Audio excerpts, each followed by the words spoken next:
Can't buy it, check it. Hell of a way to run a railroad.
Excuse me.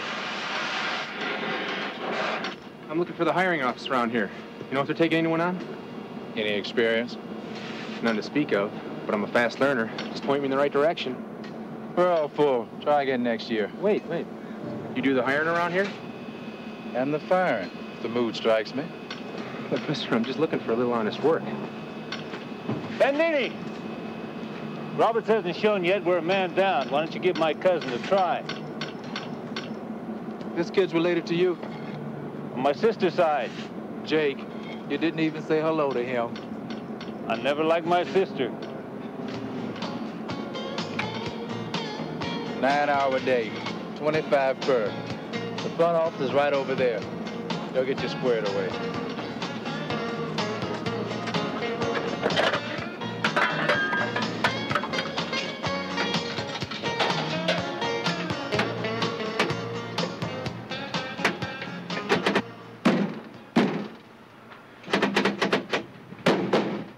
What's with you anyway? You gotta try a little tenderness.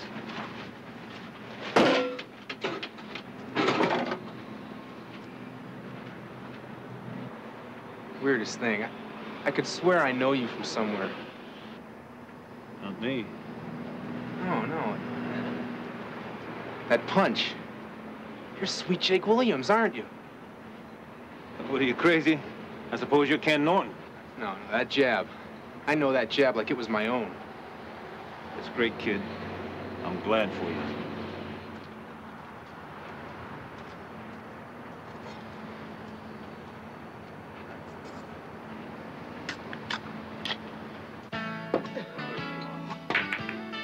Do it. Ah!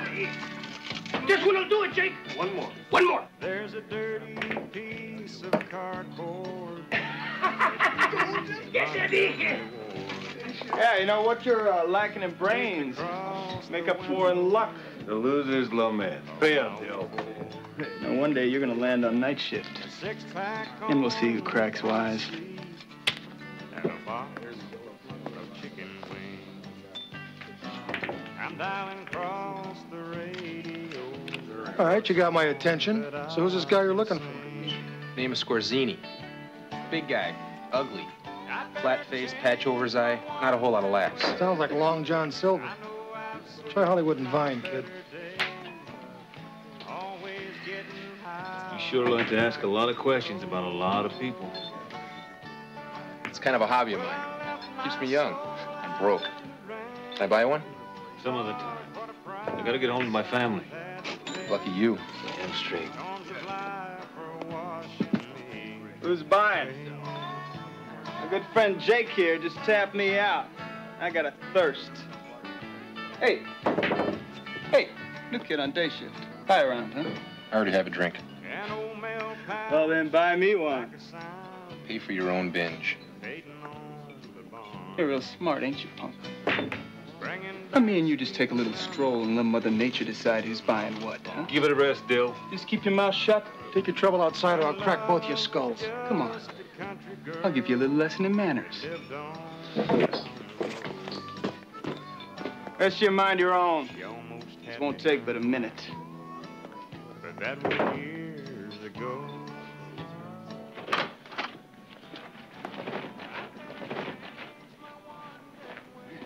James, you used to be a pretty good-looking kid.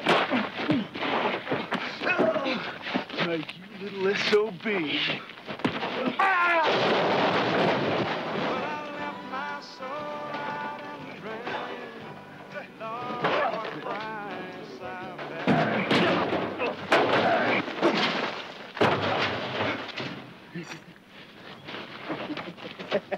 Now I get you.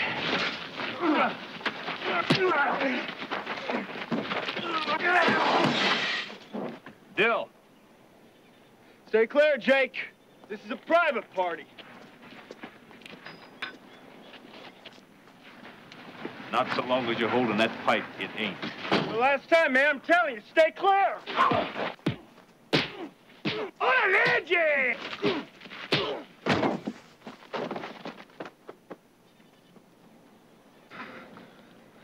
Hey, what did that kid say about Jake? You okay? Yeah.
What the hell are you doing here?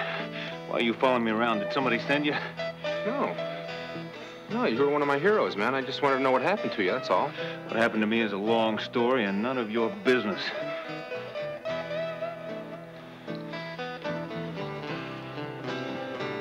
Hey, kid.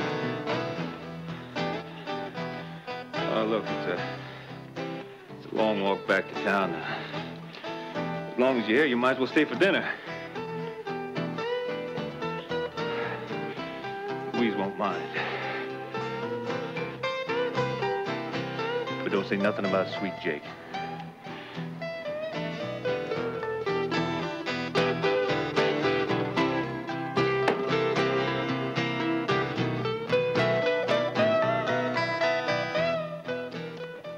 How's this, Daddy? Doing fine, honey. Now get ready for a change-up. Are you ready? Ready. Go!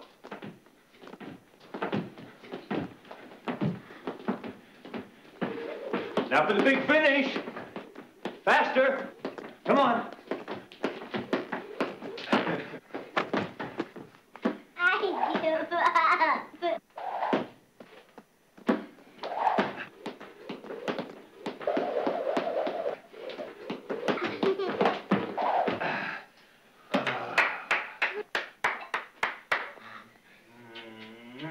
What a shameless exhibition.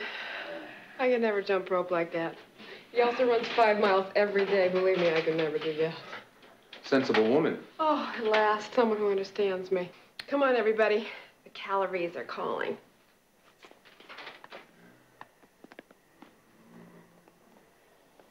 When we first got married, he drove me nuts. Some women have steak and potatoes, man. Me, it was steak and salad, steak and salad, steak on salad. I spit on your steak and salad. I took you out for pizza at least once a month. I'm with Dad. What's the matter with steak and salad? I guess it was just a leftover from his Golden Glove days. You fought Golden Gloves? A little. but I never could have been a contender. Where'd you two meet? In the library. I'd never seen a man read so much. I got a late start, so I had a lot to catch up on.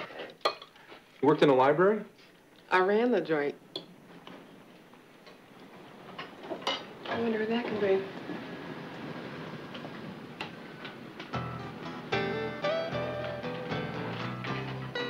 It's the sheriff, Jake. What does he want? We'll soon find out.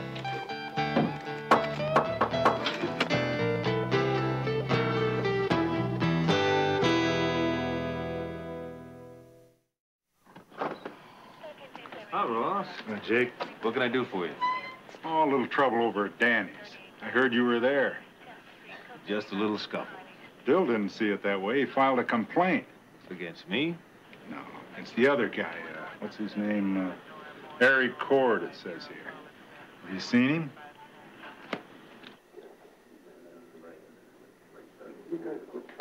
Linda, why don't you go to your room and play?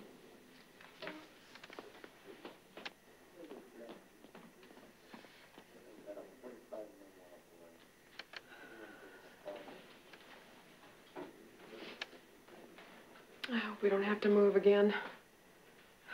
Jake is the most peaceful man I know, which is a pretty good thing considering his size, but I don't know what it is. Every time we get settled someplace, something seems to happen. Usually I don't even know what it is.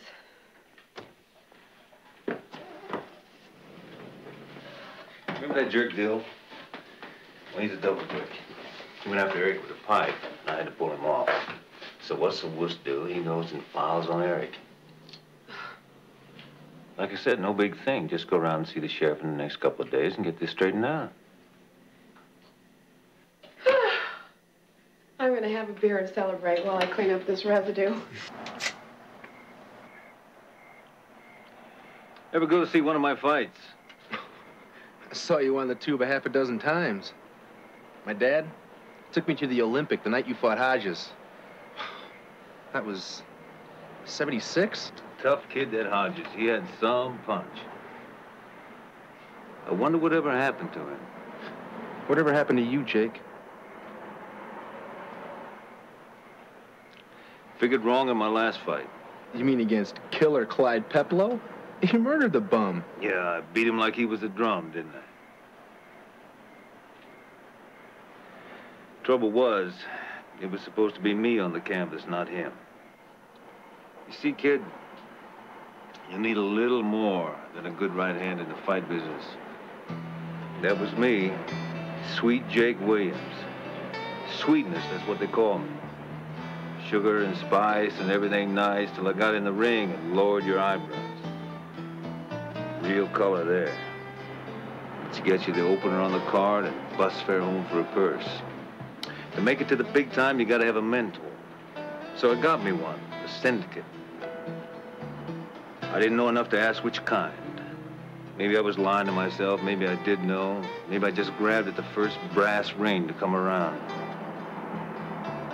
Anyway, these guys got me in, moved me up the ranks faster than I could have prayed. And the next thing you know, my big shot. Killer Clyde Peplow versus Sweet Jake Williams. Well, we had our money on you. So did everybody else. Peplow came in that night 3-1 against. He was the man, but the money was on me. I was told a half an hour before fight time to leave the ring on a stretcher. They said it was a smart move, that there would always be another time, but a big score like this comes around once. I just couldn't do it. I mean, I had the guy. So here I am. Mostly I'm pretty happy. But you did have that guy. You were hot. Doesn't that count for anything? They lost millions on the fight, kid. Believe me, that's what counts. What I am now is a walking dead man. They know it. I know it. My only shot is staying quiet, living just like I am. Even this won't last long. Well, what are you telling me? You're gonna run the rest of your life? What about you? That's different, Jake. The only people that stand still for a 45 are madmen and dead men, kid. There's no percentage in it. You sure it's got to be like this?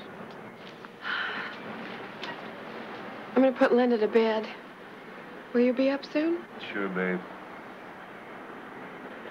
It's nice meeting you. Same here.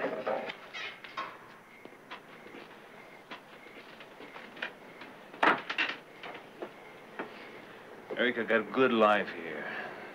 Do me a favor. Keep all this to yourself. Sure, Jake. See you tomorrow at work.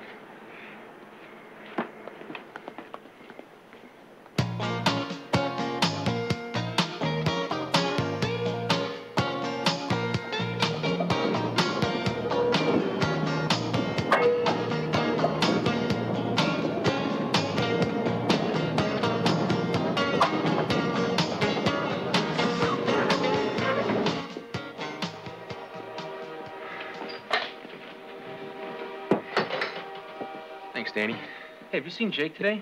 He wasn't at work and no one's answering the phone at his house. He ain't been in here. And I got my own reason to worry about him. Two guys were in looking for him. Not exactly a healthy duo. Well, what'd you tell him? Well, what do you think I told them? I told them to whistle Dixie without using their mouths. They were talking some other people, like Dill. Thanks.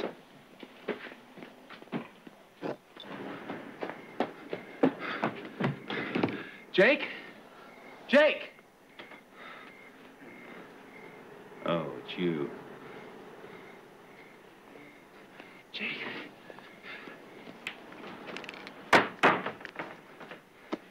You're leaving again, aren't you? Don't you think your family's gonna get tired of this? This time's gonna be different. I've put them through enough already. I made a weak lie to get rid of them for a while, and when they get back, I'll be gone. You threw away one life. Now you're gonna throw away another? You got a lot higher opinion of me as a boxer than I do, kid. Look at the record. I've had 10 years to think about that record. How many guys did I really beat, and how many got paid to take a dive? Nobody's paying off Louise and Linda. Jake, if you're gonna keep them, you're gonna have to stand and fight. And here's as good a place as any. With what? Kid, I know when I'm out of my weight class. Jake, for crying out loud, you're a citizen. You're on first name terms with the sheriff. Pick up the phone. It's no good. Give it up. Do me a favor. If I can. Louise is supposed to call pretty soon. I can't bear lying to her no more. I'll try and explain.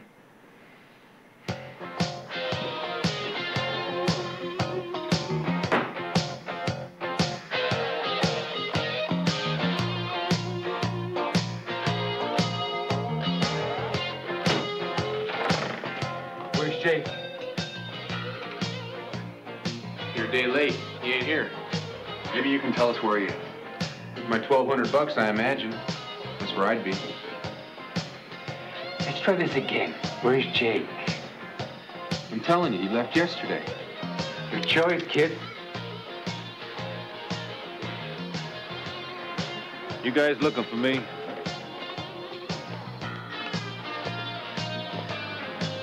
You always had good timing, Jake. I can't believe this is what you've been up to. Living like my empire, kid. I'm almost tempted to let you go on living like this. Leave the kid out of it. He don't know a thing. Don't work like that, Jake. You know that.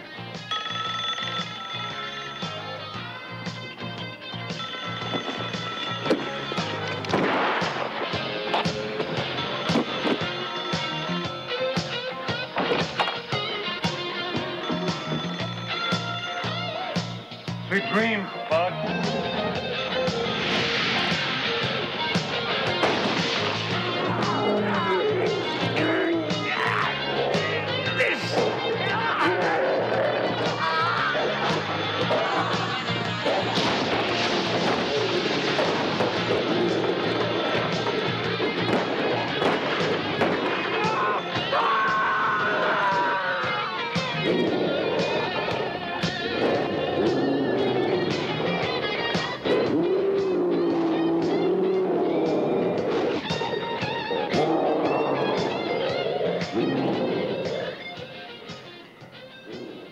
Miss you.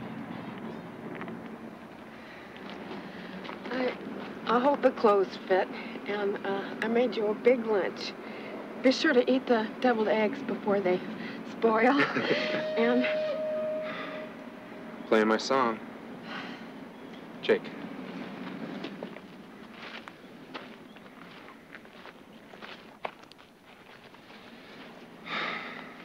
You gonna be okay? The sheriff's not asking too many questions. The way he's telling it, he looked at the mob and the mob blinked. Yeah, we'll be fine. I wish there was something I could do for you. There is. Let me see that right one more time.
Now receiving passengers with the Westgate track 14,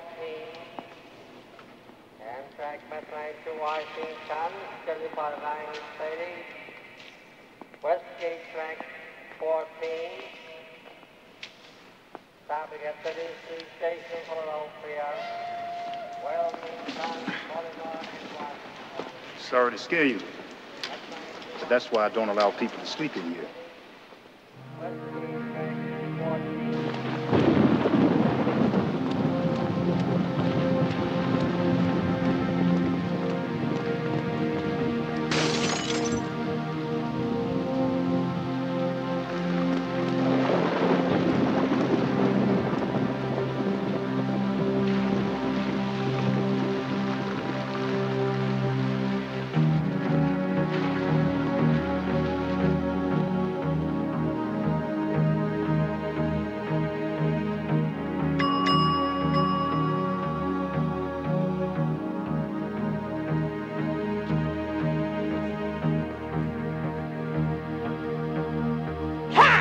Surprised you.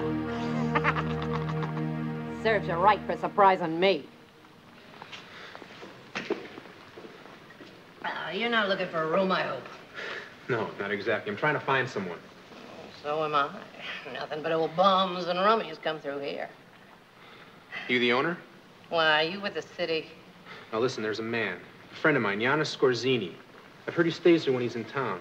And I think he may have been around the last few weeks. I shipped under him. Shipped under him? Well, I might have shipped under him myself. You know him? What are you so interested in him for? I got something for him. Oh, well, let's see what it is, Lammy. Maybe it'll refresh Marta's memory. Look, you know who I'm talking about? A tall guy, about your age. Kind of grayish-colored hair, wears a pea coat.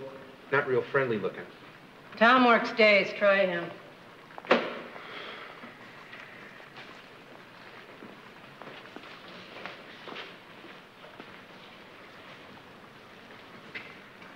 Hey, can you recommend some place to stay around here? 1 in the morning, Lammykins. There's a burned-out building up the street. Some of the boys sleep it off, and you might try there. You have a room? It's got one empty bed in the place. It's a share. Not with me. Don't flatter yourself. I've got a bed up in 307. You want it?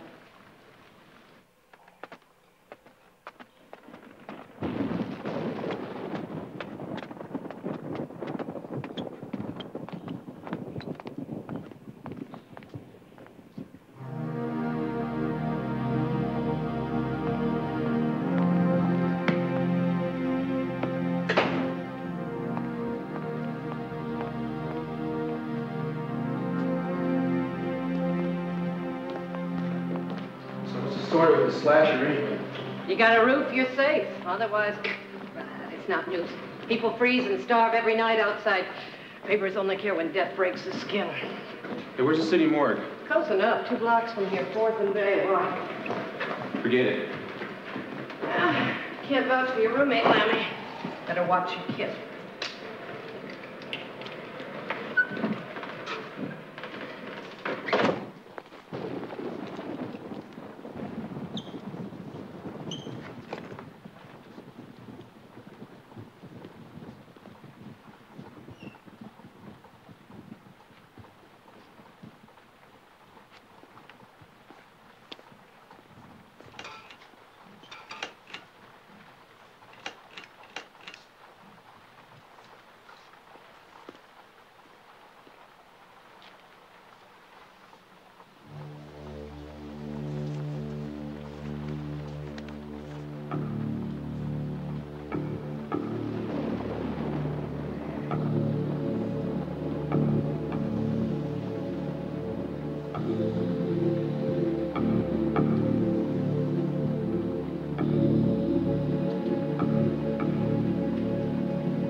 I'm sorry.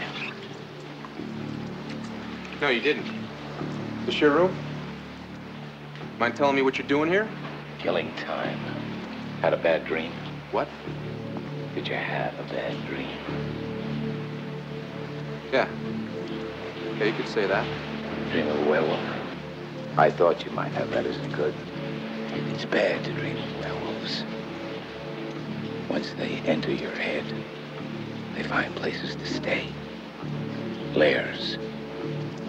And then it's only a matter of time before they start to gnaw your brain matter down. Wait, do you know someone named Scorzini? Giannis Scorzini. Ever hear of him? Yeah, I believe I have. But wait, who are you?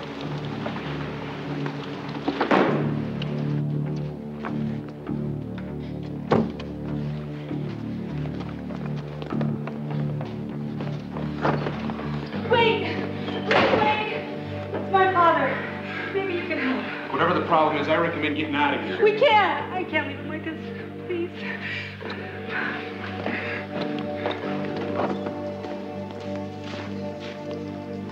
I can't control it anymore. Control what?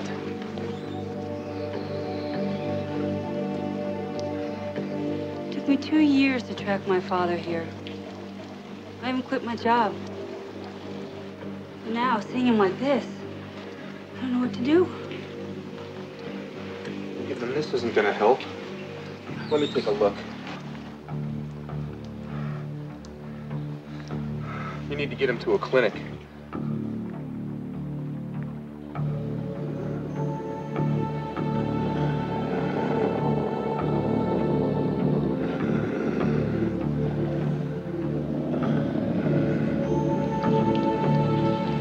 gotten so old. I'm afraid he'll go on suffering like this forever. Not if we get him out of here. It just happens. There's nothing we can do about it. He can't even feed himself. Here, take this. Put him out of his misery. I can't. can't.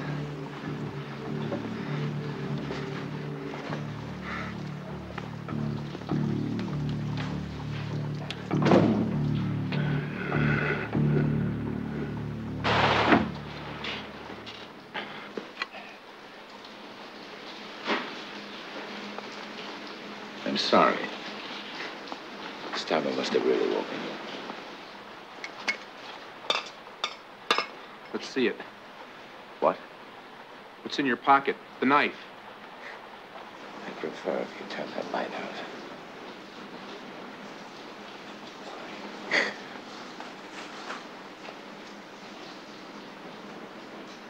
The octopus salutes you for your courage. Now, if you don't mind.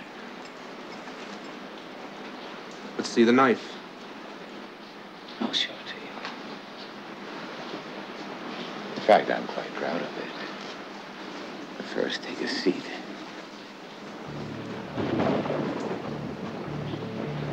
And don't be afraid. Were I a menace to you, I would have cut short this catnap you call a life. This evening. Just let's see it.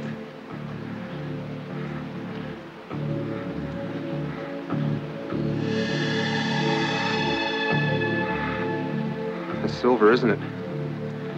Norwegian ore. Purest in the world. Plated to electric arc high carbon steel. The blade is so sharp that the silver almost dances on it.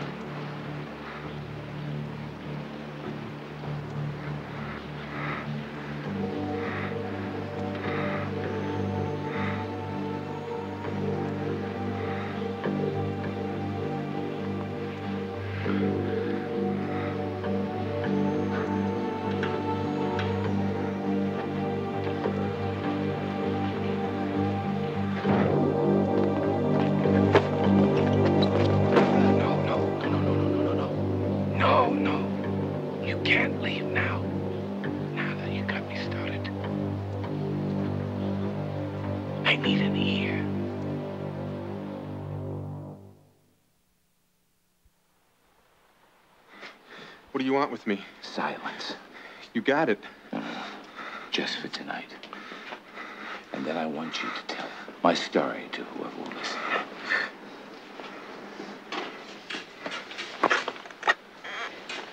You see, there is a design in everything. That's why you are here. There can be no other reason.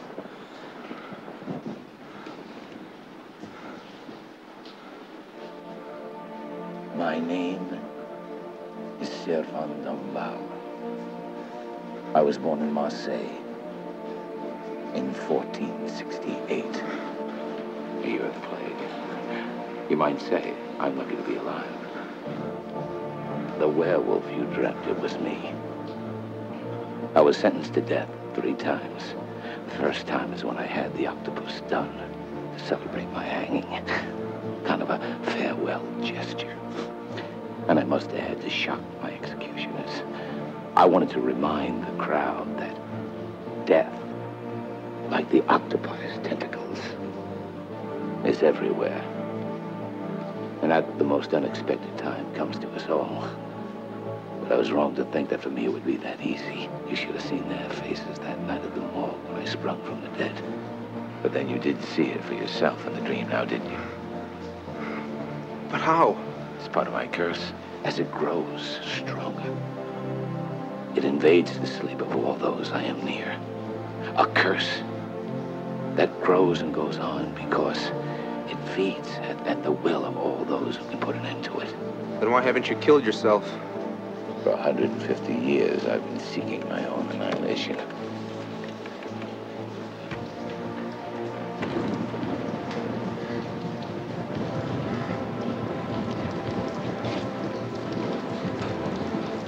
Feeding upon the only thing that gives me any pleasure. Revenge. And in the meantime, you kill, don't you? Skulk. I hide. I lock myself away like a fugitive. fugitive for my own self. But you kill. No. Not unnecessarily. I can no longer eat humanly. In order for me to pursue the very thing that keeps me alive, I must from time to time dip in blood. And you think your revenge is worth innocent?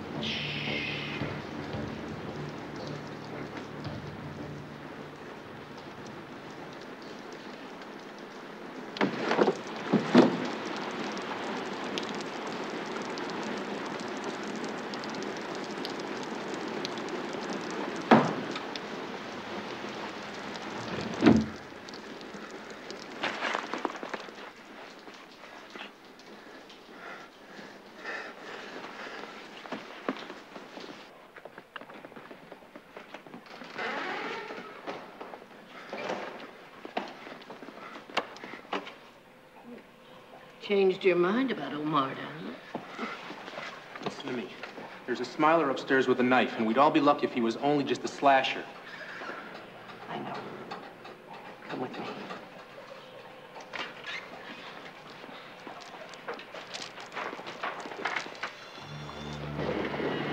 What's going on? Marta's trying to keep off the wolves too, Lammy.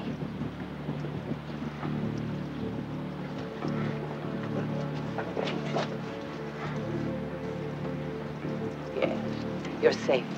Servan doesn't know. Doesn't know what? That you're one of Scorzini's. I know why you're here, lad. This is a way station. And you were the one Servan's after? Probably. But Servan's mission here is obliteration. This brood's grown too large. Children he's never seen have begun hunting, and sooner or later they come here asking for him.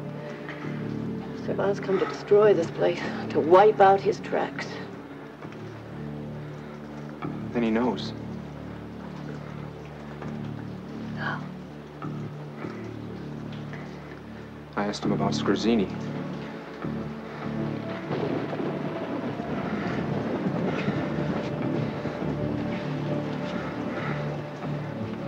And you are one, aren't you? Yes. And that's why I'm looking for Scorzini.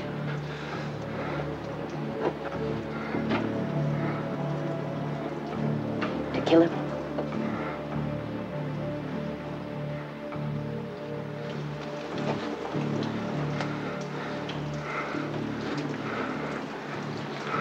Then take it. Servan Dombal is the great-grandfather of the man you hunt. What? Scorzini? Well, then he must know. No. Don't you see? That's why Servan can't sleep, why he paces. He is in danger. He's so old, he's used to smelling his scent everywhere. He can't even sense the presence of his own bloodline. That's why he has to wipe out his tracks.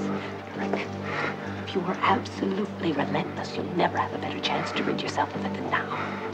What about you? I'll sit here. Have my hex. Bottle. I'll be all right. Just an old booze baby anyway. Go. Get free. He won't get to you. I promise you.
funny.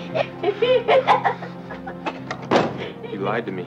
Oh, I thought you said killing Sir Vaughn would put an end to this. I did. I did. Well, why didn't it then? Because Sir Vaughn has nothing to do with your bloodline. He's no kin of yours or Scorzani's. Sir Vaughn was mine. It was me he was hunting. I'm the she-wolf who attacked him a very long time ago. In Marseille? That's right, in Marseille. Let go my arm. There's a plague here. And he looked okay, but when I attacked him, I could taste the plague on him. I dropped him and ran. I gave that ingrate a second life. That's all I needed to know. Where's Scorzini? You don't frighten me, Lammy. You are crossing swords with a very old wolf.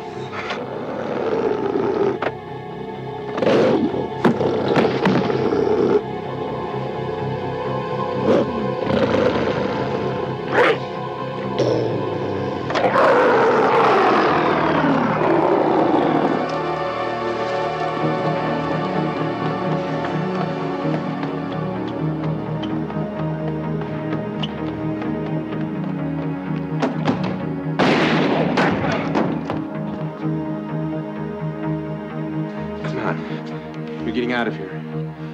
But I killed him. My father. Look, I know why. Call it a dream, a premonition. But you can't stay here. Come on.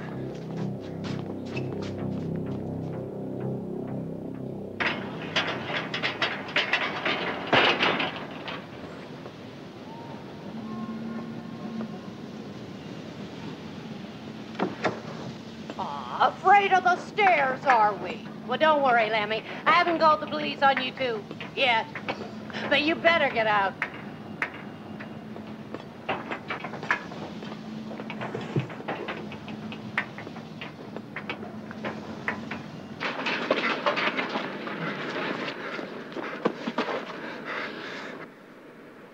Who's that?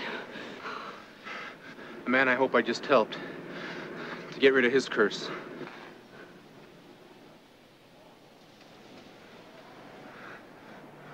Go on. Go on. You have to get away from me, too.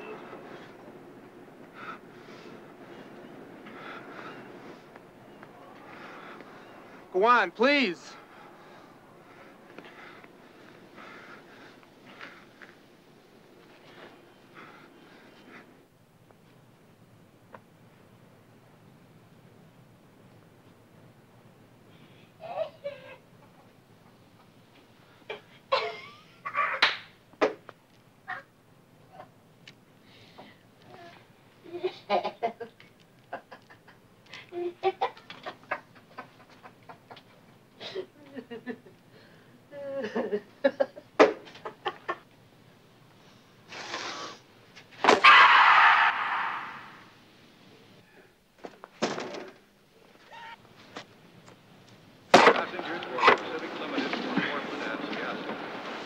Sorry to scare you, but that's why I don't allow people to sleep in here.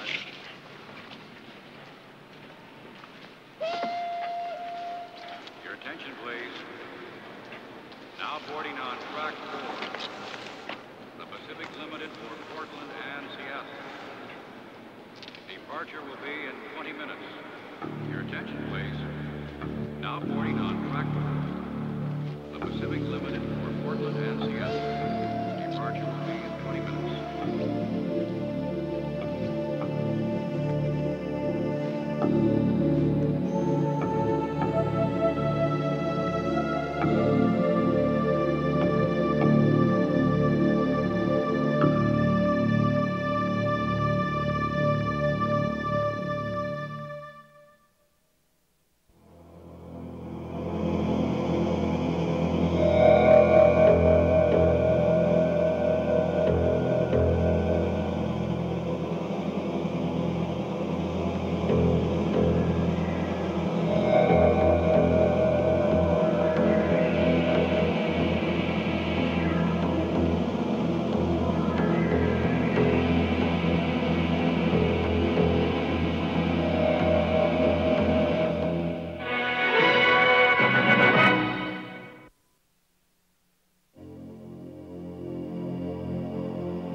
you let that wolf go?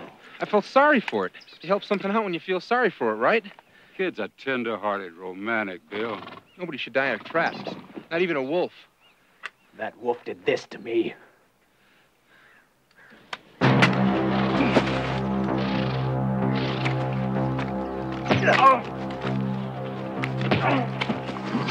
Kill it, Bill. You got a lesson. You get your ass off my property. Me and my riders spot you again, we're gonna assume you're a poacher. There ain't a man in this county gonna ask any questions.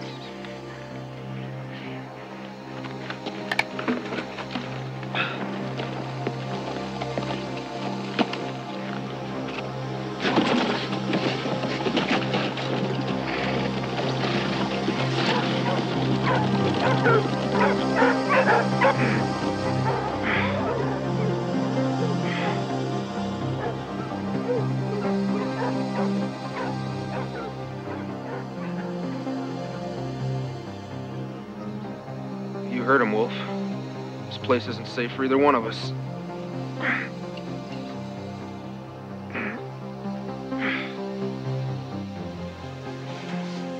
I'm pulling the dog stealing. Give me my money now. Why? You ain't nailed that wolf yet. That's your problem. $100. It was agreed. Why are you bailing out on me now, Morales? Well, I don't care for how you treated that boy out on the mountain. Come to think, I have very little use for you either. Ain't no way to talk to a man in his own house. Pay me. Pay him, Bill.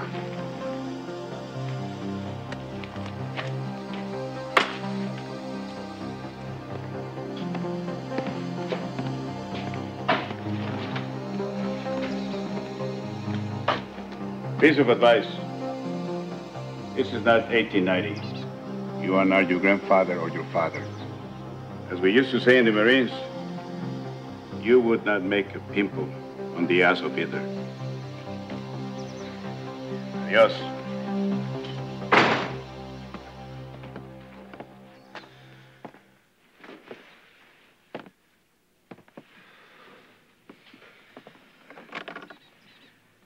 Well, Clubbing that kid over the head was pretty hard. damn it, Dawson, that's the last wolf on the mountain. That's the one that tore my face open. Well, you're certainly putting everything on the animal. Why not? 5 years ago, hell, we were sitting pretty. Spread was doing good. We're making money faster than we could spend it. And then, that damn animal is like a jinx. Look at us now. Is that the way you remember it, son? That's the way it was. Well, 5 years ago, your daddy was 3 years in his grave. And you'd already run off to Vegas for your party. And we had to sell the Grassy Canyon section to pay for that. And that Dice girl you wasn't married had already turned you every which way and then loose. And I was telling you then, we was going to have screw flies like locusts. I know you don't like to hear this, but I promised your daddy I would try to help you. And part of that is reminding you where the truth lies.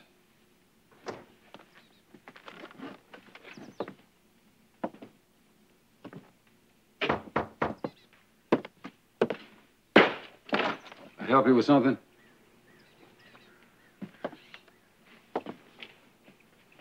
You Bill Tillman? Yeah, what's it to you? His name's Eric Cord, and I'm looking for him. A friend of yours? I wouldn't put it that way. He jumped bail. Never seen him. Might be some money in it. You calling me a liar? Somebody been hunting? There's a wolf up on the ranges. Well, if you're getting together a hunting party, I wouldn't mind being part of it. Yeah, well, nobody asked you. And nobody's going to either. You just get the hell off my spread. We handle our own problems here. Some wolves take more than bluster. You'll be needing these.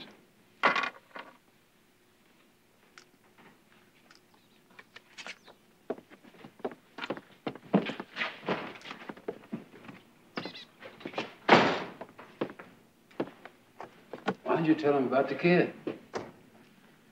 Said there might be some money in it. Why should we go through a middleman? I think our bounty hunter's got a lot more than money on his mind. Did you ever see one of these before?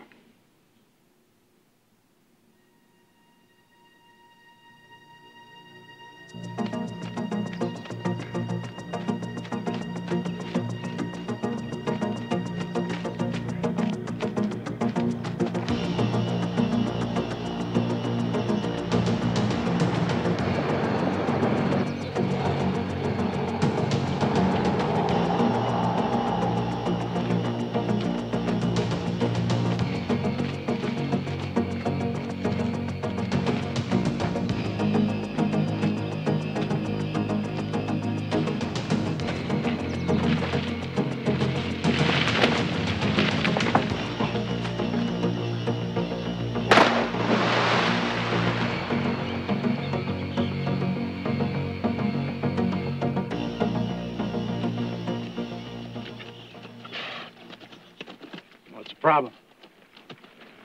Wolfie. It's the wolf. It's following him. Like my luck's starting to change. Come on, baby.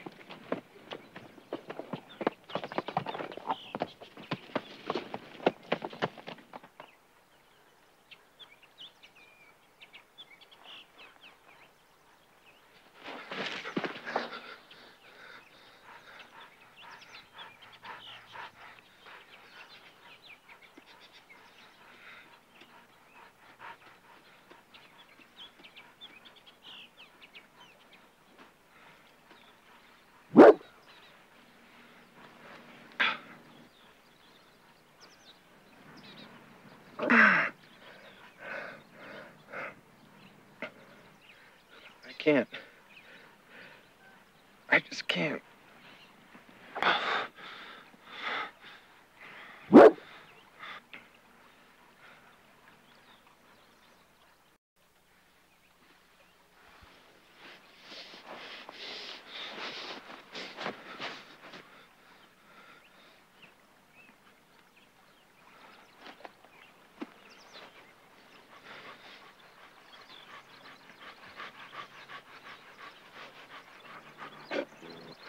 Look, I know you mean well, but...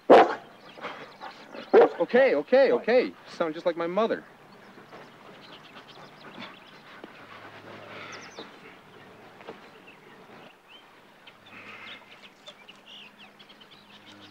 Just call me Romulus.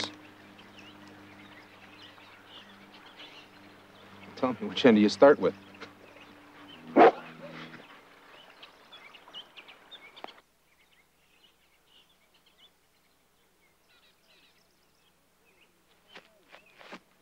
This damn thing. Something must have spooked the kid. He took off running where nobody's supposed to be running. Huh. Never saw anything like that before. His track stopped halfway down that bluff. About the wolf. Well, that's what's so funny. She took off like greased lightning, too. Straight to the bottom. Have you ever known her to behave like this? Not in all these years I've been hunting her.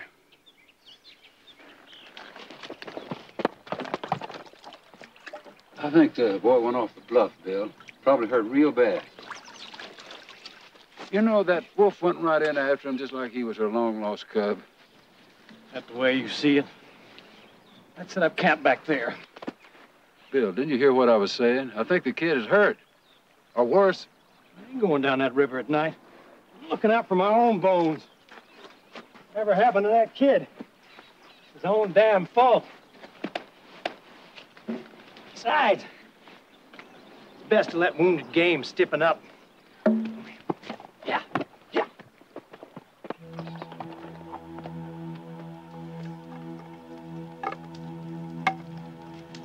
It's valuable vitamins and minerals in this, right, Wolf?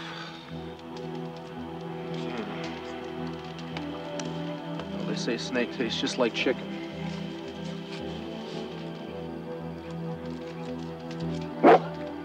Okay, I'm eating it, see?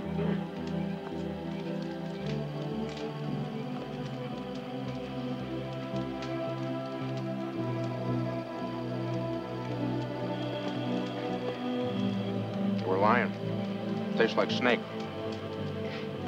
Got any ketchup on you? Better than snake tartare, huh?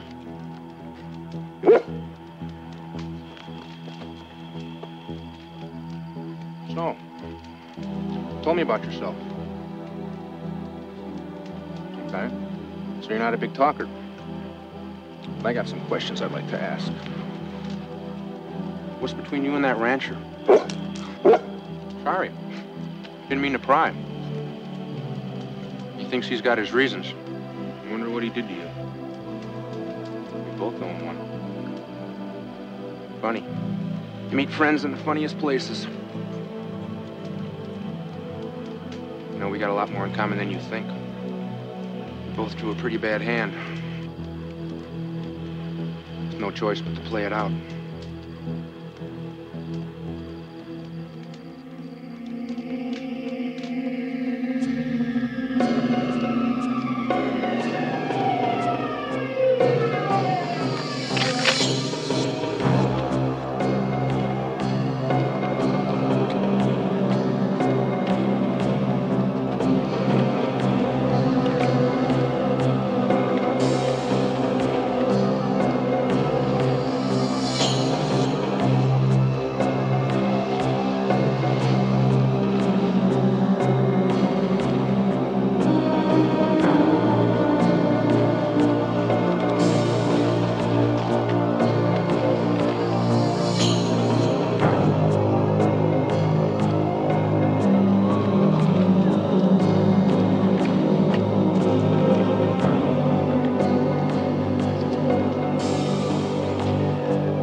Bill, you're jawing like you're holding aces and kings.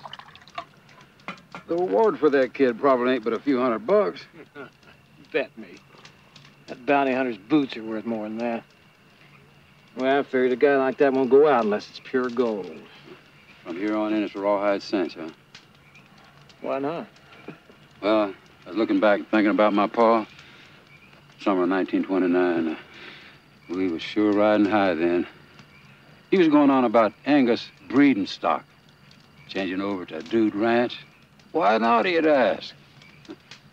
Summer of 1930, we living out of a back of a pickup and dry gushing strays for dinner. That was history. This is different. It's gonna be like bacon through a goose. That's what you said about the wolf for 5 years. Tomorrow morning, all we gotta do is follow that river till I pick up the tracks. Both sets.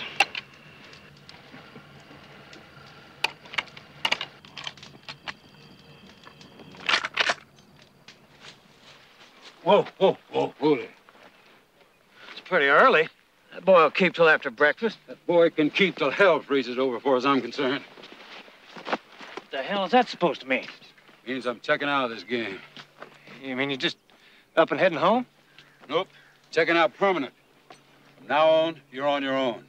Daddy probably kicked my butt, but that's how it's got to be. I don't like the way this game is going. I ain't going to stick around for you to turn the last card.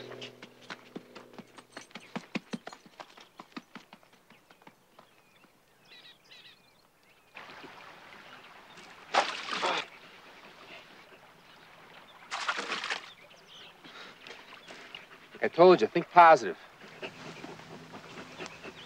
Hold that thought.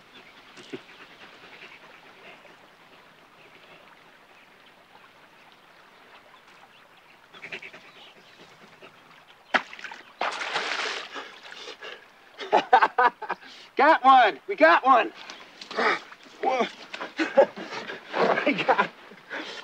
We got one, huh? See, you didn't believe me when I told you about trout tickling. But that's okay. I didn't believe the Boy Scouts when they told me. Okay, one more and we eat. What? I feel a lot better, huh? Look, but I don't think I should stick around much longer, okay? I have a way of shocking people.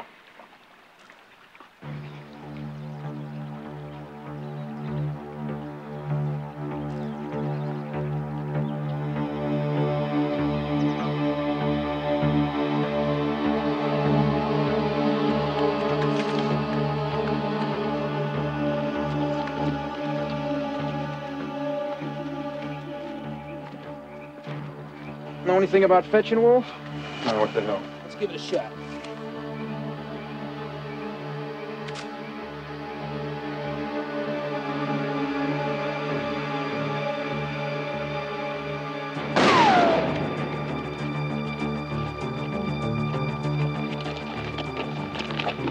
Wait! Don't come over here. Someone might get hurt. Please. I'm warning you. Get away from here. Stay there!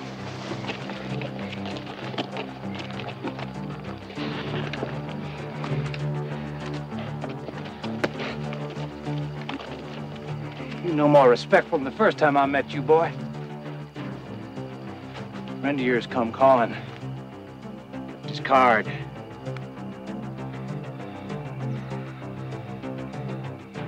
What do you want?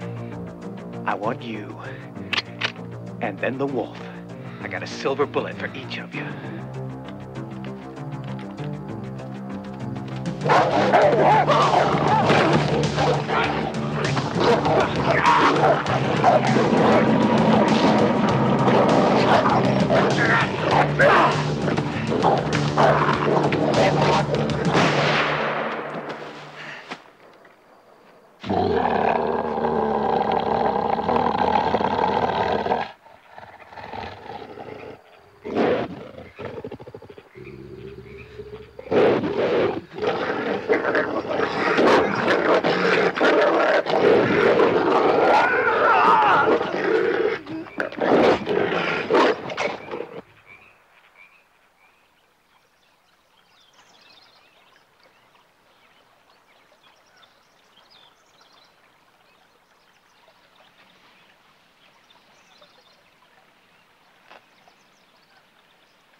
Why don't you run a tape from the south corner, Hank? Wait a minute. I got some flair on that one.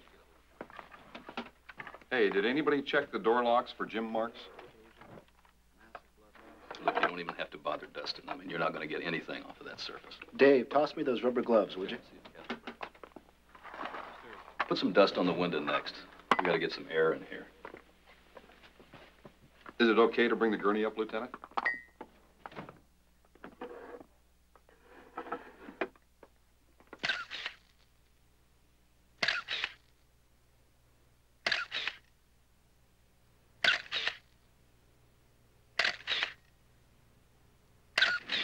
That's good. Put 2 cars at Highway 21. Not a sign of him. Doesn't look like he hung around long enough to pack his bags either. Put out an APB. He's probably as far away as he can get. I know this is difficult, but the more information I get and the faster I get it... We understand. Do you have any idea how much jewelry your grandmother had? No. It was mostly old, heirloom jewelry. I'm sure the insurance company has that on record. Hey, look, I know this is going to sound out there, but I am sure I've seen this kid somewhere before. Associated with bad news, if you get my drift. I'm not sure I do. I think he's wanted. I think he's a felon. Ray's had a feeling about this guy from the start. Yeah? Well, we'll certainly look into it. Listen, it's been a long night. Do you mind if we continue this tomorrow?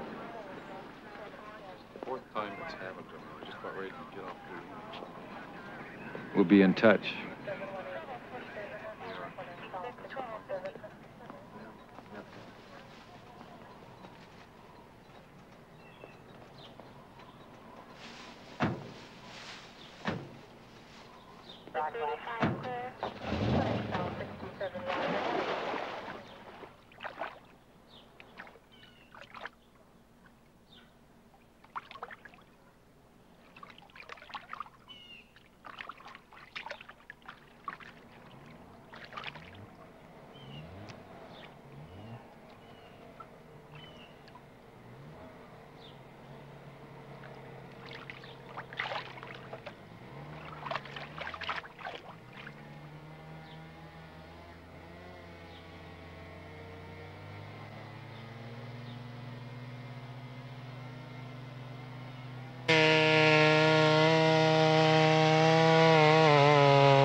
Mrs. Storm. How long have you been with us, Eric? Better part of a month, I guess. You're not sure? 3 weeks, 5 days. Then why do you find it so difficult to remember one simple little agreement? I just thought we might designate a time, especially for those loud and annoying disturbances. A leaf-blowing hour, perhaps. Like your husband's cocktail hour. Run along, dear. And Lila, you may bring my sherry by the pool. We'll have our afternoon drink together. Yes, Grandmother.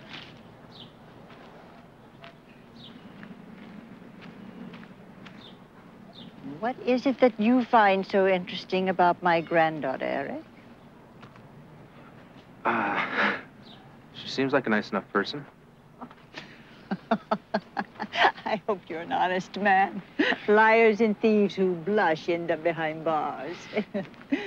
Oh, I don't doubt your honesty, Eric. I learned years ago, if you give your trust, give it fully or not at all. Of course, some question the validity of that outlook. Like your son-in-law? Oh, you're a perceptive and forthright young man. I like that in a person.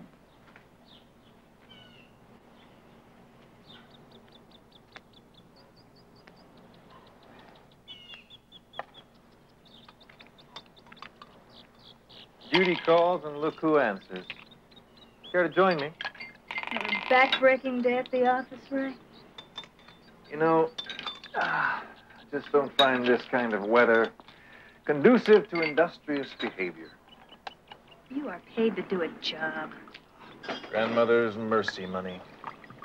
I'd wish that old lady dead, but I've been doing that for the last 5 years, and it just hasn't seemed to work. Oh, turn the record over, Ray. I've heard it before. Freshen that for me, will you, dear? It's driving me crazy, that kid. I know I've seen him somewhere, but I just can't place his face. Well, maybe he's a big Hollywood star, Ray. You know, just researching the role of a gardener. Keep it up. You could charm yourself into an early grave, dear. I didn't think you cared enough to threaten me, Ray. I like that. Seen that face before. And 5 will get you 10. It wasn't in the arts and leisure section, believe you me.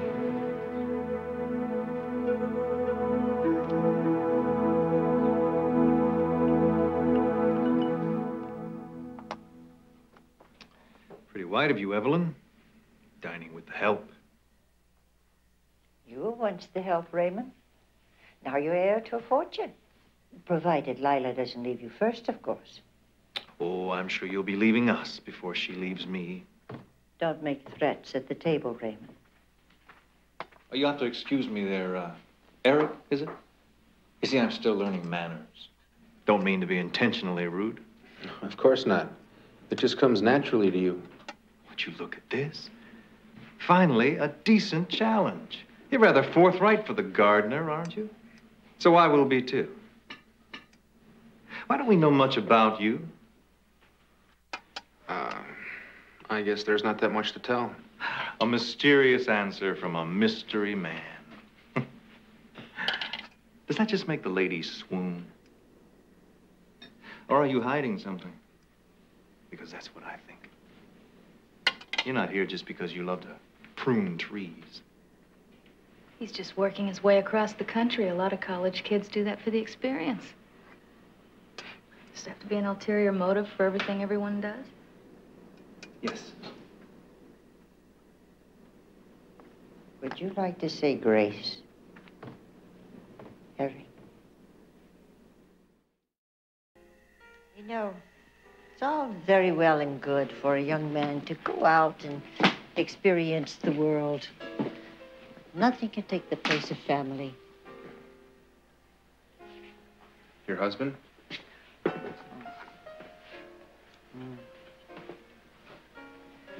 It was a car accident, along with my only daughter. Lila was 13. I'm afraid she hasn't weathered her mother's death very well. She's embraced her own bitterness.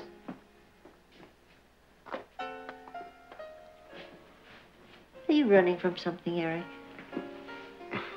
Well, what makes you say that? I'm not sure. There's something in your manner. It's as though the past was waiting to erase itself so you could go back and start from scratch. Huh? The past can be a terrible burden to bear, if you allow it. My daughter and I didn't have a very good relationship, Eric. Obviously, there were problems on both sides. Well, in my youth, I was just too stubborn to change. Can't ever repair that. But I thought perhaps in a way with Lila that,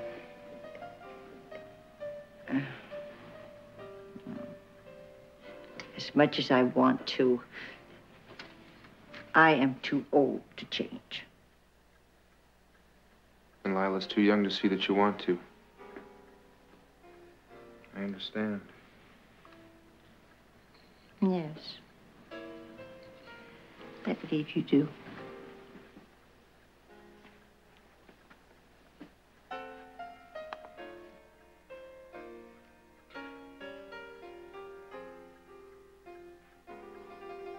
Aren't you feeling well, Eric? Just a little queasy, I guess. Sort of got a sensitive stomach. Too much road food to be able to handle the good stuff. Well, can I get you anything? No, thanks. Really. I just need a little rest.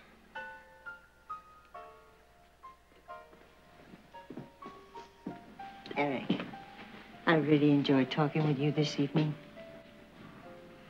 Me too.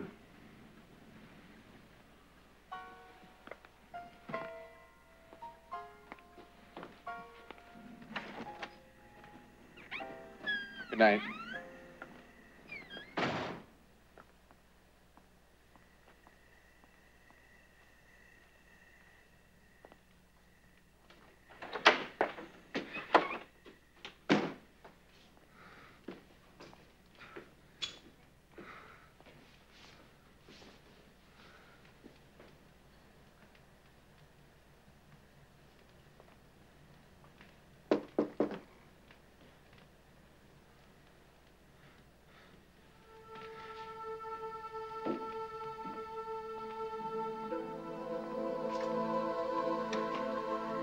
Hi.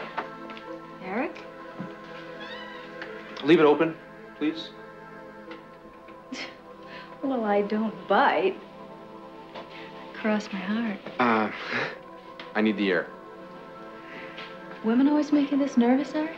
Only other men's wives, Mrs. Storm. Look, I'm really not feeling very well right now. My husband seems to think you're a wrong number. My grandmother likes you well enough, though. Hard to say who's a better judge of character. I prefer to make up my own mind.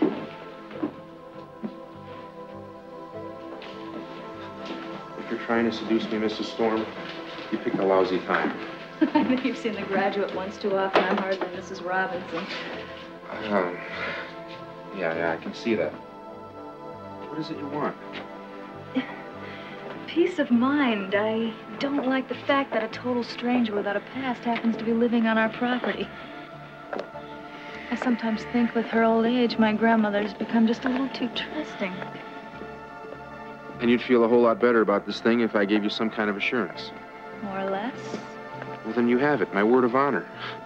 I mean, for whatever honor's worth nowadays. Now, please. My husband doesn't like you, Eric. News bulletin there. You don't seem to let that bother you.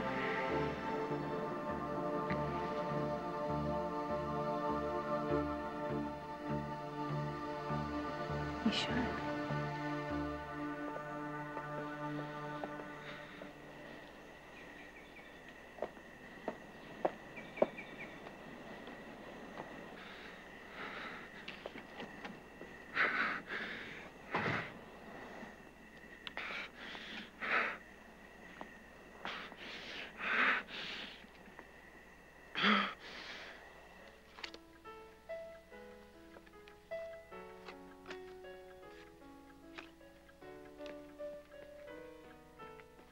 Lila!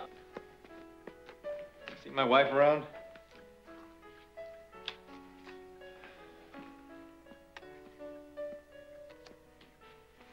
I asked you a question. Turn up the volume. I'm right here, Ray. Let's go. We were supposed to be there at 9. Yes, go. And don't come back. You'll be doing us all a great favor. Bigger than you know.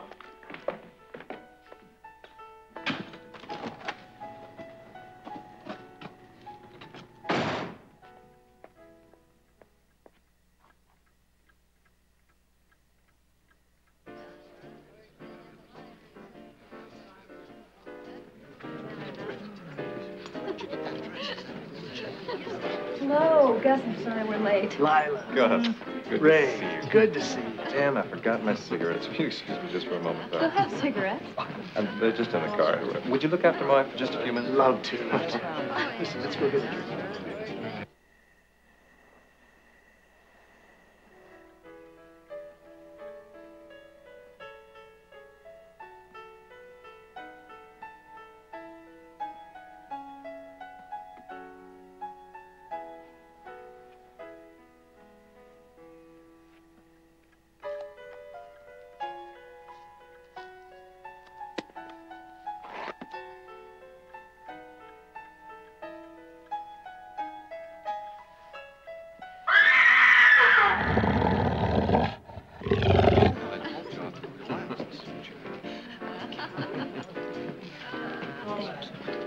Anyway, all Jonathan. No problem.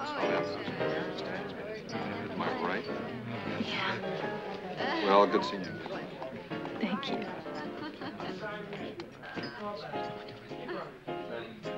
No problem. Where have you been? I thought you were just going to get cigarettes. Hi. Did I miss much?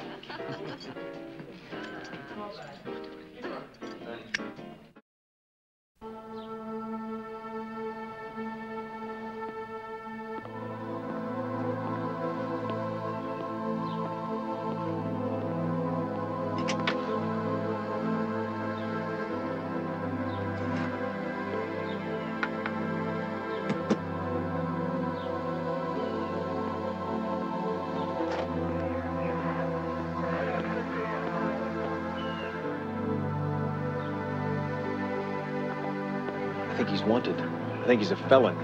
Ray's had a feeling about this guy from the start. Listen, it's been a long one. You mind if we continue this tomorrow? Be in touch.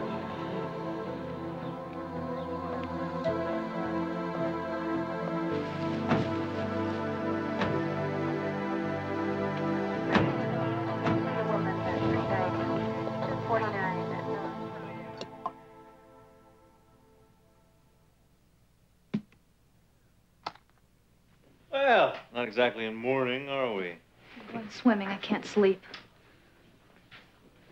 If I were you, I'd try not to celebrate too hard, Ray. I know you're happy my grandmother's dead, but it wouldn't do for the cops to smell it on your breath.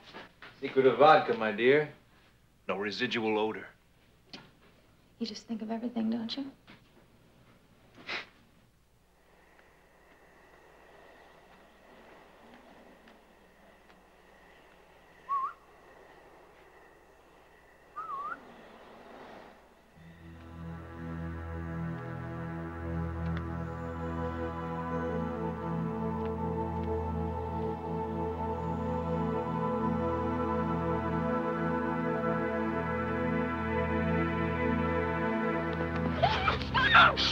Calm down, calm down, calm down. I'm not gonna hurt you. All right, good. I'm gonna take my hand away. You're not gonna scream or call out for help, anything, right? Okay. What are you, crazy? What are you doing? I'm trying to clear myself, and maybe you along with me. Where's Ray at right now? He's at the house. I didn't kill your grandmother, Lila. Ray framed me. He set the whole thing up. Ray's a murderer. Why should I believe that? Why would I be standing here if it wasn't true? What would I have to gain? Look, we have to try and nail your husband, Lila. If he killed your grandmother, he could kill you. Dead wrong. Since darling Lila helped think up this whole mess. Keep the whistle down next time, kid. Only there isn't going to be a next time, is there? You don't stand a chance. Move. Press will eat this up. It'll applaud my sense of justice, economy, saving taxpayer dollars, expediting a long and drawn-out trial. That would only result in your conviction and a lifetime spent on death row. They'll buy it all right. I'll be a local hero. You won't get past the psych evaluation, Ray. You'll end up in an asylum tearing hemp. You just know all the answers, don't you? Mr. Eric Cord. Oh, yeah, I know all about you. Took a little digging, but faces stick with me. And your pretty mug associated with a cold-blooded killing was just too good to be true. Yeah, I bet you sold a lot of copy, kid. But you're a dead man now. Ray! What are you, crazy? You didn't have to do this, Ray.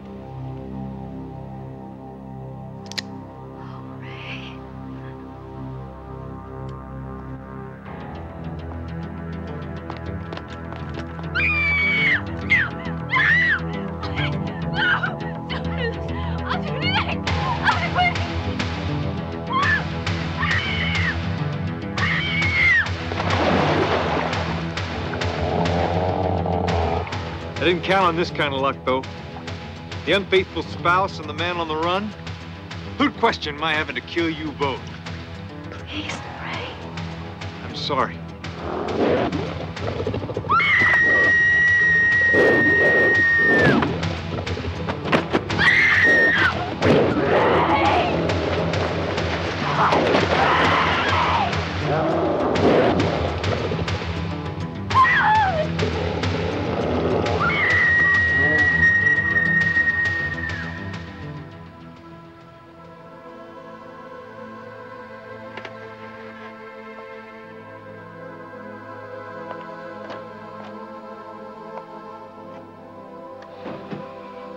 What'd we get? Anything? Rubber room material. Whatever happened back in those woods turned this one inside out. From the remains of her old man, I can see why.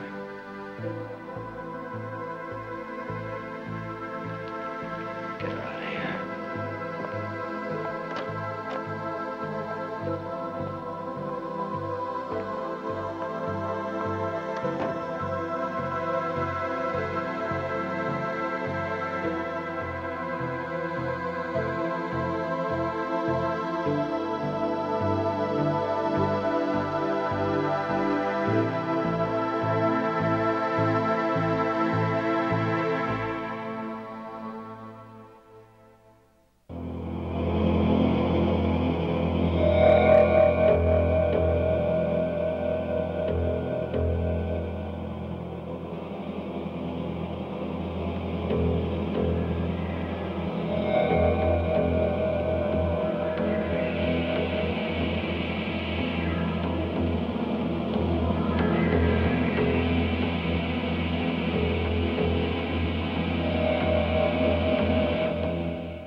Put your hands on the dash.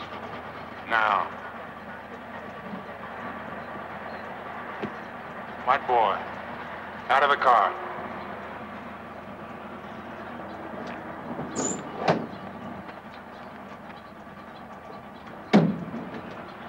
Driver, move along.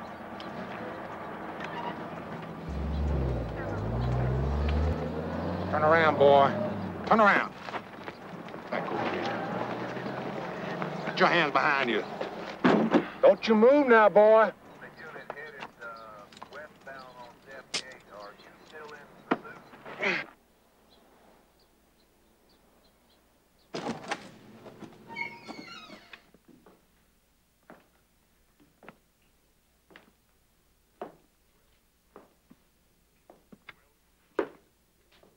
Welcome to my home, Mr. Cord.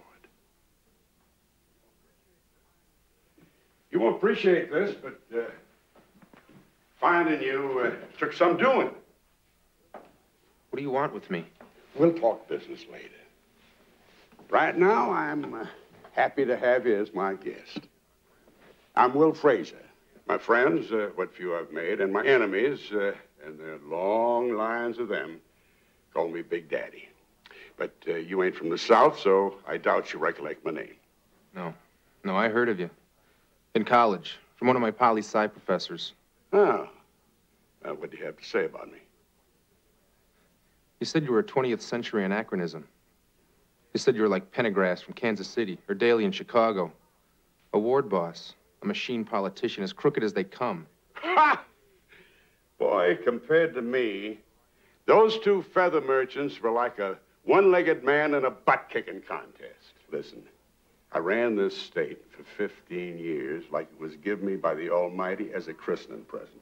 I said frog, and the whole damn state started frying legs. Did that woolly-head professor tell you what happened to me? Well, I thought he said you were dead. No. The reports of my demise were premature. Some downstate yahoos decided it was time to cut Big Daddy down to size. So they got themselves a war chest and a curly-headed candidate for governor who had a stone simple platform. It's time for Big Daddy's wilderness years. So you ran against him? Had to. I was right happy being the power behind the throne, but that peckerwood smoked me into the open, and I would have shaved him like fat pine kindling, too.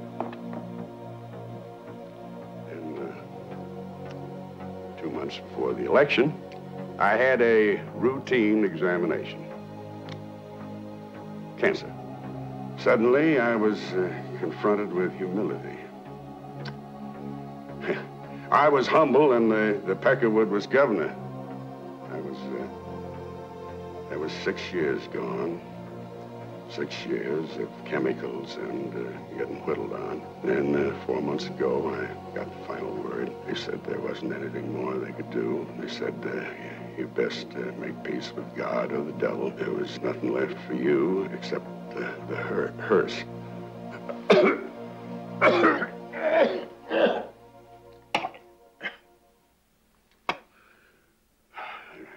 guess I got all worked up knowing you was coming.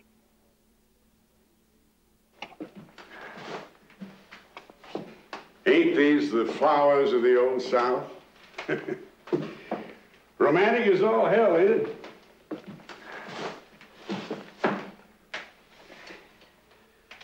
Thieves and slavers, everyone. You really think a lot of your ancestors? Yeah. These ain't my folks, boy. I didn't have a pair of shoes till I was 10. Pinewood shack. Poor but honest sharecropping folk. Walked 10 miles to school through the swamp every day. At least that's what the press kit said. No, boy, I bought these ancestors when I bought this house. And her. My late wife. What'd you get out of it? What I was after, boy. What I was after. Respectability. What do you think you're gonna get out of me? Emily! Emily! I don't want this rabbit food. Get me my biscuits and gravy. You're supposed to take your pills before you eat. Woman, damn it! Get me my supper.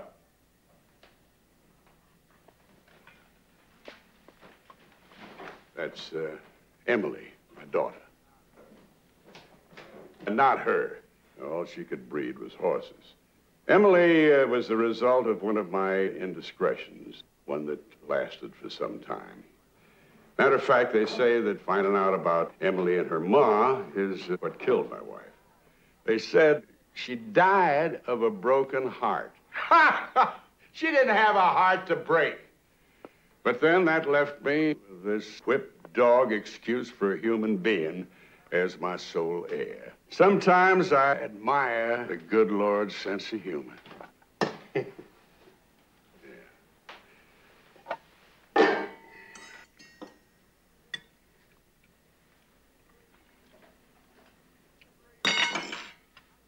Gravy's curdled.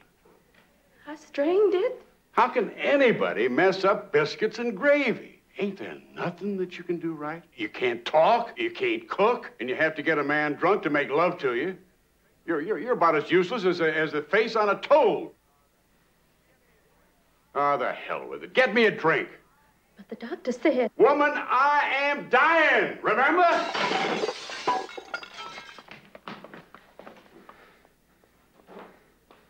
You know, you remind me of a guy I knew in junior high. He was pure hell on 5th graders. That mouth is gonna get you in a lot of trouble, boy. Must be nice having a state trooper for a flunky. Bobby, shoot him. Wait a minute. You appreciate how it is, son. He has silver bullets in that gun. I said I'd tell you what I wanted when the time was right. Well, here it is. Tomorrow, you're gonna change me into a werewolf.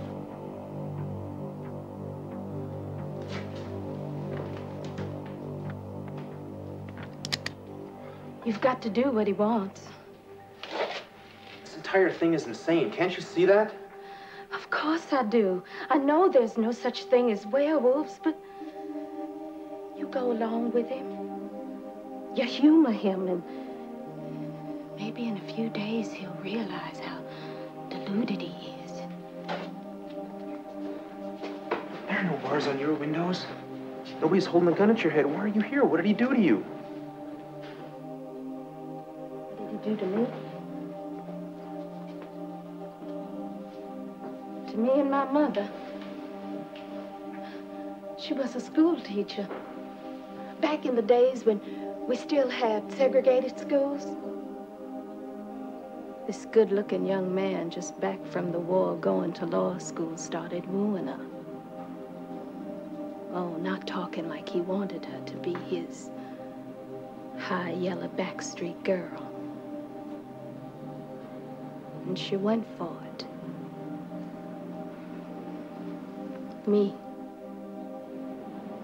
And then he dumped her? Oh, no. Not that nice.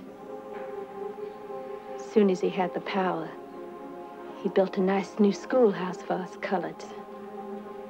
And fought hard a few years later for integration. I guess he was one of the first to realize that black votes count. What he did to my mother was made her give up teaching. The only thing she ever loved, besides him.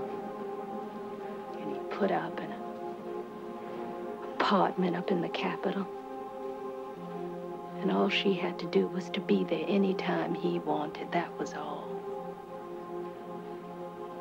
All it took from her was her life. Like he's doing to you? I almost got free.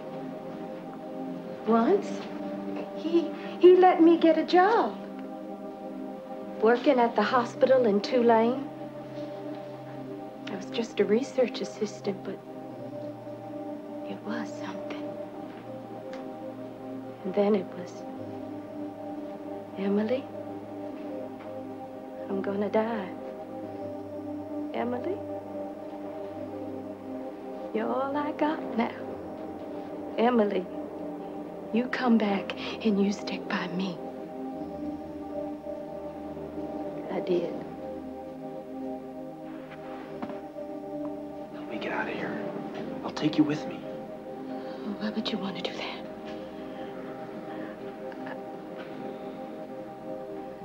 No, I'm chained here. And I will never be free. Not unless...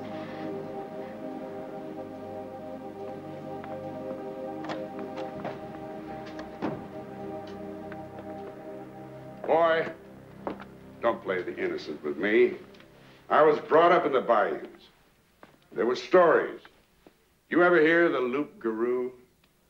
That's Cajun for werewolf. And werewolves are immortal, the legend says. It seemed to me, when I thought about it, that might be my way out of the big sea. And I heard what you was doing around the country, and I thought a little follow-up might be profitable. Like I said, I think you're nuts. But suppose I am a werewolf. I mean, how do you think I'm supposed to give you this? Magic power? Just reach out with my Tinkerbell wand and poof, you're a werewolf? Hell, if that's what I am, I might end up tearing your throat out. Kill you faster than that cancer's doing. We got ourselves not only a werewolf, but a moral one at that. Will wonders never cease? I didn't think that'd be your answer. Even my enemies admit when Big Daddy plans something, he plans thorough.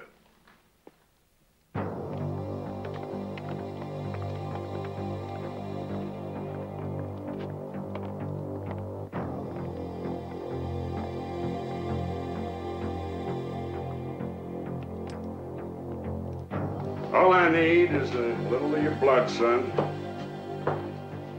But I want it when it's most potent, which is gotta be after you've changed. The problem I went and considered was how to control that change. Then I recollected that silver is deadly to werewolves. Maybe it works like some allergic reaction. Huh? Anyway, that needle's got a silver solution in it. Let's see if we can't hit the right dose. Emily? Emily!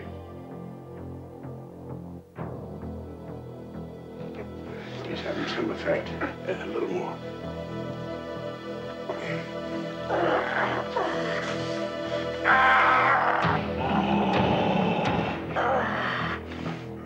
Give him the rest of it.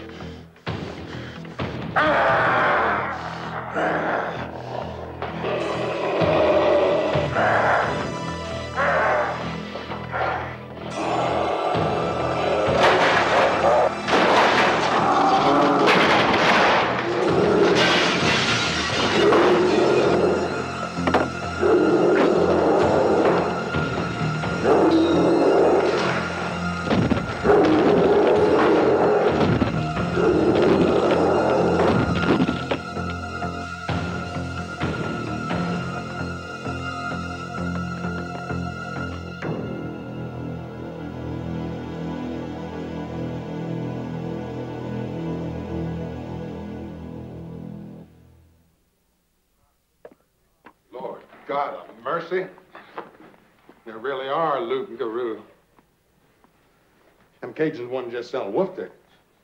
I wonder what else they got back there in them swamps. Emily, my back hurts. Get me a pillow. Bobby, stoke up that fire. It's getting cold in here. Can't you feel it?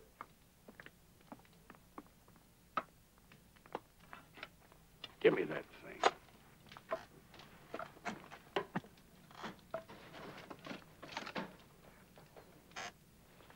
Talk to me, son. Tell me what it's like.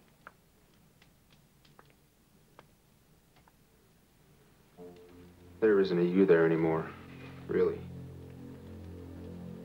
Your blood's on fire. You feel like you got all the energy in the world. Everyone seems so weak, and you're so strong. And you're hungry. My God, you're always hungry. Is there any hurt? Any pain? Not for you. But for everyone else, their pain is so sweet. If you do it, no one will be safe. No matter how much you love them. Not LaCroix. Not Emily.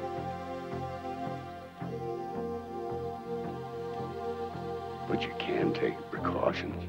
You don't want to.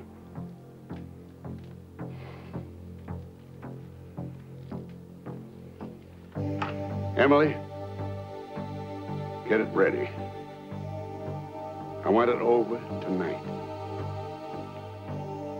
Yes, Big Daddy.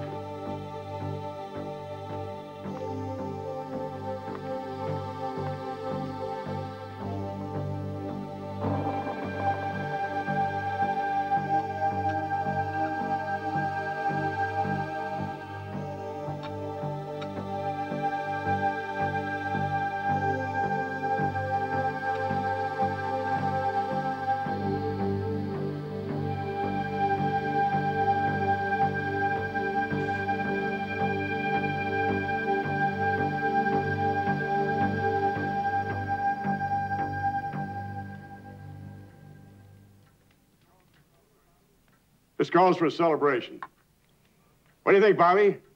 Bourbon and branch all around? Hell, yes, I could use a drink. Let me help you, Bobby.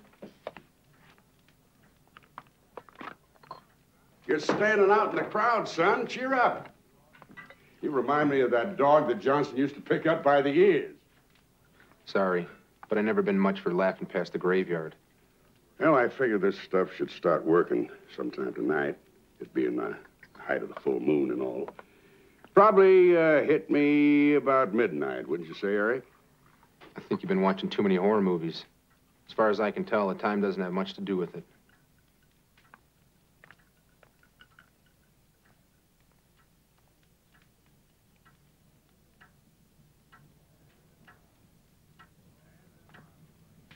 And them lobbyists. Lord, they was on you like maggots on a cow patty. I used to warn my learned colleagues, Big Daddy's golden rule. If you can't eat their food, drink their liquor, bed their women, and still vote against their bill, you got no business in politics. In them days, it cost $3 grand for a lobbyist to get Big Daddy to a prayer breakfast. Of course, he'd knock off 10% the preacher didn't show.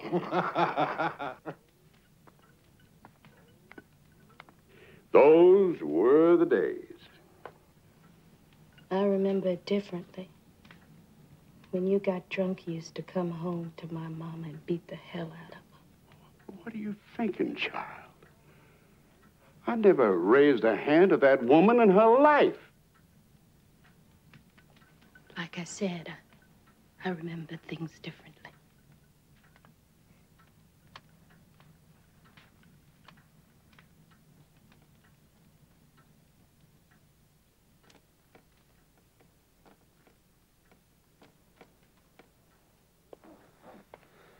I don't know when you're gonna change, or even if you're gonna change.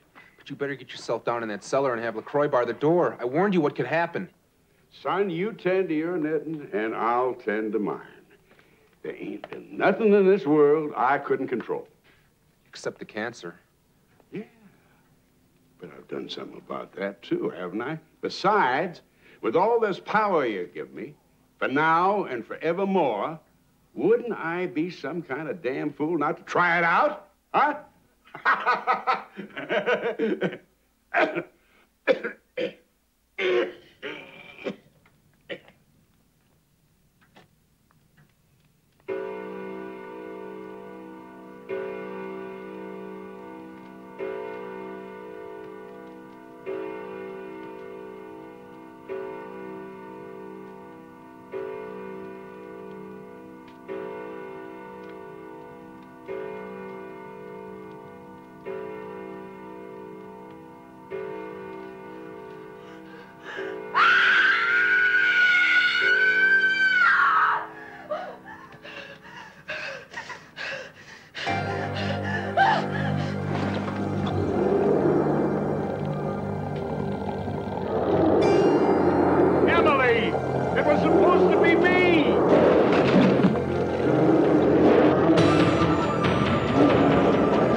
several additional schools in the county expected to close. To repeat, a mudslide has closed Highway 30 for an indefinite period, affecting all traffic to and from mountain resorts. Flash flood warnings are posted for the entire KXIU listening area.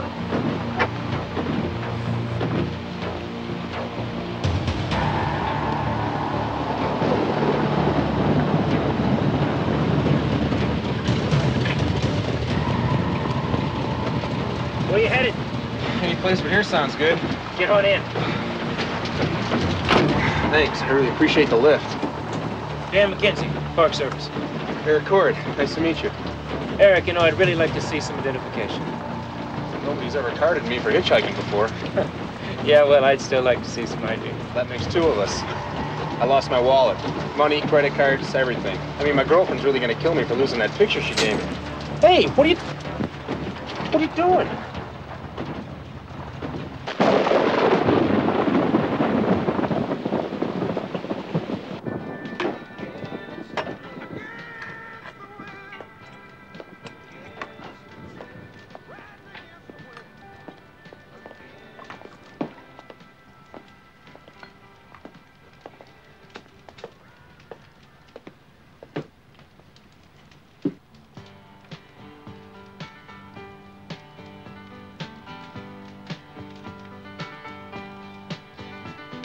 Oh, for Christ's sakes, how many times you gonna play that song? As many as I want. You see, music makes me feel good all over.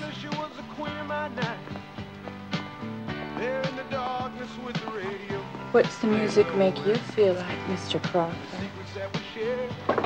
Give it a rest, Susan. But, honey, I'm just trying to give some life to things around here. Man's been brutally murdered, in case you forgot. Hey, cool out. You're just gonna bring us all down with a rap like that. Somebody tell this long-haired turkey the 60s is over, will you? Maybe you'd like to tell me.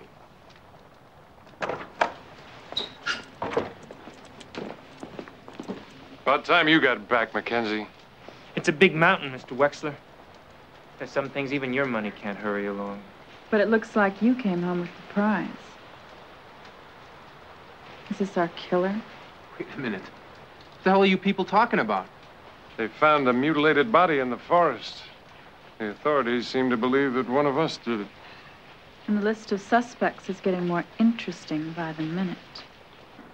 Hey, I already told you, I didn't do anything. Well, somebody sure did.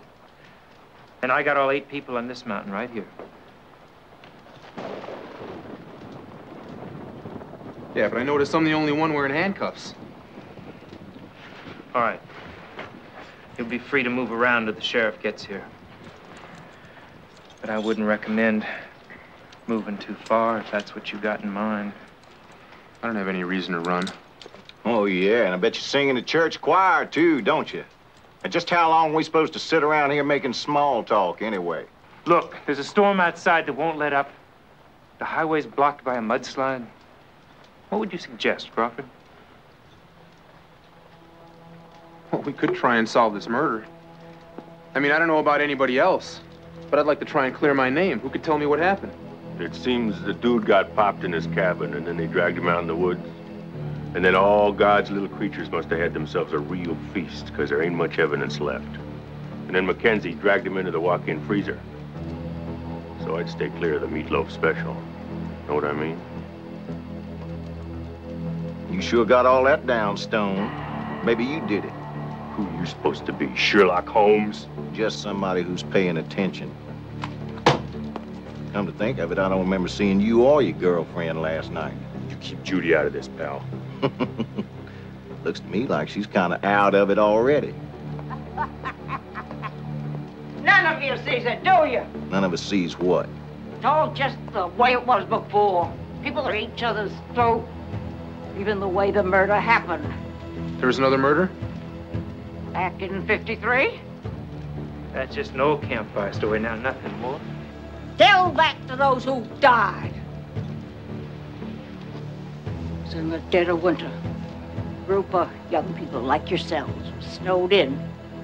The first person was killed with an axe. They used to hang up there. Middle of the night it was. Found him in a pool of blood in there. Never did find the axe, you know. But motive. Now, there's another matter. Why don't you ask Sherlock here? He has all the answers. I'm really getting tired of your mouth. Somebody stop them! No, he's a damn dope addict. Just look in his eyes. Damn it, come on, cut it out. We're all in the same boat here. We're not gonna solve anything by fighting with each other. Well, I don't see anybody else doing anything except sitting around listening to some old woman's nightmares. The old lady. Where is she? She was right here. Mrs. Sims?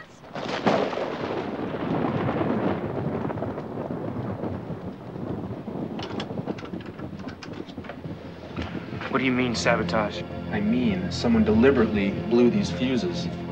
It's only a matter of time before we lost power. We're lucky there wasn't a fire. Can you fix this? Unless someone's got some extra fuses on them, I don't see how. It was the old woman. It had to be. All the time, just waiting on the juice to blow those... Crawford! We don't know that for sure. You just want to calm down. Calm down? We ain't got no power. She could be out there anywhere, just sitting in the dark, with that missing axe she was talking about. Oh, my God. Craig? Craig? What's wrong? I don't know where he is. Somebody do something, please. We've got to find him. Damn it, Stone, now this ain't funny. Stone. Stone, are you here?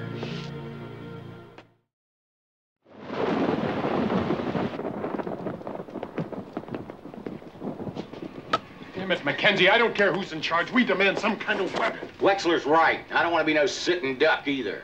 The only weapon around here is going to be the one I carry. In case you've forgotten, you're all still homicide suspects. You know, you've already got one murder victim and 2 missing persons here. I'd say you could use some help.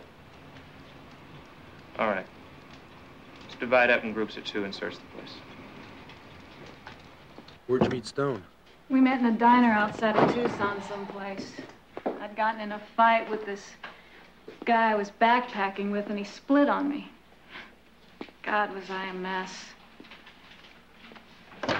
No friends, no money. I just sat in that booth for the longest time and cried, you know? Next thing I knew, Craig was sitting next to me. He didn't even say nothing. He just sat down and put his arm around me and stayed with me until my tears were all used up. Been together ever since.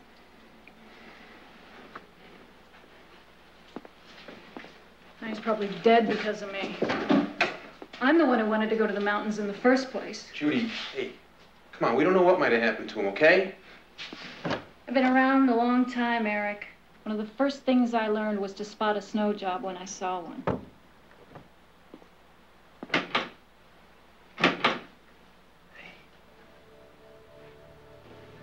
Look at this. Of all the doors, this is the only one that's locked.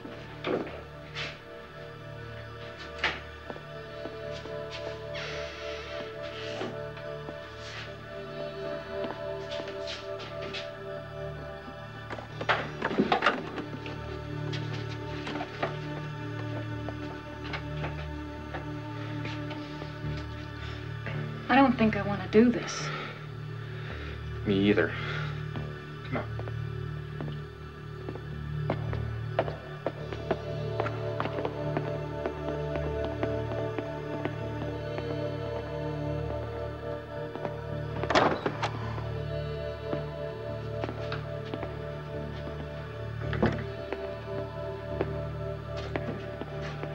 I can't believe this. There must be peepholes into every room. Well, now we know what Mrs. Sims does at night.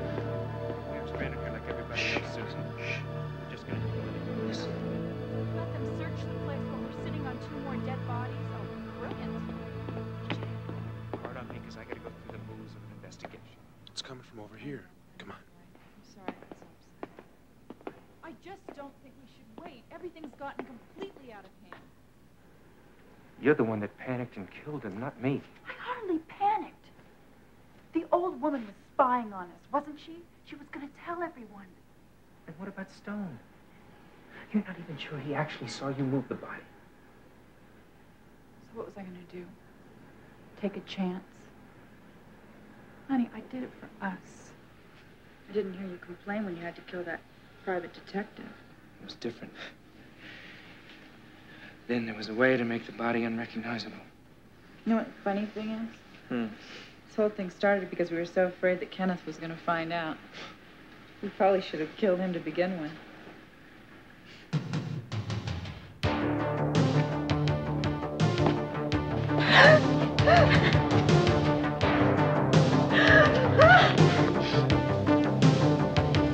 Did you hear that?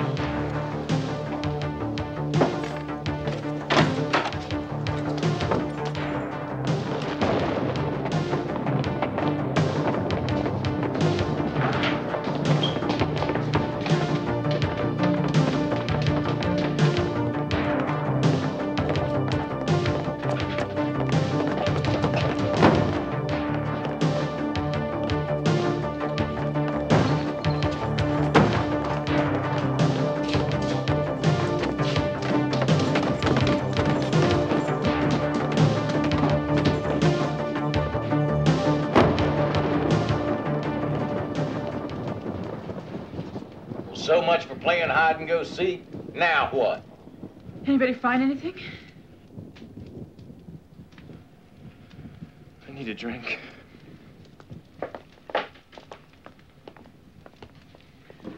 I can't do this. They know it was us. No, they don't. Look, just hang in there. I'll try. But whatever you do, don't leave me. Don't worry. I won't.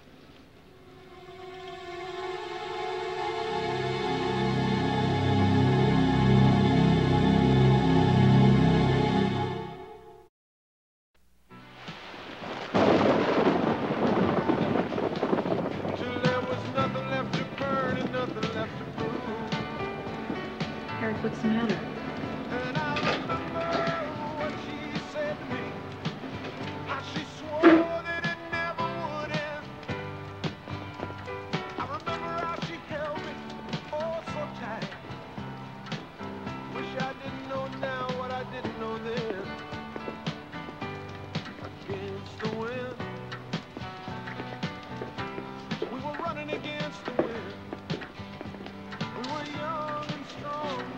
Would you talk to me, please?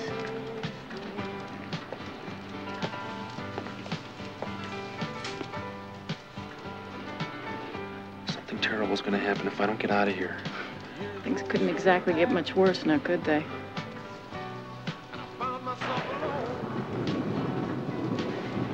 Listen to me.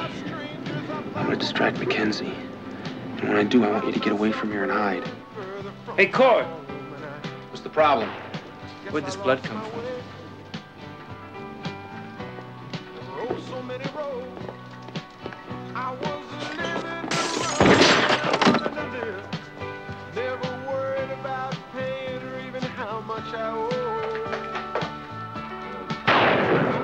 Who would have ever figured it was you?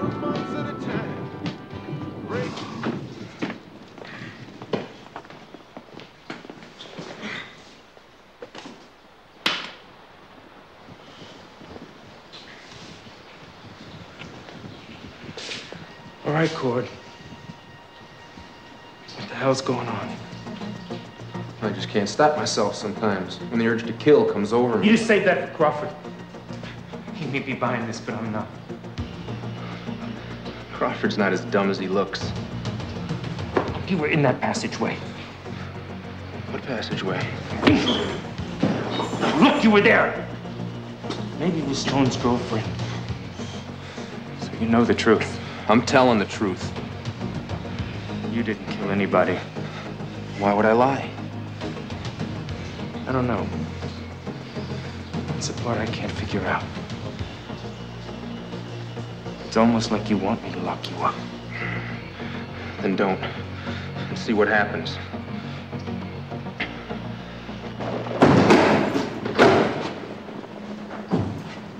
Judy's gone. Damn it, you're supposed to watch me. I was. I don't know how she got away.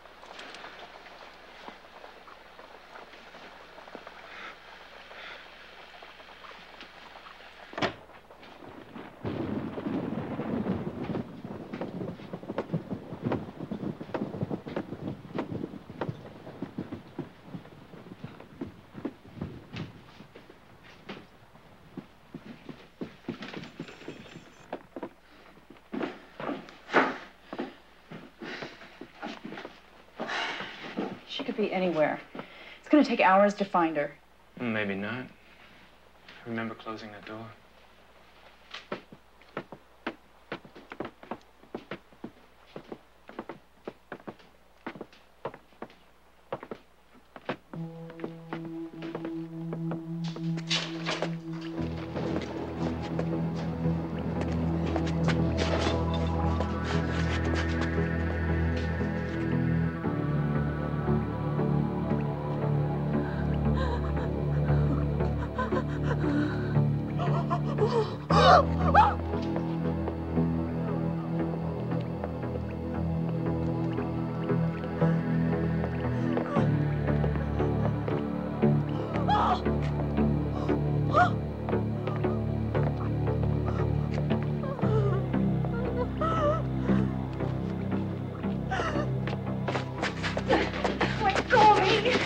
I was right about you in court.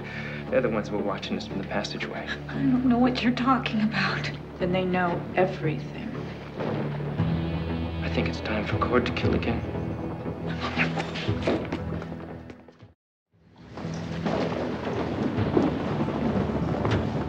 Eric? Don't worry, I'll have you out of there in a second. I wouldn't do that if I were you.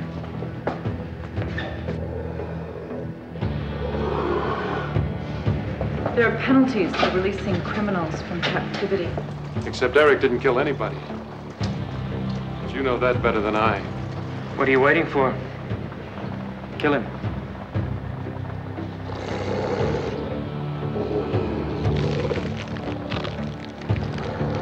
You know, I should have figured this out before.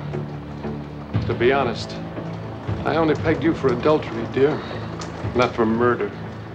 How did you know?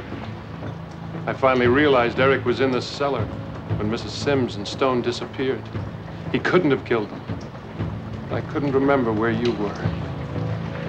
What can I say, darling?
They're gonna have a hell of a time figuring that one out. That's for sure. Don't you think we should tell them what happened? They should know the truth. Lady, I'm not even sure I know what the truth is anymore. So I say we hike ourselves to some place that's got peace of mind and plenty of beer. See if we can't just forget.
Bats are rising above the swamp. The hounds are baying in the graveyard. The moon is blood red.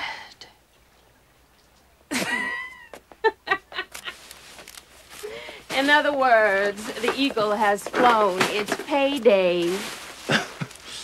Your bookkeeper's got too many birds on his antenna. There's no way you guys can owe me anything. I broke his pencil and made him take the advance out of next week's check. You want me to cash this for you? Oh, Gertrude, you're a joy and a comfort.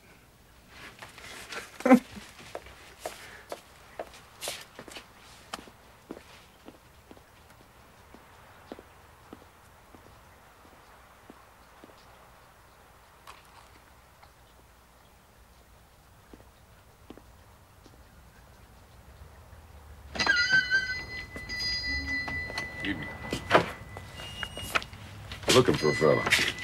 Seen him around?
Late to be out, isn't it?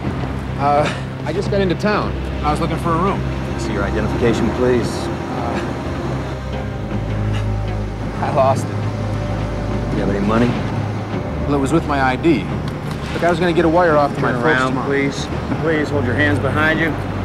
Officer, it was just a stupid mistake. I don't know where I left it. Well, these things happen to people. Come on. Let's take a little ride to the station.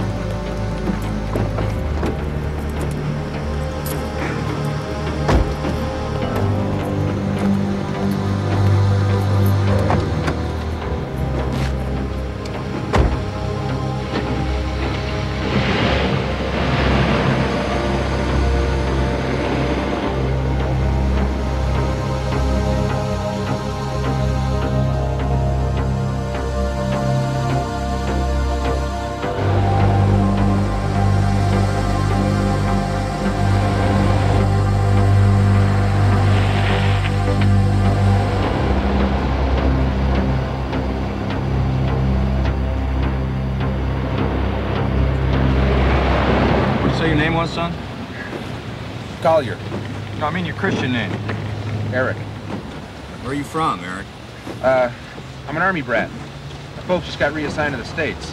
I'm taking a little time off from school to see the country. You wanted to see the world. Maybe you should have joined up like your father. You get real dangerous being on your own. I never really thought about it like that. None of you kids do. What would happen if you were in some terrible accident or you got killed? No ID? All we'd have is a John Doe.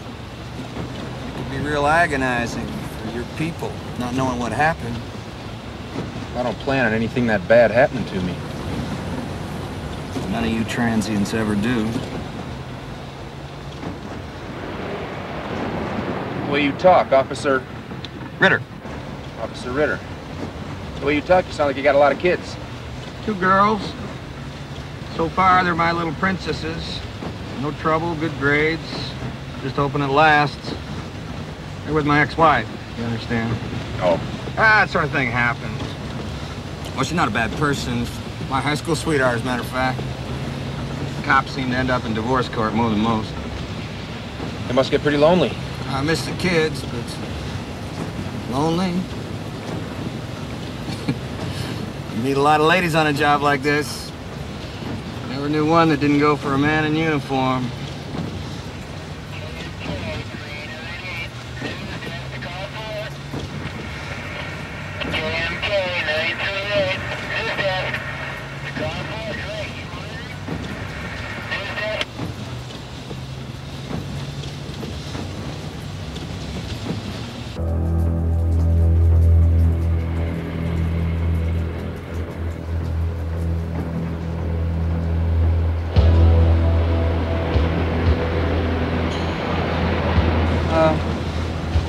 Officer Ritter, I don't want to make you mad or anything, but we're just going in circles. I mean, aren't we going back to the police station? I am busted, aren't I? I come from a long line of peace officers. There's been a Ritter on the police force all the way back to my great-grandfather. It's a different world then. Different law then. Decent people knew the difference between right and wrong. And if not, I'll be judge, I'll be jury, said cunning old Fury. Some got horsewhipped, some got tarred and feathered. Others not even a board marker for their grave.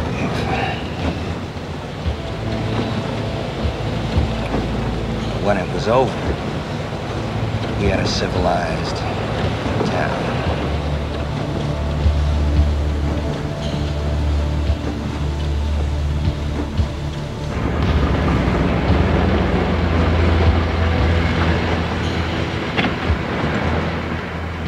Here we are.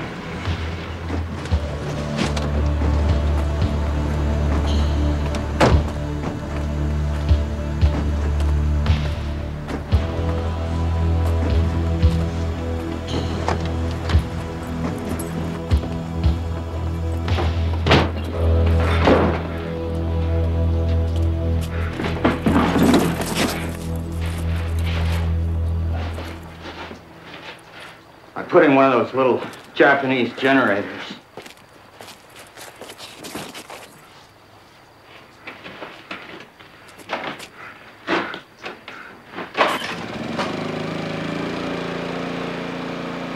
Can't hear it at all outside.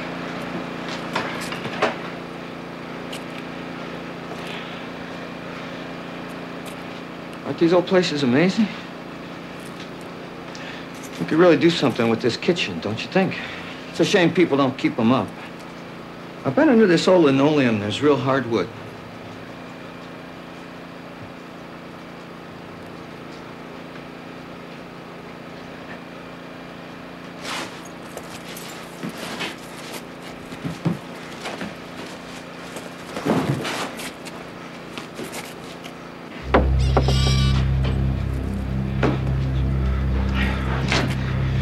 Show you the cellar.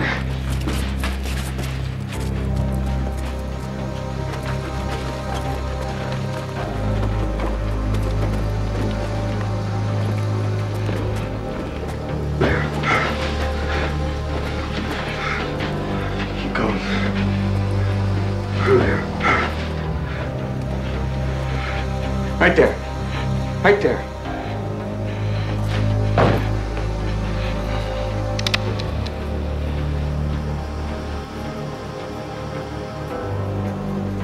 Aren't you gonna ask me why? Why?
Pine Street Station, Sergeant Lopez. Hold on a minute, sir. What is your name and where are you at right now? Oh, you don't want to give your name? You're a concerned citizen. And you want to report a murder? Oh, not just one murder. Several murders. Uh-huh. Well, sir, when did these murders occur? But you do know where the bodies are buried? Mm-hmm. Oh, yes, sir, I am writing this down.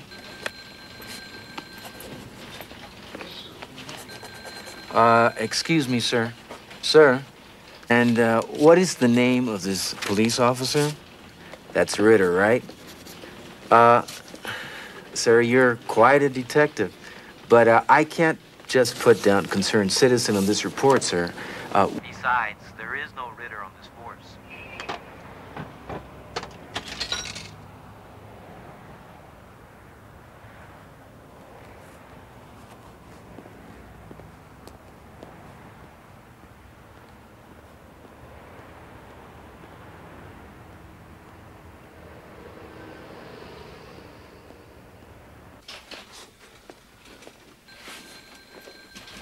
Hey, Drake, how you doing?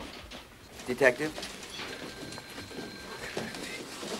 Lopez. Hey, Kowalski. Kenny's here. Hey, Drake, how's the news game? Oh, not too great, not too great. In fact, you guys are probably going to be pretty ticked off about this. You know that half-hour docu I was doing? On the homicide squad.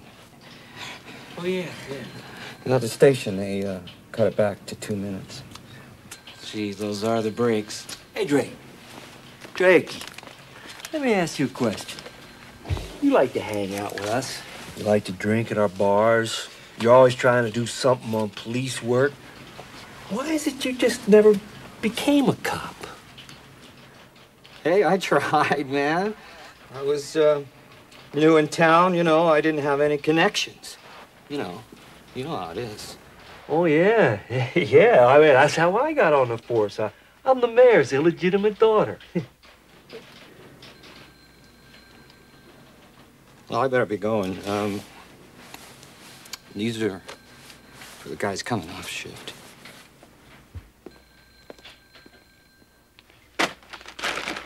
That's what I like about you, Kowalski. You're all heart. Next time, why don't you just beat him with a rubber hose?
You took some finding, boy.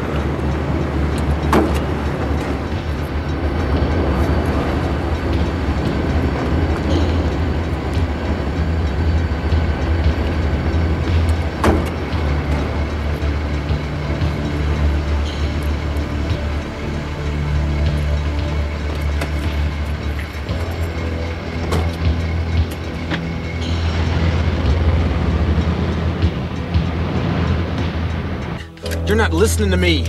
He is going to kill that girl.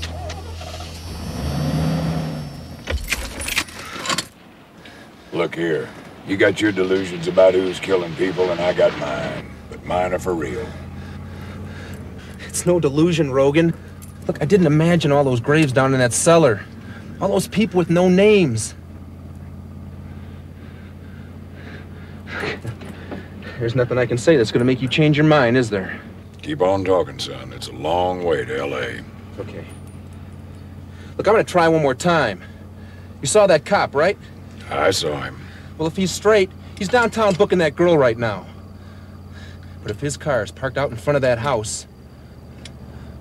Look, come on, man. What have you got to lose?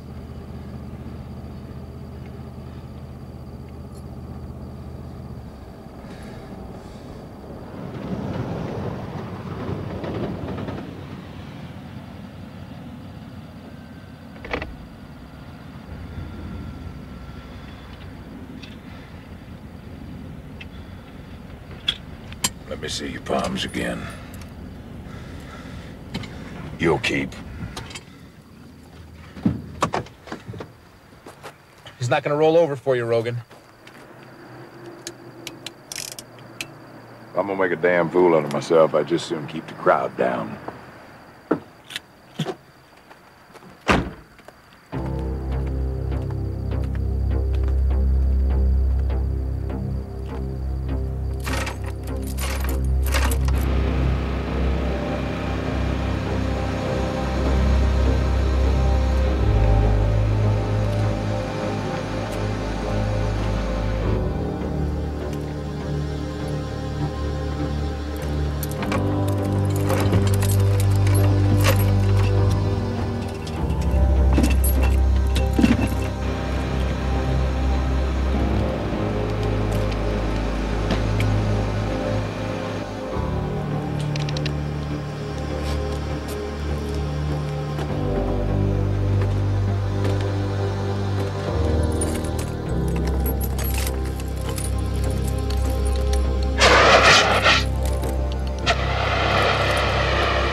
Don't turn.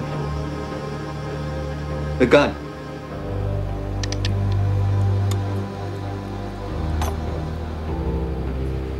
Over there.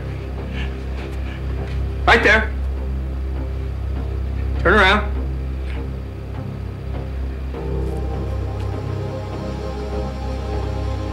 I was worried for a minute. She fainted. Spoiled the whole thing. But you'll do.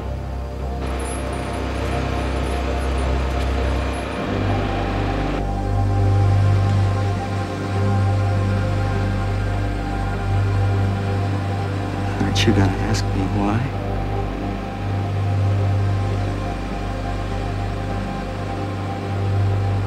I said, aren't you gonna ask me why?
They put him in a small white room with a chair and the kind of bed that comes with straps. He never moves. He never sleeps. And the only word anyone has heard him say is, why?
Do you have any idea what it would take?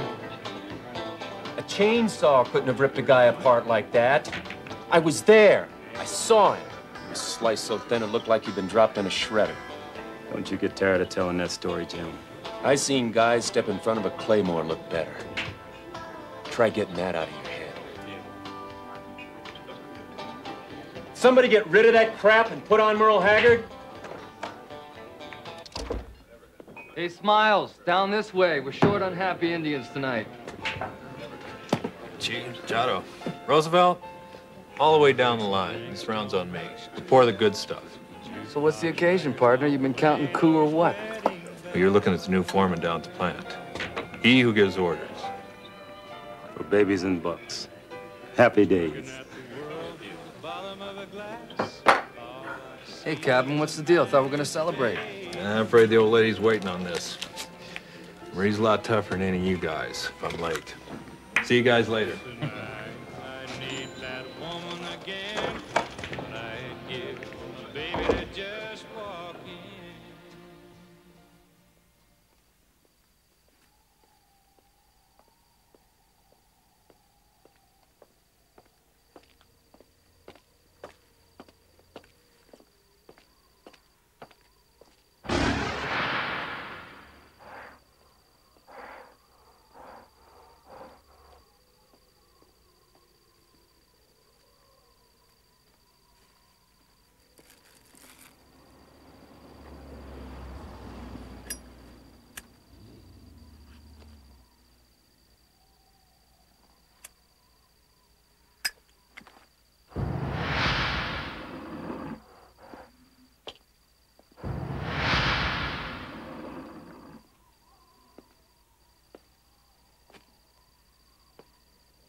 Miss Bisty? I think that's the man that killed your husband.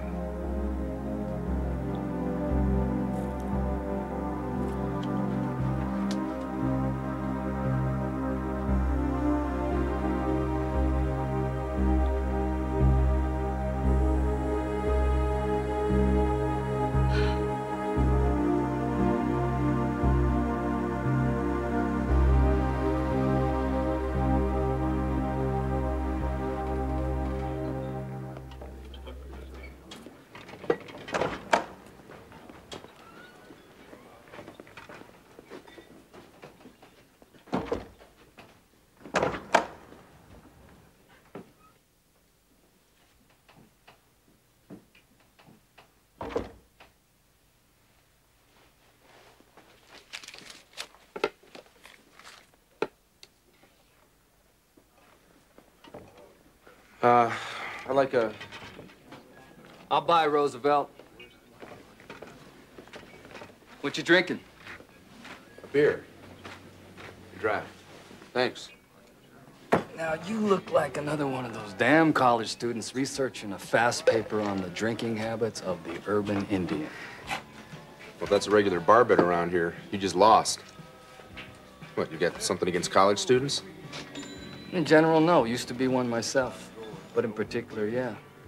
Around here. This is our world. We don't like being poked in pride like we're lab animals. Well, the guy I'm looking for wouldn't look bad in a cage. He's a big, ugly plug. His name's Janos Scorzini. Last white I wandered in here, left on a spit, as far as I can recall. Why don't you try another bar? But until you get the bucks up, I'd, skip the ones that are in mourning. What happened? Some psycho's carving up the Navajo tribe for general recreation. That's one theory. What's yours? Go ahead. Tell them the rest. Some of us think it's a skinwalker. And what the hell is a skinwalker? It's one of my tribe's more colorful legends. Superstition or a bunch of hocus pocus, depending on who you're talking to. Skinwalker is a witch with the power to change into alternate beings. A dog, a bird, a wolf, who knows? More ghosts. Let me tell you about ghosts, kid. I'm an expert. Quezon, every lion animal out there swore there was ghosts out there. Missed. Outside the wire. But every time we dumped half a magazine of 7.62 at them ghosts, they got real solid. Real dead. Roosevelt's just been listening to too many old folks like his uncle. Butt out, Gus. Hey, you're just an honorary Indian. If I buy the next round, can I rejoin the tribe? Now don't go beat me over the head with a tom-tom or whatever it is you guys do when a stranger asks a stupid question. But let's just say, I mean, for the sake of argument, that there really was a skinwalker going around killing people. What did you do? We killed him. Some say you had to use a weapon made of bone. Corpse's bone. Silver was also supposed to work. Sure. Whop somebody over the head with one of those concho belts. He probably stayed dead for a while. Some said there was a cure. Cure? You mean there was a way of ending? There's supposed to be some kind of purification ceremony, elaborate as all hell. Bahi, Mr. Indochini, was telling me about it the other day. Sort of a medicine man.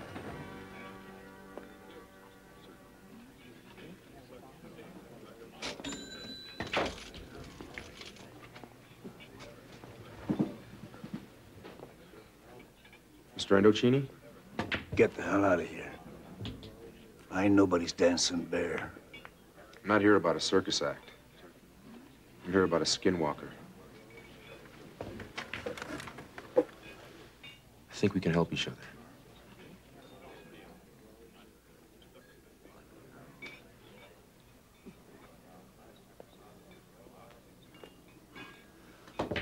Upstairs. We'll talk.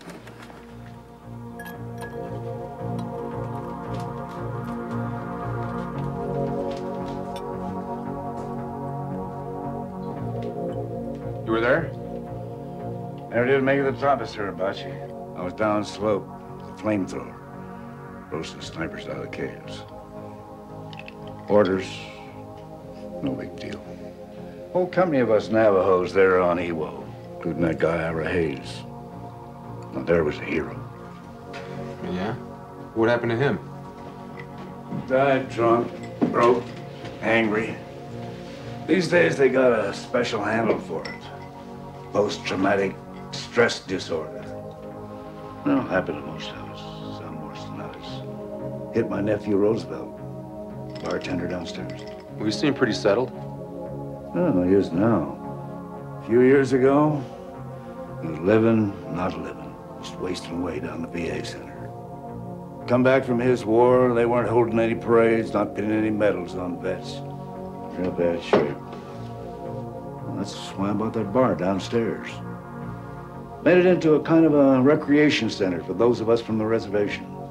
Let Roosevelt run things. Reckon it was the right time to make a move.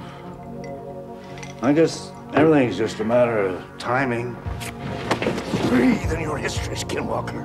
But this here's silver-plated. Let me see your hand. Open your damn hand!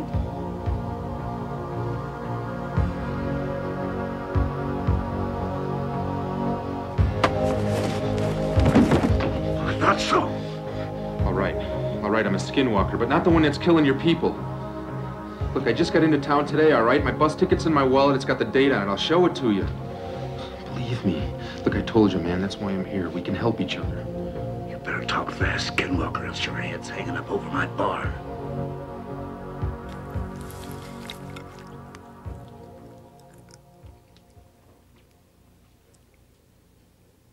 Best put a little something away. She'll start kicking like crazy if she don't get some food. How do you know it's a she? Because, little sister, it'd already be kicking if it was a boy.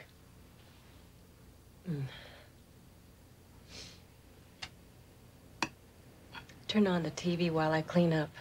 Coffee will be ready in a minute. Okay.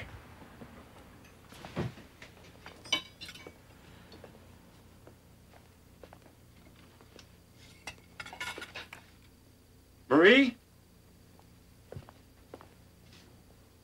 Where did you get this? There's an Indian looking for him. A bounty hunter. He said that's the guy who killed Joseph. Why? This joker was in the bar today. So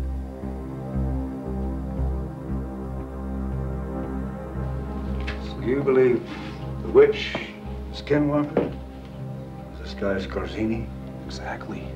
Look, I lost him a few weeks ago. Then I read about the killings here. It's Scorzini, all right. Look, I can stop him if you help me. What do you want in return? The guys downstairs were talking about a cure, some kind of purification ceremony. Is there such a thing? Oh, I heard stories. Studied to be a medicine man when I was a kid. Well, how do I find out about it? You need a real old Indian for that. You mean the guy who posed for the nickel? That was this old grandfather. Still on the reservation when I left. You want, I can call, see if he's still alive. So we have ourselves a deal then?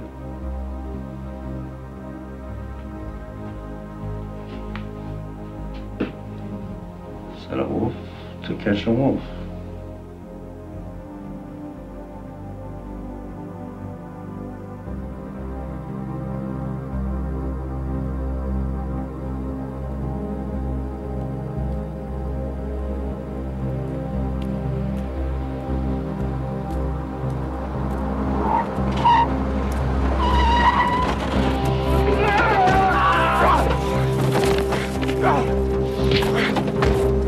You killed him! You killed my husband! Get the rope out of the back of the truck.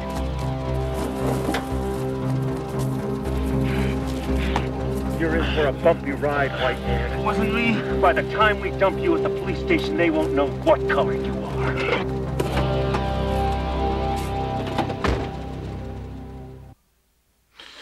It's all right. You're safe now. I don't know what to say. How sorry we are. What a terrible mistake we made. And it's all because of that man with your picture. What man? Joe Rogan, he said his name was. And what made you stop?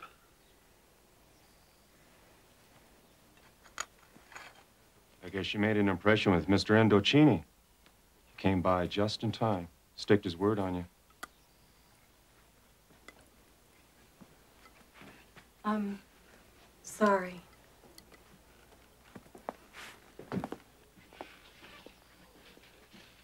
I call the reservation.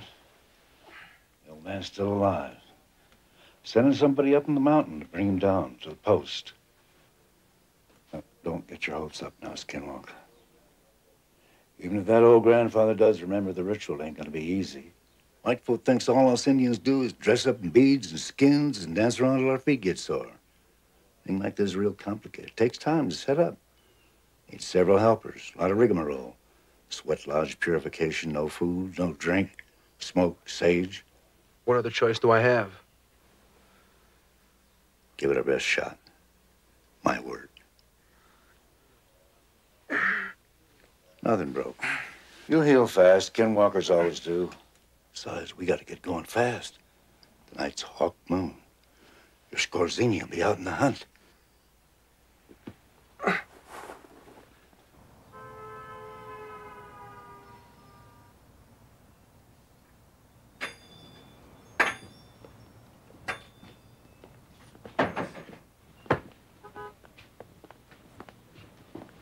Well, now. Been a while by. What's your pleasure? Come to pick up my medallion. Not just gonna pay the interest current, huh?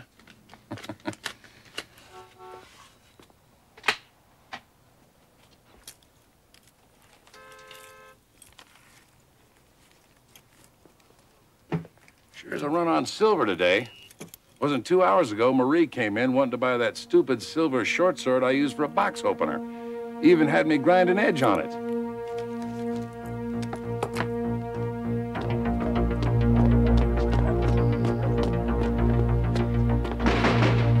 Marie! Marie!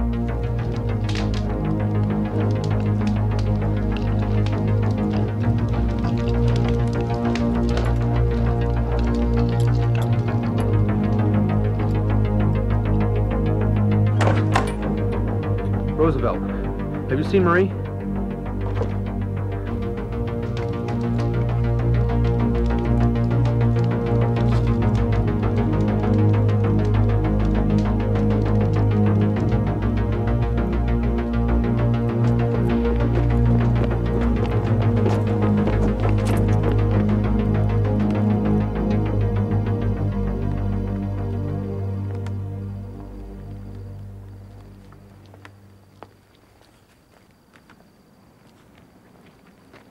Hi, Marie. Hey, let me help you with those. Oh, no, I need the exercise. So, how's it going? Well, you know. Yeah, things usually don't turn out the way we plan. You know, half the things I thought would happen never even got off the ground floor. Well, you were always so bright, George. As far as I could remember, everybody thought the world of you. Hey, did I ever tell you the thoughts I used to have? What do you mean? You never knew, did you? What a crush I had on you. But George, that was many years ago. We were nothing but kids. Kids have dreams. There I was, just a blue-collar Indian like Joe, coming home, growling about the tribal council, patting the kids on the head, married to you. Instead, they sent me to college. You know, it's weird how kids take things. Everybody thought they were doing me a favor. I felt like I was abandoned, outlawed from the tribe. My God, George, the whole tribe paid for your education. Yeah, well, it doesn't feel like a favor when you're George, the white man's Indian, passed from school to school, person to person like an object. Made me feel small, insignificant, like a speck floating in the wind. Well, I'm sure they just wanted to do what was best for you. They never thought... No one ever thought, that's the point. No one gave a damn about me. You hate us, don't you? It's my other dream, Marie. Wiping out the whole damn tribe.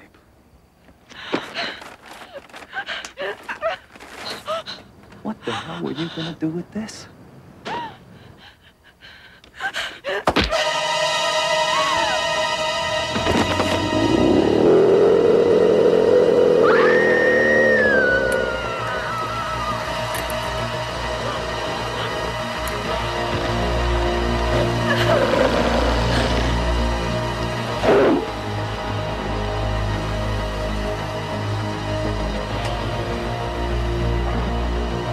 Get away from me now!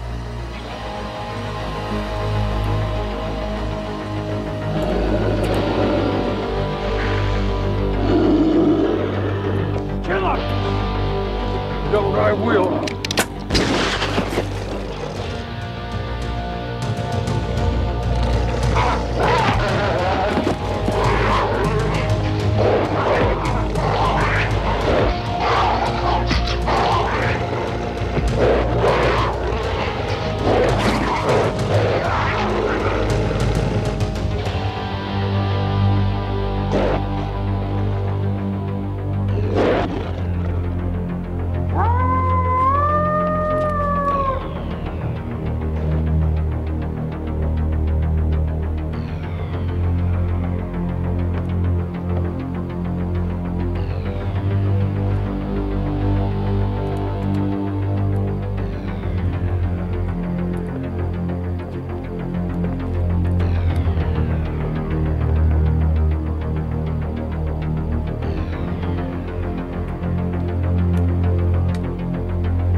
Spoke to that old grandfather down the reservation. Jim Chato's ghost goes way back, before there was the people. There was a cure, wouldn't be no Chato. But the legend? Legend was a lie. That old grandfather was a child. His grandfather told him the story. There was the Skinwalker, son of our chief. Chief sent for a medicine man, great power. Performed a ceremony. Didn't work. Chief had to kill his own son, silver-tipped spear. That's when they made up the lie, the legend, to hide their shame. Now, 200 years later, it's come back to shame us again. Sorry I couldn't come through with my end of the bargain. I guess I'll just have to find the cure on my own. If you do. I'll be back.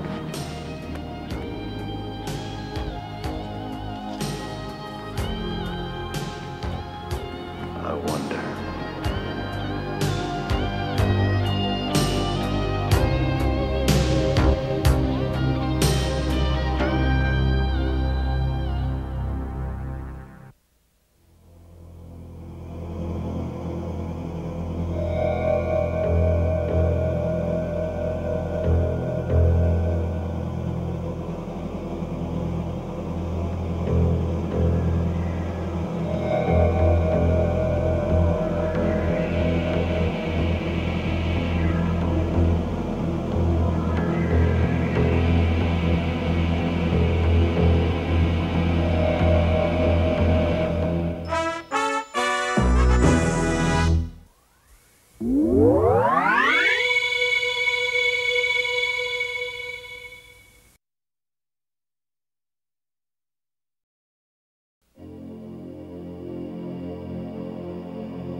Hot damn.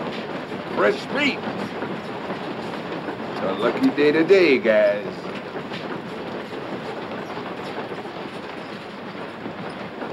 Oh, those are nice looking shoes. Look to be about my size. No, you wouldn't like them. They got nails growing through the heels. But just the same, I think I'll try them anyway. Leave them be, Bud. Don't we have enough problems without you playing fiddlestick? Let Bud have on. Throw the widow out into the night. Big cojones, Portillo. You still gonna break bad when that shot wears off? All right, cut the crap. Come here, kid.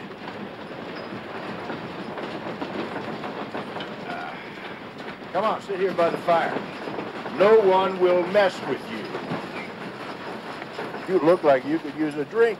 Hey, Doc, how about some of your hospitality? Come on, Hank. Doc. Sure.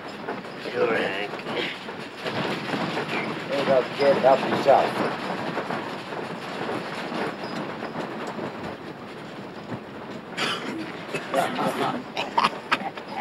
It's either rubbing alcohol or Chateau Raisin Jack.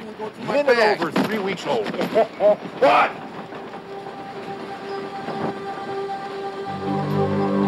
You gotta forgive the guys their tension. We're just out of Portland. We're in kind of a hurry. Yeah, well, it doesn't surprise me at all. Oh, no, you got it the wrong way around there, kid. This time somebody's scragging us. Yeah, 6 of us dead so far. Specifics a gag of maggot.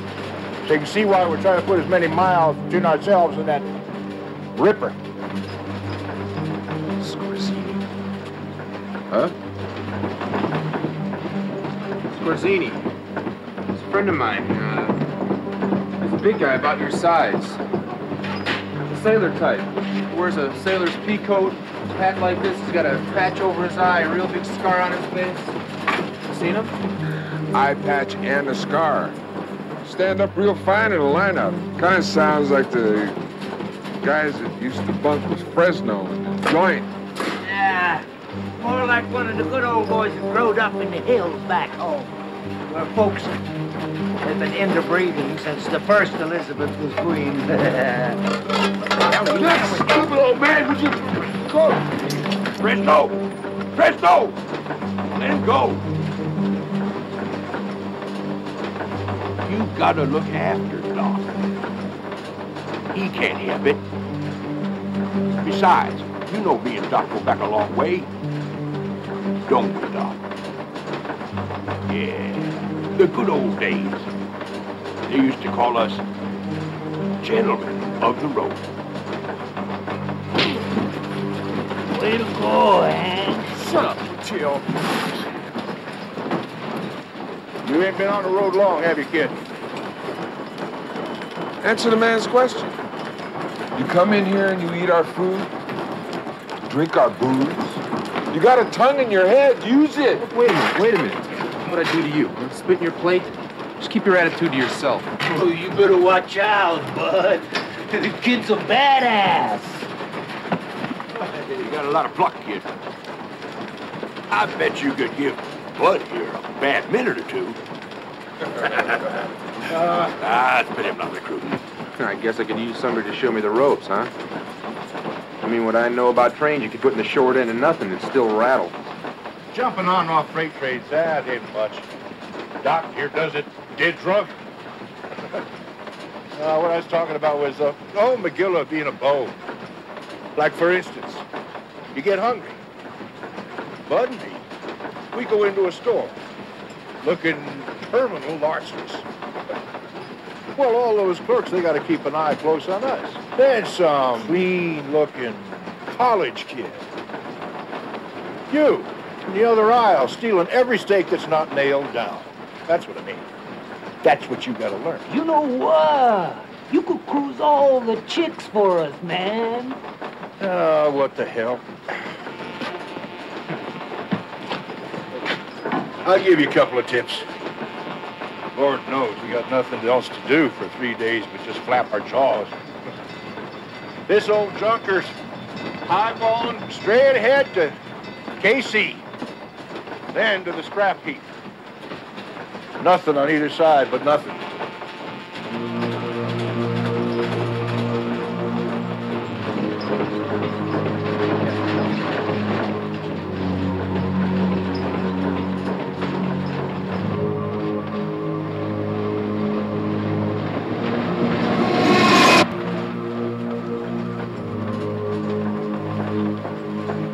got it in. Little bastard was packing, but... What's going on? My God, he killed him. He butchered poor Hank like an animal. I should have done you when you got on. What kind of load is this? What are these, silver bullets? And we got ourselves a real weirdo here. Wait a minute, I didn't. Shut up! Look at me, because I want to see your face when I blow your brains out with one of your silver slugs. Kill him, Fresno. Mata al cabrón. Hey, don't be blind, man. You brought Portland with you.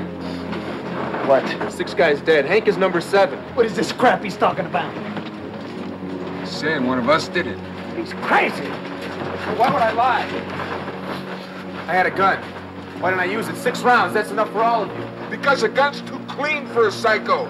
Right. What about those bullets? And what is a guy on the bum doing with the piece that cost $150 easy? Buys a lot of smack. Any of you guys see me lurking around Portland? Or any place else? Hell, man, Hank called it, all right? He said I was as green as they come.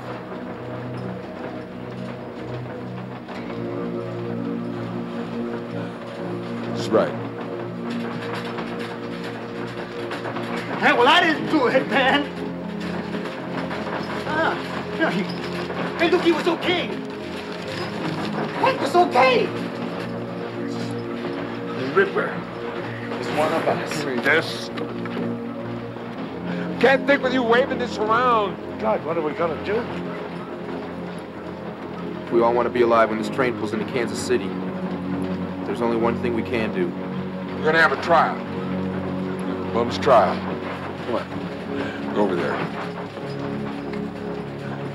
You, right there. You're gonna be the judge. We're gonna be the jury. This, gentlemen, is gonna be the executioner.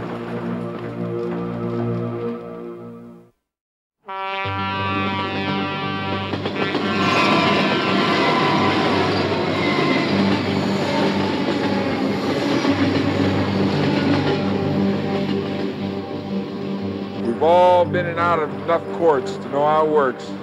But this time, there ain't gonna be no chains. There ain't gonna be no appeals. Yeah, the words sound okay, but you just ain't got the tune right. Send me.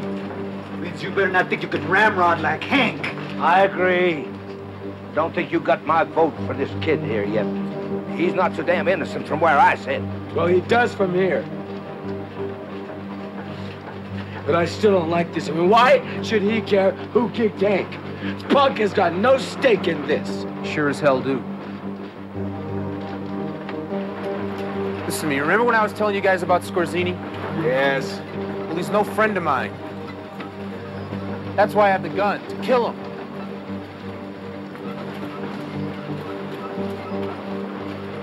Look, whoever wasted Hank knew Scorzini real well. Now tell me about Portland. Tell me about the 6 guys who died. Guys like Hank. None of those guys were anything like Hank. Nah, they were winos, for God's sake. What they call the homeless these days, street kids. None of them was pros like Hank or like us.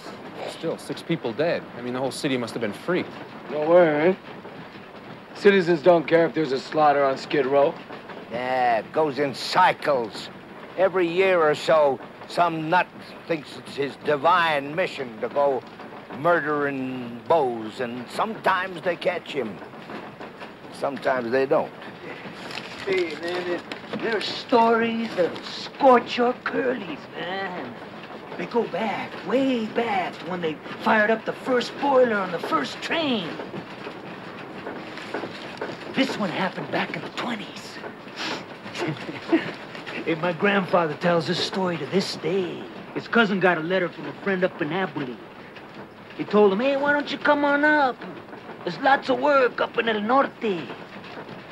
So the man brought his whole family. All 8 of them. But the brakeman caught him at the water point. They threw him off the train. No one knows what happened after that. was months before they found all the bodies. There are 8 gravestones in my grandfather's village to this day. They're all lined up with gold. There weren't much of them left to bury either. You know, the crews aren't safe either. 6, 7 years ago, Massachusetts had that switcher pulling about a half a dozen tankers through the yard, Casey Jones. Okay, it was a runaway. Well, they stacked up a bunch of boxcars and stopped it. Run up to the cab. Hey, what's the matter with you guys in there? You drunk or something? No answer. Go inside. All 3 of them deader than steam. Looks like somebody took after him with an axe. Now I can see why you guys left Portland in such a hurry. Whose idea was it anyway? Thanks. Thought so. You know, I also think Hank knew something. But I don't think he knew enough, especially about his friends. Tell me about Hank. First question, why'd you all groupie for him? Hey, Hank had style. Like, back when I was a yard bull, before I got nailed, Hank never stole anything that'd be missed. He always gave me my cut, and he kept all the rest of the bows in line. How?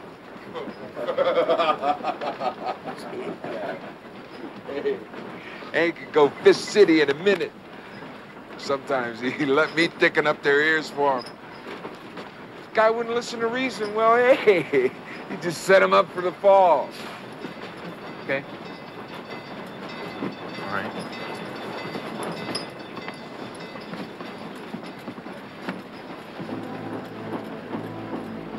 Hank said you two went way back. Perhaps 20 years. Met him on a chain gang. There'd been some disagreement as to how I conducted my medical practice. Medical practice. Bat you while you wait, catch on the barrel ahead.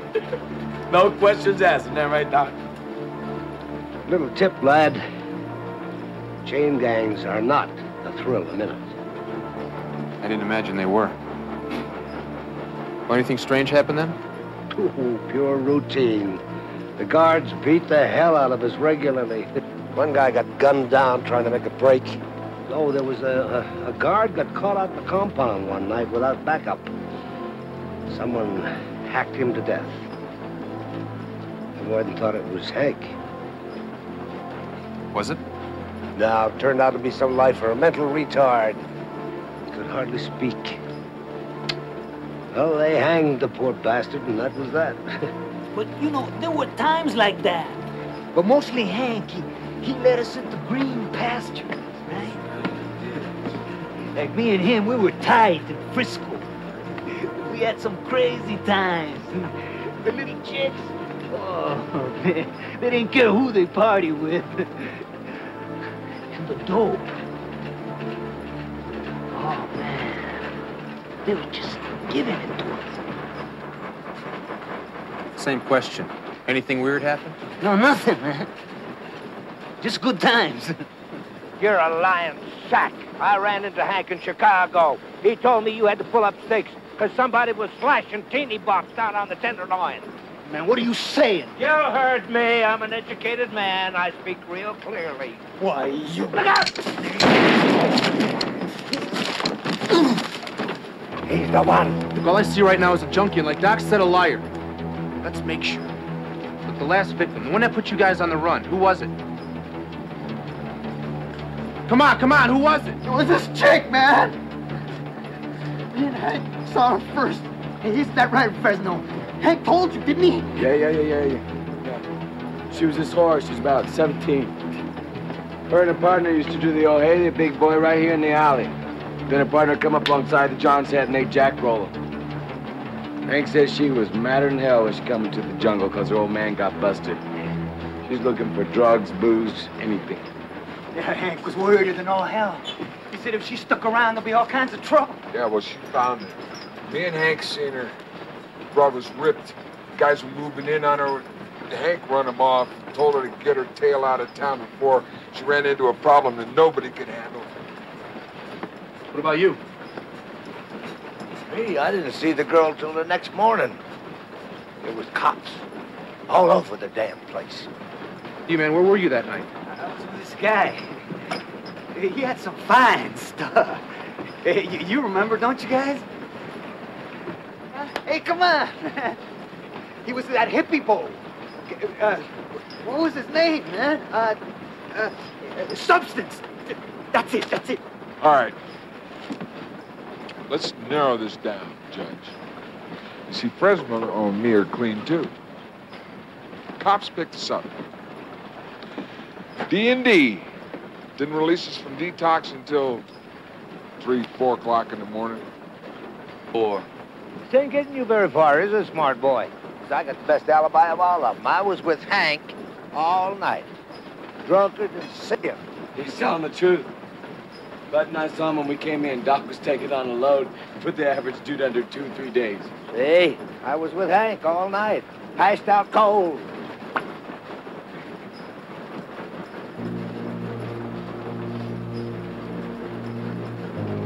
No, you weren't. What the hell are you saying? No, I got up just before dawn to take a whiz. And I didn't see Hank, and I sure as hell didn't see you, old man. I was there, I'm telling you! Wait a minute. You said you didn't see Hank. Where was he? I don't know. He kicked me awake an hour later.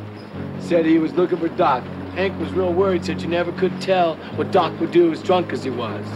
But I guess we know now, don't we, Doc? Man. Wait a minute. Wait a minute. You're making a terrible mistake. Wait. Wait.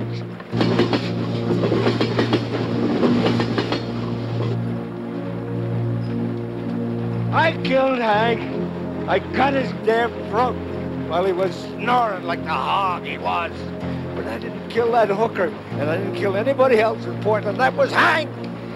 And no, it wasn't. I heard strange noises. I woke up. I thought it was having the DTs. And these noises, it was nothing like I ever heard before in my life. It was somebody moaning, hurting, moaning, and something snarling. I didn't want to look, but I just had to. I had to look. I came across them down by the siding. The girl was dead by then, I think. I hope, because there was Hank feeding on her. No, it wasn't Hank. It was half Hank and half some kind of monster. I didn't know whether he saw me or not, but I just ran and I hid out. All night, Hank found me in the morning. I don't know whether he knew then or not, but he said that we were going to do some traveling together. And I was just too scared to say no. And then we jumped on this train, and we rode, and we couldn't get off mile after mile after mile, and I'm waiting for Hank to change again, for him to change.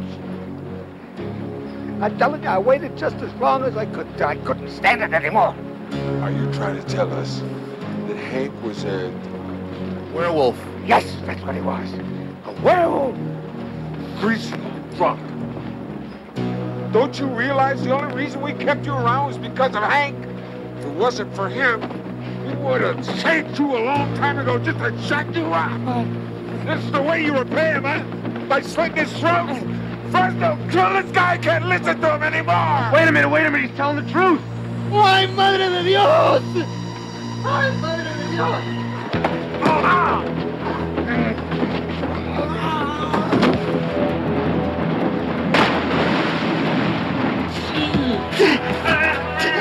What is it, man? I don't know. Shoot it quick!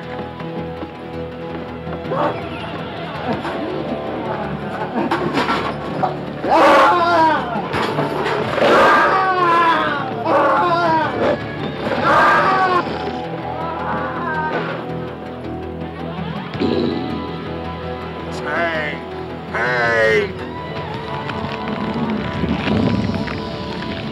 No!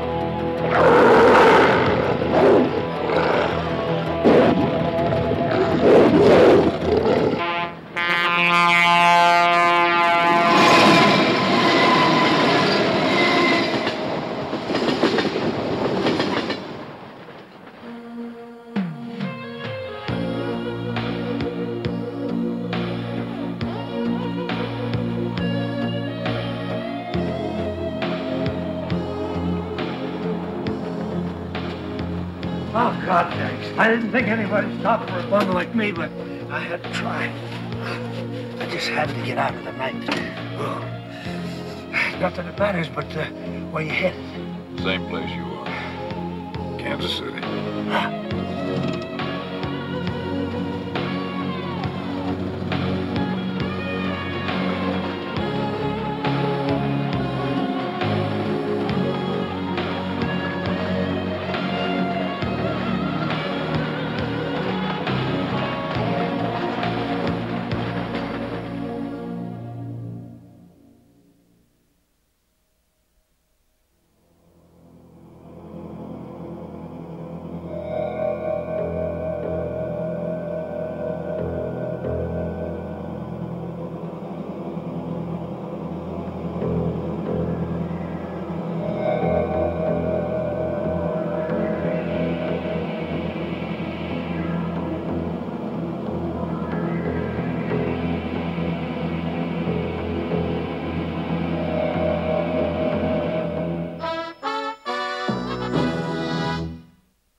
Peter. Peter! What? Oh, hey, Roger. Hey. Oh, man. What the hell did they do to you? They made me wash my spikes out. Nazis. I mean, they can't just be satisfied to bust you. So what's been happening? Everybody split, man. I've just been hanging out waiting for you. What's going on? It's pretty terrible. They found Janice's body behind the mall. She was murdered. Do they know who did it? No. What about Michelle?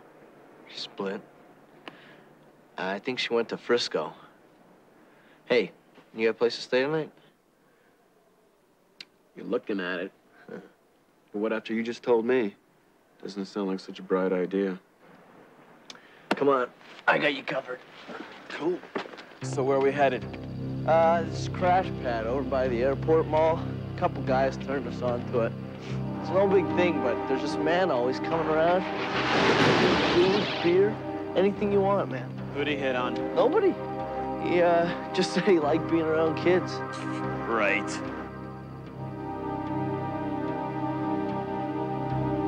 So, who's this nice man who likes kids?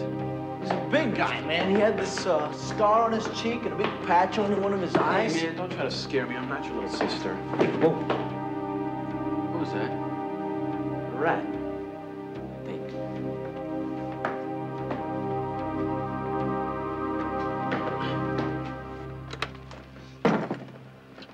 Hey, the guy with the scar on the eye patch. Did he have a name? Scorzini. Oh, Scorzini. Well, I feel much better. If you said his name was Smith, then I'd be worried. Hey, I don't know about you, Pete, but tomorrow morning, I'm out of here. What do you say we do like Michelle and go to Frisco? I don't know, man. I was thinking about maybe going back home.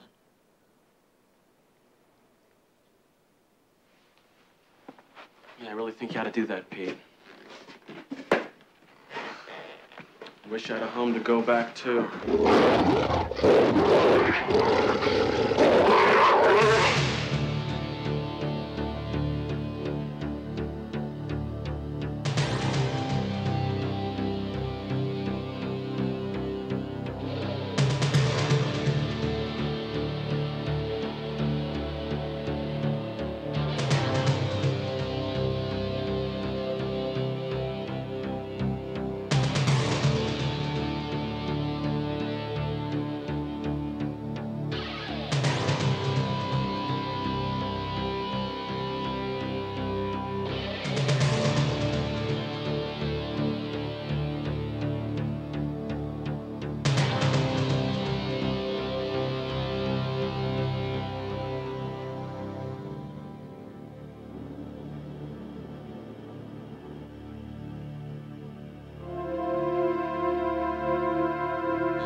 Don't shoot, mister. Oh, my God. Don't worry. I won't. Are you a cop? No. No, let's move over here.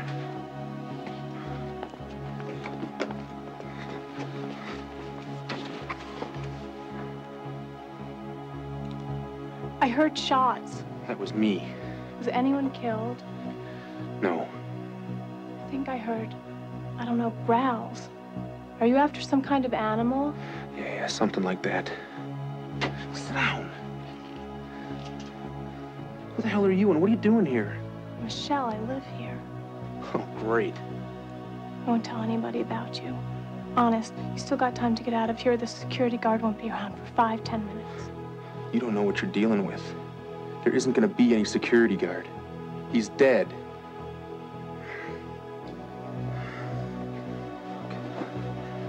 I'm sorry. I'm sorry. Let's both of us just calm down. I'll start at the beginning. What's this crap about you living here? Nobody lives in a mall. Well, I do. I was living on the streets with my friends. Wasn't that cool? But nobody rags on you, tells you what to do. You're not gonna hurt me, are you? Oh, Michelle, I'm not gonna hurt you. How could I hurt somebody that could be my kid's sister? Anyway, this really weird man started coming around. He was like feeding us and giving us money. And everybody was waiting to see who he was gonna hit on. First, it wasn't anybody. It was me. What did you do? I'm not really cool in that kind of situation, so I was out of there. Look, you asked about the shots and I told you. But what I didn't tell you is what they were for. Scorsini? Does he have a gun? No. Well, then we're okay. No, we're not. I only have one bullet left. There's something else you should know. Janice wasn't the only one. There were other kids and I'm a security guard. We've got to find a safe place where no one can get at you. I know a place where we can both hide.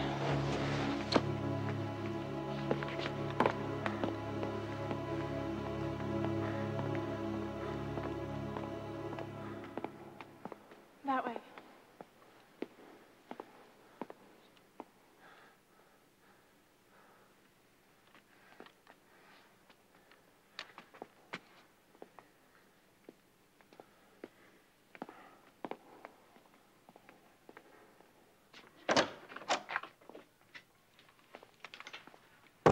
What do you want? I've got caviar, chocolate, smoked salmon, and here we are, almond stuffed olives. I'm absolutely addicted to almond stuffed olives. Want some? No. No, thanks. You know, I know malls write off a hefty amount of theft every year. But aren't you stretching it a bit? I'm not a thief. I put everything back. Except the food. Look, I gotta ask you this. I mean, what was in your head when you came here? I mean, why a mall? Are you kidding? I know everything about malls. I got my first credit card when I was 13. There isn't anything you can't find or do in a mall. It's everybody's dream, isn't it? I think hanging out in the mall was just getting started when I was a kid. You know, I spend most of my time busting my knuckles on an old Mustang. My best friend, a guy named Ted, he had a kid sister. Anyway, we didn't understand what the big deal was about malls. In a mall, you can see your whole life. Behind you, you've got toy stores and candy stores. Right now, records and videos. Up ahead, jewelry, furs, clothes, expensive perfumes. Just a material girl in a material world? So what? That's what it's all about, isn't it? I noticed whenever my parents had a problem, they could make it go away with a check or a credit card. Then when I did the same thing, it was, oh, Michelle. So I split. No big deal. I mean, everybody's folks are like that, weren't yours? No. No, my parents were in a class all by themselves. I mean, they didn't always see things my way, but they always gave me the benefit of the doubt. Yeah, I think if they would have lived, they would have been pretty good friends.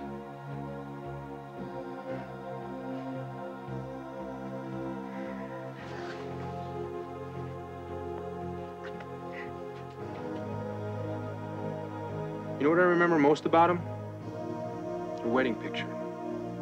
Dad looked like a scared college kid in a red tux, and Mom like your basic cheerleader. God, so damn young. Younger than I am now.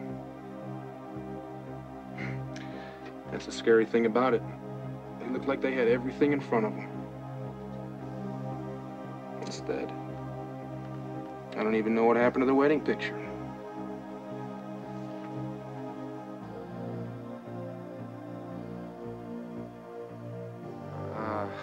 Look, you listen to me. No more of this. And one more thing.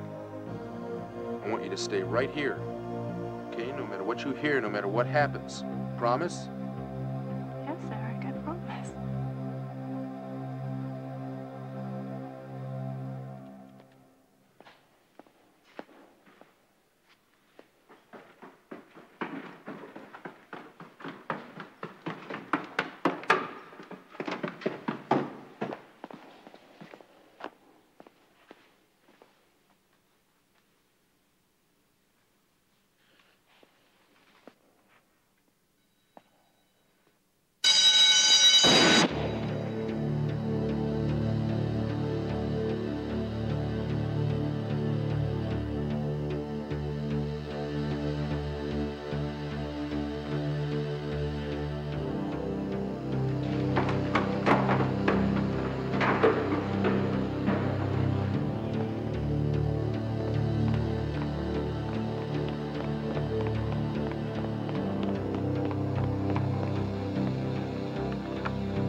Michelle?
I need you.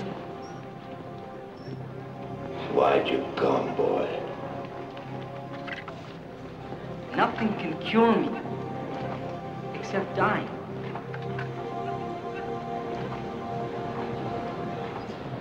My friend is dead. And I killed him. Did you now? Did you save your friend from his horrible You can end a life? curse by severing the original bloodline. One of mine, aren't you?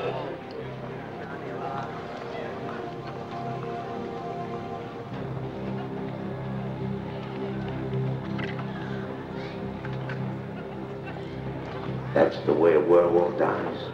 By his own hand, by a silver bullet, or by another werewolf. Is that why you're here, boy? Did you come to kill me? Is that what you did?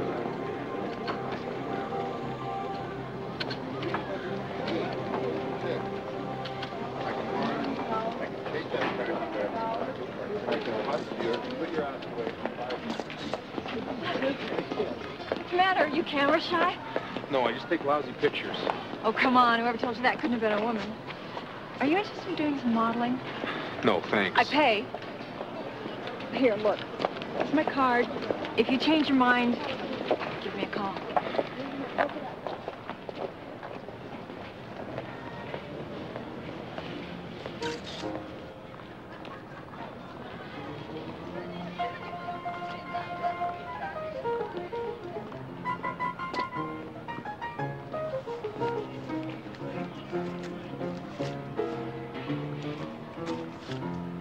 I'm looking for a guy, and I know he's been hanging out in the quarter. Look, he's a sailor. He's big, scar-face, thigh patch. No way you could miss him.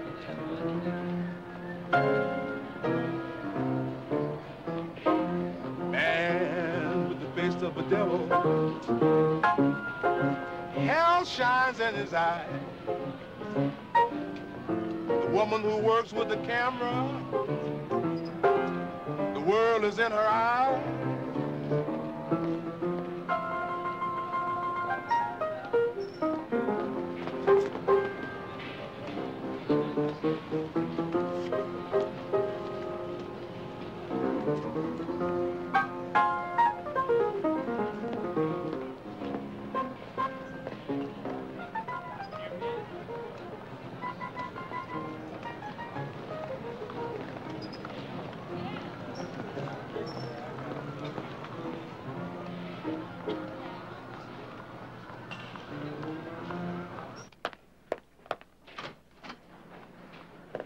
Diane.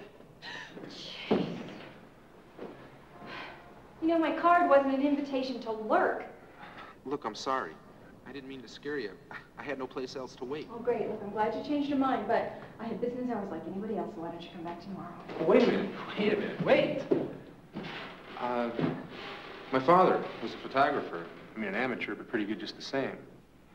He said a camera made you see the world differently than other people. Did you try to look at me that way and hear me out? Yeah, well, I don't see any fangs. Yet. Come on, upstairs.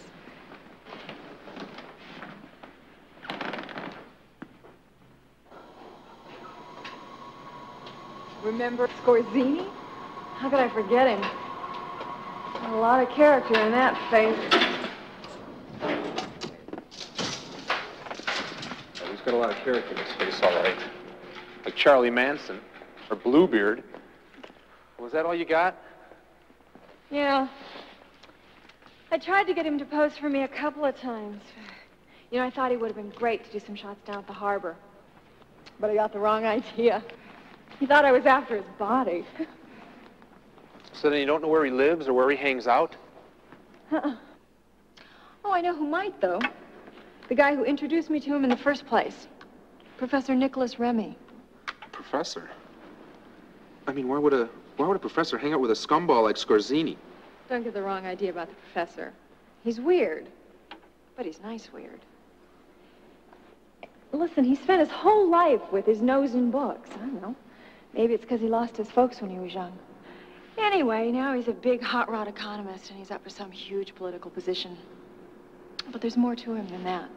Because he really likes people. All kinds of people. Especially the people who make the quarter their home.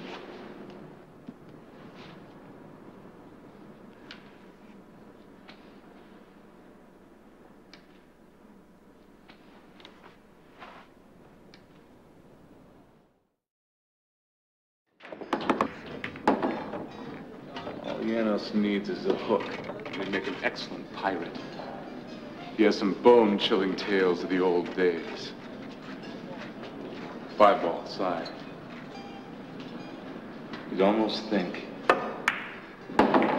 he'd been there to scuttle a ship or 6 himself. Yeah. Yeah, you would.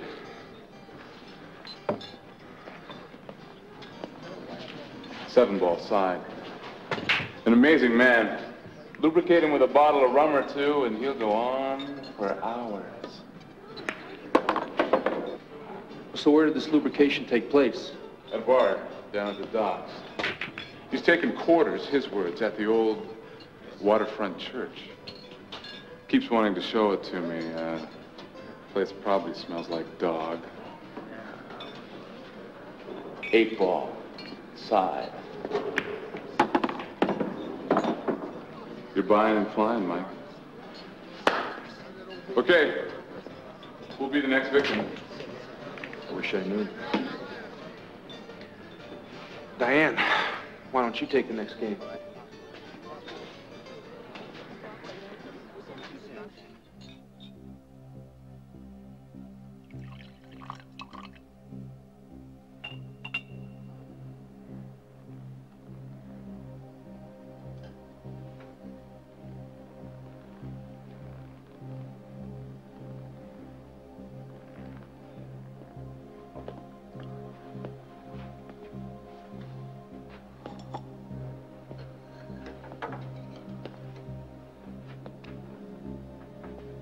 Years ago, I told you never to come back. What does it take to convince you, Skorzeny? Do I have to cut out your other eye?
You're one of mine, aren't you? Yes. You met one of mine, I can tell. Not many survive. Well, every now and then, but years between them.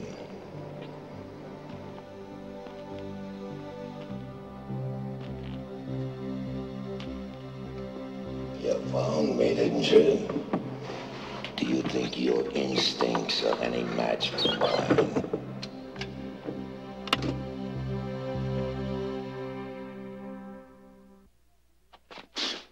Eric, hey, you wouldn't shoot a girl for just being a nosy Parker now, would you? What the hell are you doing here? I'm sorry. It seemed like a good idea at the time. God, now it just seems stupid as hell. Eric? Shh.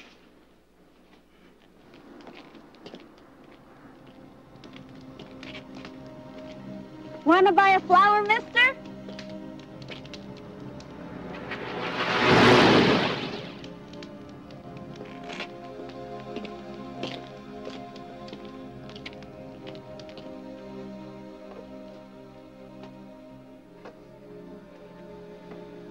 What's the matter with you?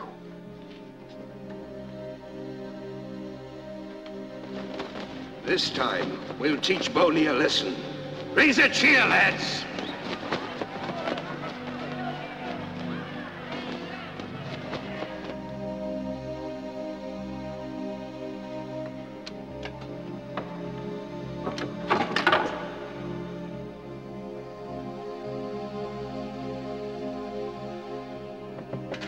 Mr. Scozzine, those Spaniards, you take 8 men out to that village and set matters right. Aye, Lieutenant. We'll do that little job for you. Jones! Jones! Where are you, man?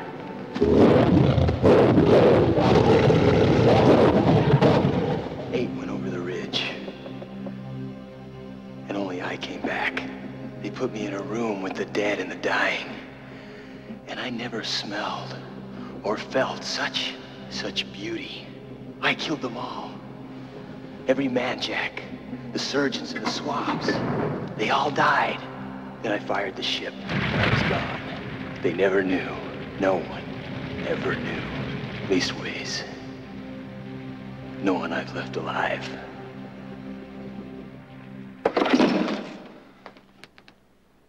Doesn't stop with him. Scorzini's not the beginning of the bloodline. Ted, I don't know where to look now. My God, Eric, your hand.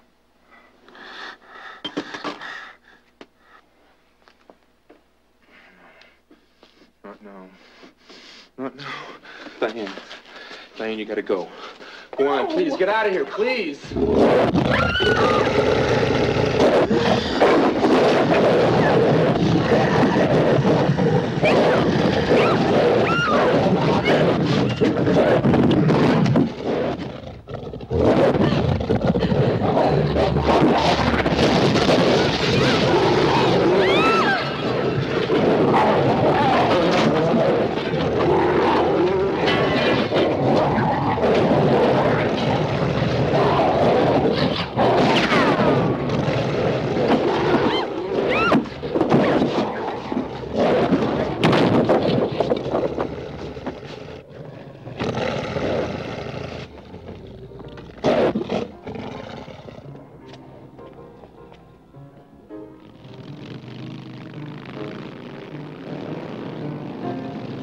On the street will den, then he'll eat where they played at life. He'll den, and death will be his wife. His wife.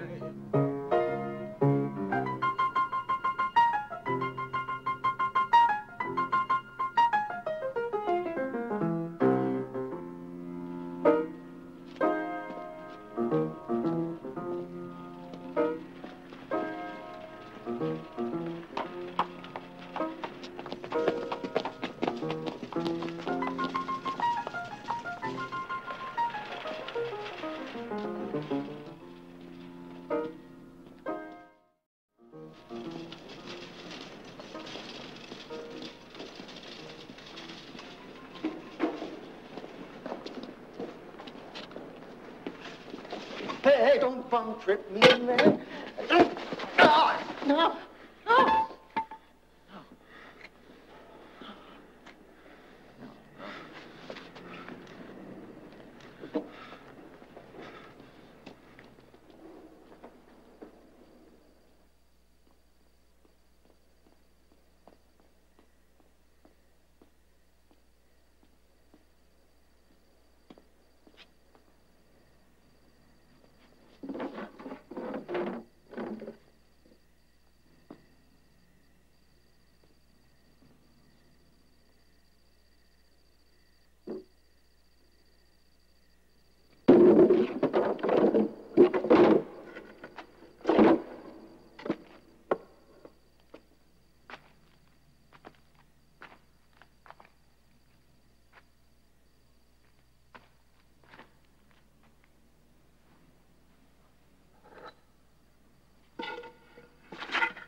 killed him, and it doesn't mean a damn thing. What do I do now? Come on, Eric. Let's go. Let's get out of here.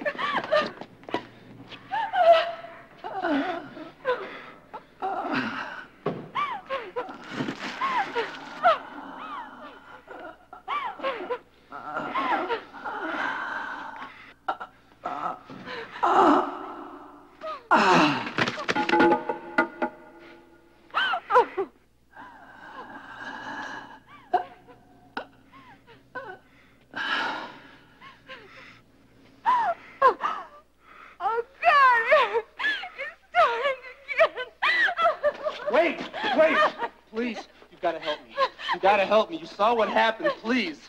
Look, you gotta lock me up someplace and then get the hell out of here. Please. Now lock the door and make sure I can't get out. I'll make sure of that. And Eric, you were right, you know. Giannis was not the father of us all.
I killed him, and it doesn't mean a damn thing. What do I do now? Come on, Eric. Let's go. Let's get out of here.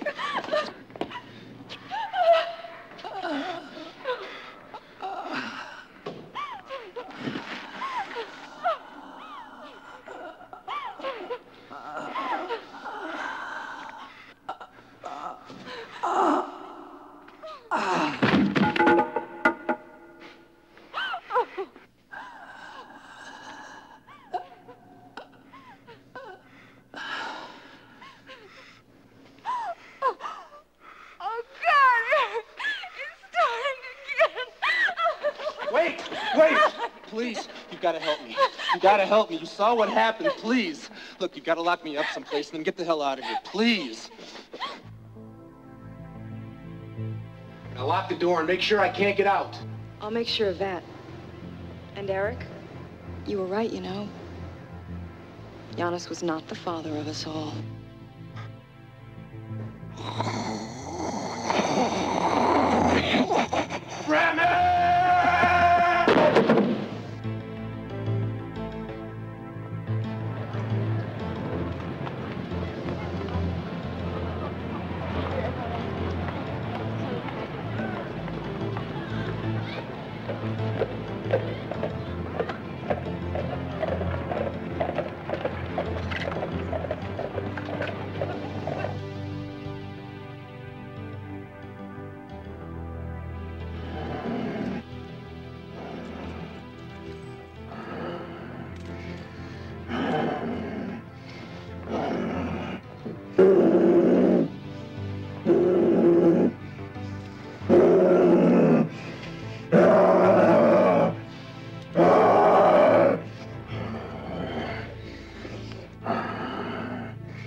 Rogan. The man you're looking for, Eric Cord. Yeah? You'll find him at the old Bijou Theater.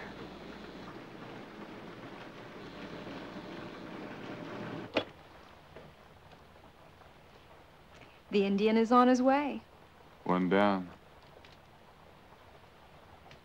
One to go. Do you really think Rogan can handle Cord? That man has tenacity. A true javelin. He's hunted our young wolf across the continent. Still, when this is over, perhaps we should consider helping Mr. Rogan with his own nightmare.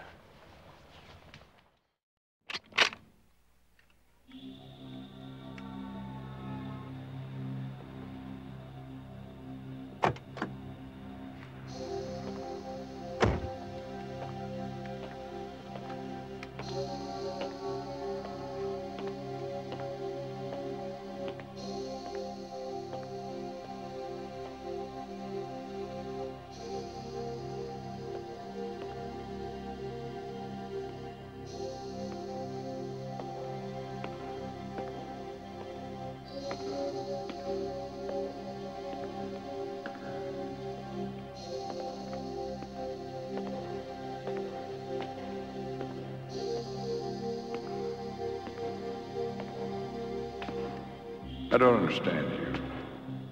Why have you just kept on running? Doesn't make sense. I know it doesn't to you. Sometimes it hasn't even made sense to me. What's it like when it comes over you? Would you know your own mother? If your parents were still alive, could you spare them? I'd like to think so.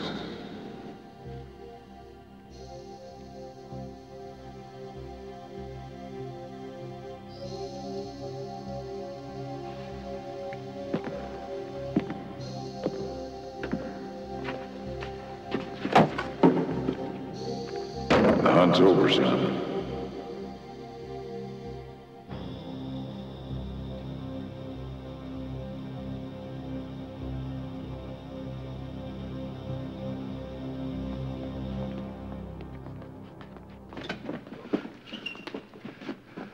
Come on, let me talk to you, Rogan.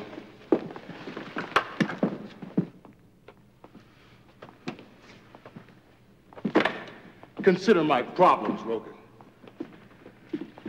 I got me a nutball. Maybe it's your boy Cord. But now I got this clown with a busted neck down cellar and this stiff here who looks like he was used as a target for the javelin throw. Does your boy vary his M.O.? Come on, talk to me, Rogan. I never knew me an axe murderer who said, oh, okay, well, it's Tuesday. I guess I'll use a spear today. Your boy some kind of switch hitter? No, Delaney, he always kills the same. Well, up until a couple of hours ago, that bastard with the one eye was my ace #1 bad guy for these killings that have been taking place in the quarter. Do you know who he was? Tell me something. You always use silver bullets. I do now.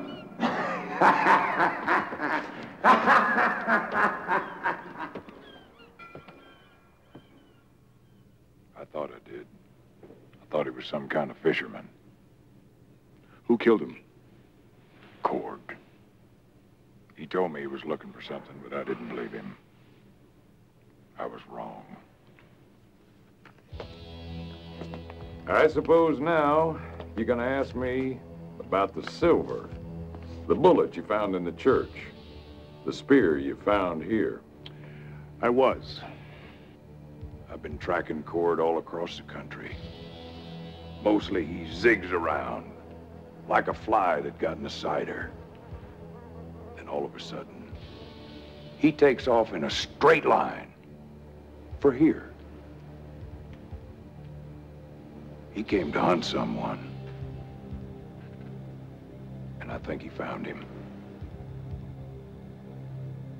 But it wasn't the answer to the questions he was looking for. And now, I think he's after the rest of it.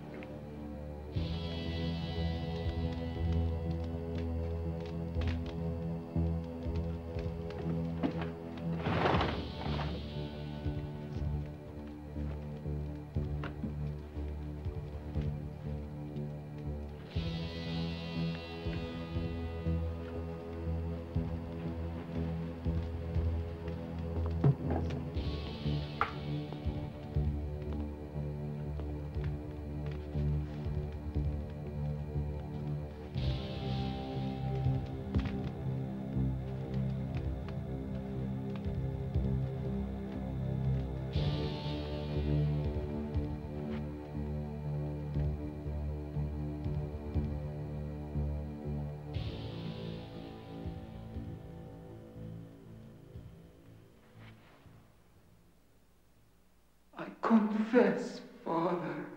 Yes, my son. Do you hear me, Father? I hear you, son. Forgive me, O Lord. I have sinned against thee grievously. Forgive me. The crimes this unfortunate has admitted to are real. Destroying the sanctity of the grave and the eating of human flesh. However, it is my opinion that they were committed out of degeneracy and not lycanthropy. Therefore, in the name of the Lord of us all, I pronounce sentence death.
A wolf drawn by blood.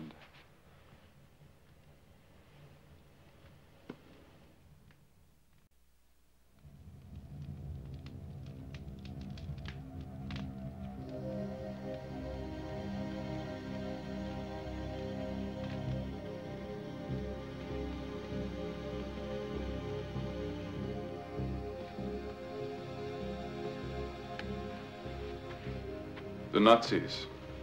One of my few mistakes. 1000 Reich. Such children.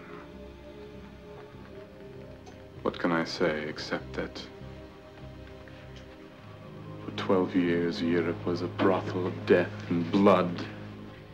It overwhelmed the senses. You'd know what I mean by that, wouldn't you, Eric? She was practiced at the art of deception. I could tell by her blood-stained hands. Isn't that how the song goes? What did you sell your soul for? How much was it worth? How do you like your eternal life now, Diane? I like it just fine. As for your hellfire and brimstone, you can keep it to yourself. You think you know something about hell, Eric?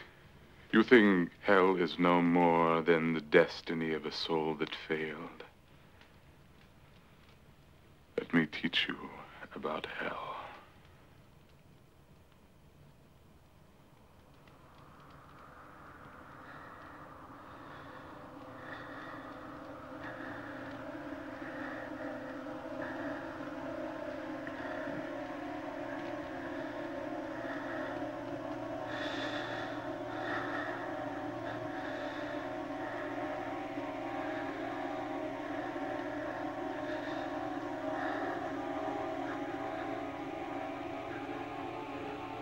The silver burns, doesn't it?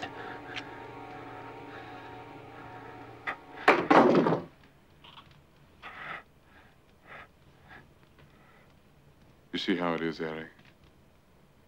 For you tonight, there is only 3 choices. The classic 3 of our kind. Death by silver. Death by execution.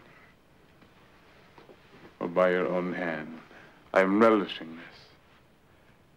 To finally put an end to that wretched Scorzini and the miserable line he sired. I granted him power, ultimate power, and he ran amok, granting it helter-skelter.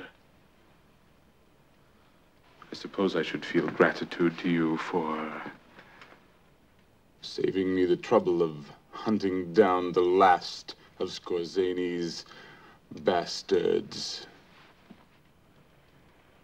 Well, if you felt that way about him, why did you keep him around so long? Scorzini was diseased. It was a degenerative disease, eating him from the inside out, killing him. Still, he had his uses. He was my pawn, like Diane. Are you listening to this, Diane? Are you taking notes? Wasn't that a sweet eulogy for his old buddy?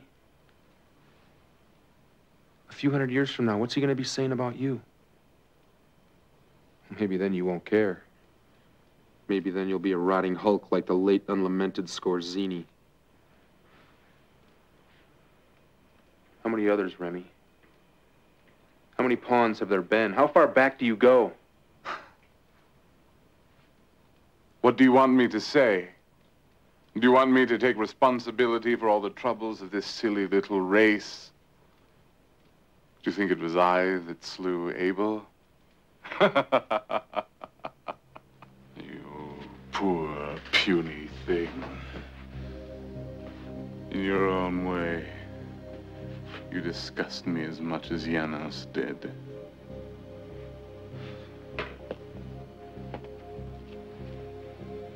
I spent 15 years building this identity, the colorful young professor of economics.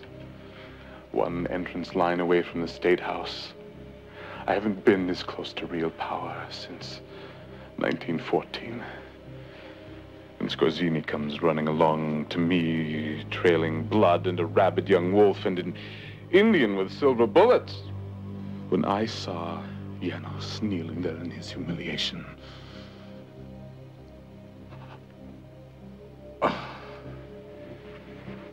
I've learned over the years that sometimes you have to let the moment go.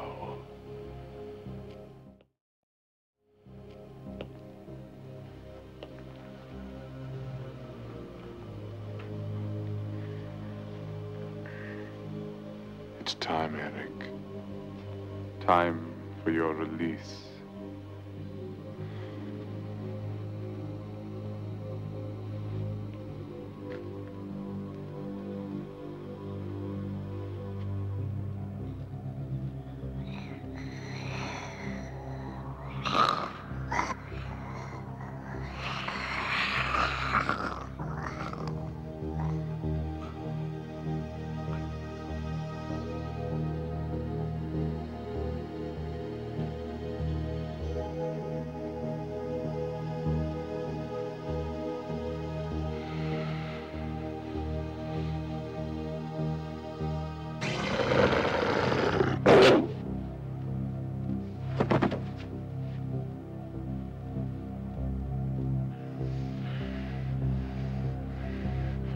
Do you think that Diane could have offered you even the faintest glimmer of hope? Hmm?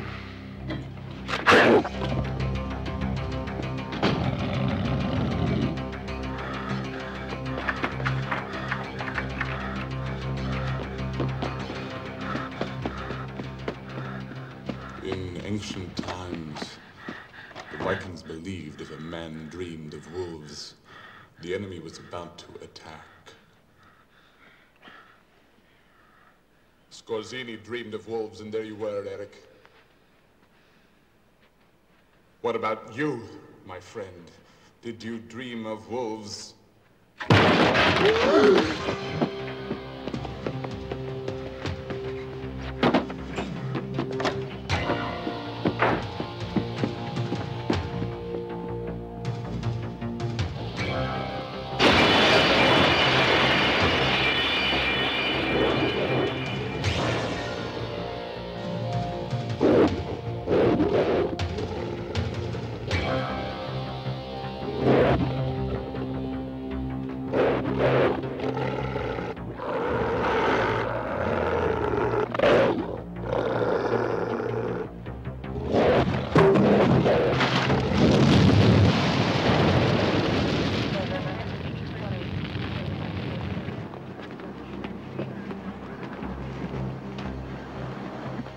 More damned silver.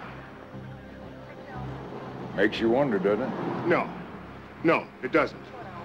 Not unless your boy's gotten off axes and is now into matches. I got me a Jane Doe body. I got me a big mother fire. I got me a missing professor who was about to be christened by the governor. I also got me a nice, nasty explanation. Sex. Well, I don't see your boy's fine Italian hand in all this. The girl's a photographer named Diane Bathory. She was seen with Eric Cord, and she's good friends with the missing Remy. No, it's still sex. All I do know is Cord's on the run again, and he's searching for something. But what it is, I don't know. Let it go, Rogan. Guys like us, we get a hold of the wrong questions, and all we get is old.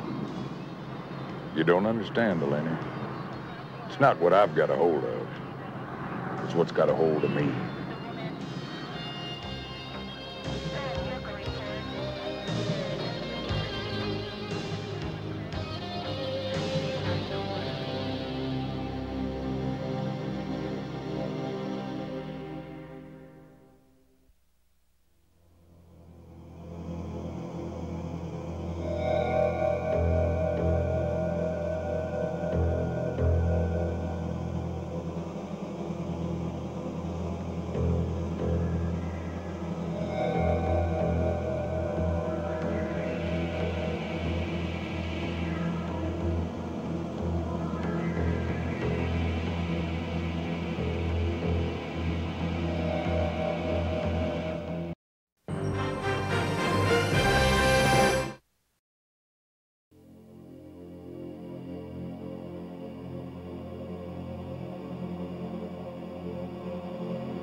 Keep your eye on the little lady.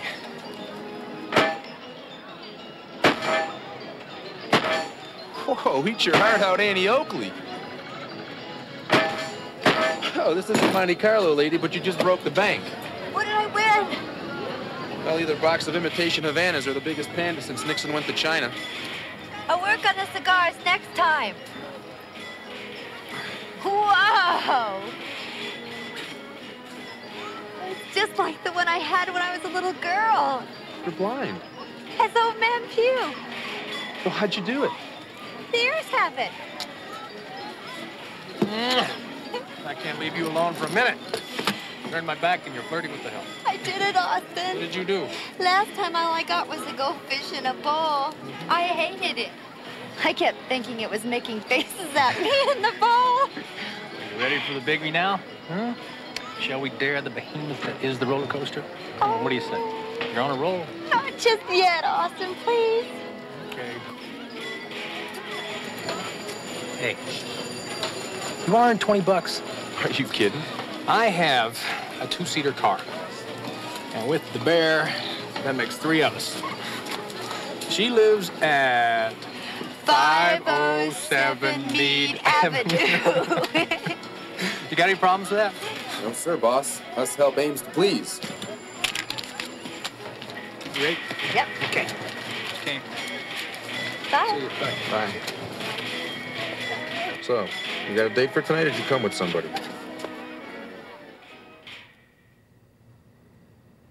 Well, you wait right here for your new mom.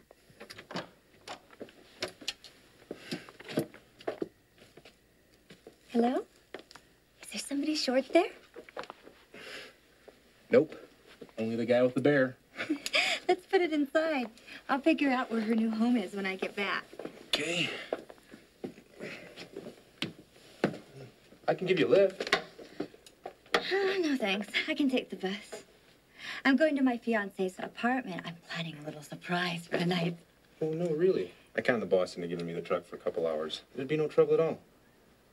Oh, well, all right. Okay, great.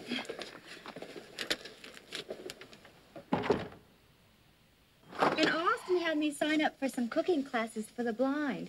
Tonight's my own private final exam.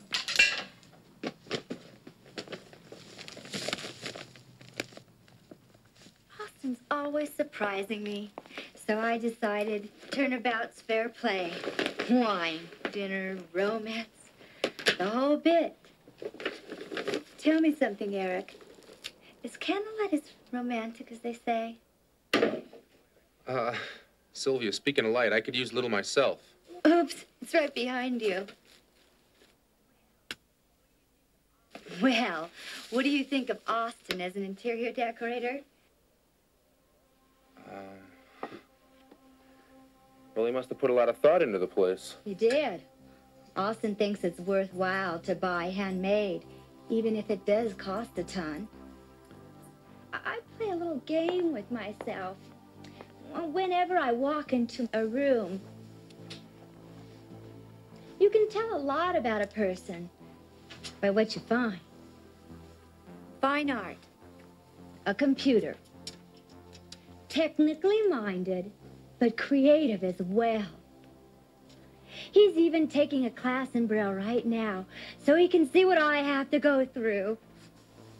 Knickknacks. It's a model of a roller coaster car. This is a little boy in him. I'm sorry, going on about Austin like a schoolgirl. I must be boring you to tears. But you're so easy to talk to. Well, thanks. But you're not boring me at all. Well, friends of mine, they moan a lot about how hard it is to find a decent man. It isn't any easier when you're blind. Austin's only the second boyfriend I've had in my entire life. The first boyfriend I had was a professor in college. Well, it's hard to trust anybody when something like that happens. Austin spent a lot of time helping me get over that. I can take a bus across town now, cook, meet people, shoot a gun, even ride a horse. Well, almost. That was a failed encounter group. I first encountered the horse, and then I encountered the ground. Austin says it's a real good photo of me in the air, screaming a lot. Bet you didn't recognize me upside down. Nope. Didn't recognize you at all.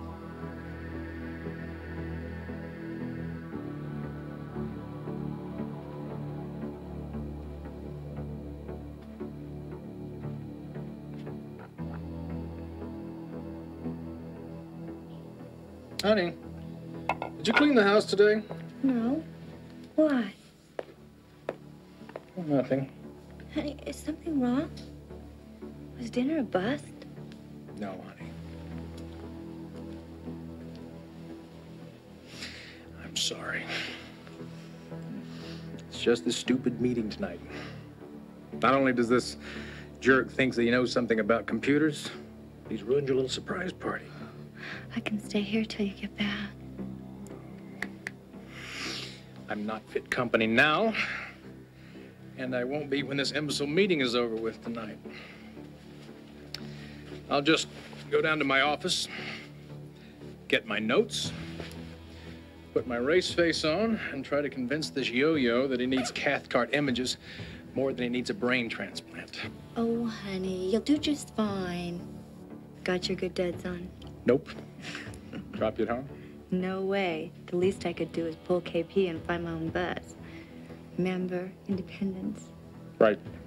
Sorry. I'll call you tomorrow. Wait a minute, Buster. We ain't married yet. I want my kiss. I'm sorry, honey.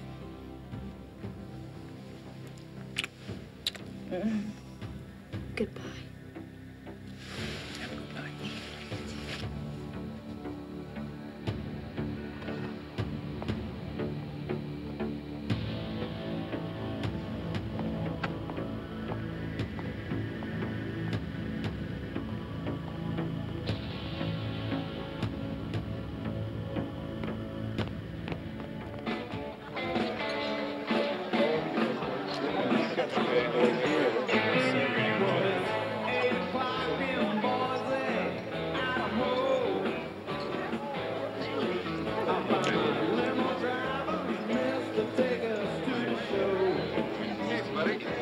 Draft.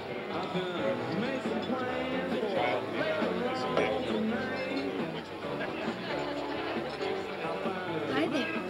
I'm Janet. Our specials tonight are triple strawberry daiquiri or double jelly beans. Oh, I get you. You're thinking a beer and a shot, right? Well, what I was thinking is kind of embarrassing.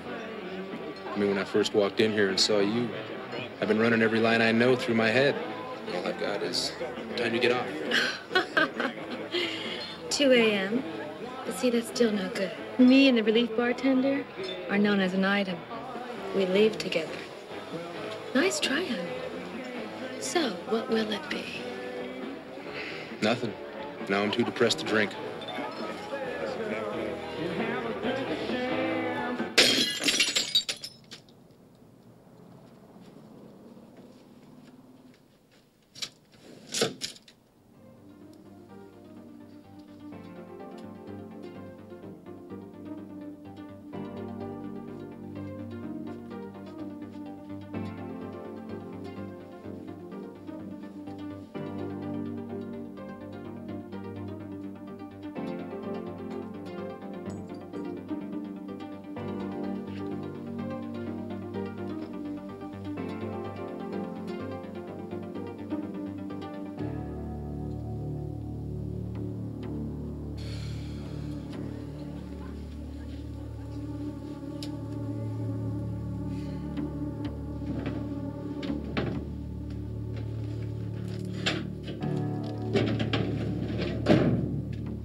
really stupid at dinner tonight, and I just wanted to call and say how sorry I was. Everything was great. Thanks, but you should have stuck around for dessert. Tell me the truth.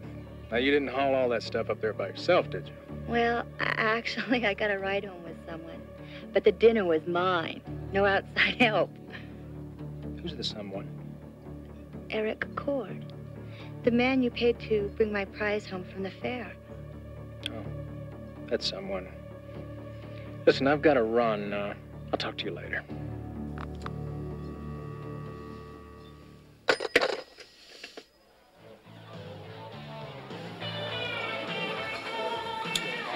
Baby, the concert's late now. We're gonna get swamped. Hell with him. I got an emergency. Just cover for me with the boss, all right?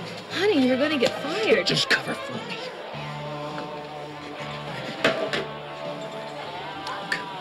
I'm sorry.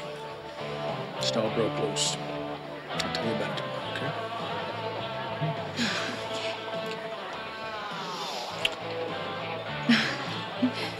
okay? Whatever's going on, you don't want to look like you've been playing patty cake in the park.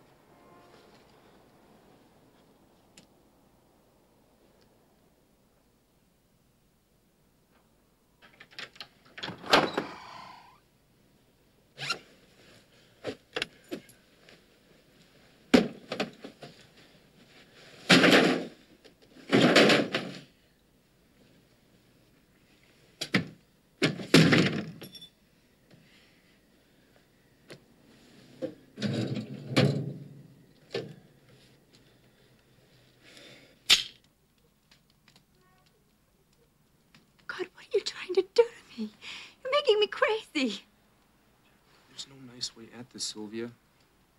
Look, when I first saw Austin's place, I only thought he was a phony. But then I found out the rest. If you don't get out of here, I'm calling the cops. Then give me 2 minutes first. I've got it all right here, but you just can't see it. You can't see the stolen credit cards or the certificate from the Braille Institute. God, that's his whole bit. Don't you get it? His M.O. Sylvia, he cozies up to blind women, marries them, and then kills them for the insurance.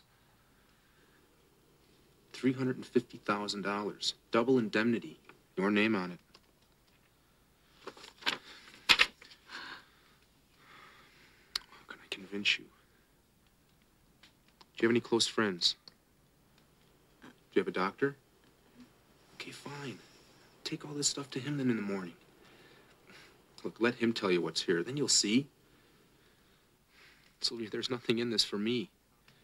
Look, I'm out of here. Call the cops if you want, but please take this stuff to the doctor in the morning because I don't want to see you end up like another newspaper headline.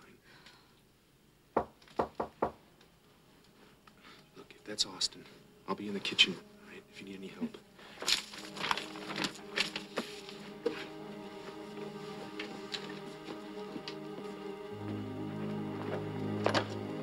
Hello? Ms. Nelson?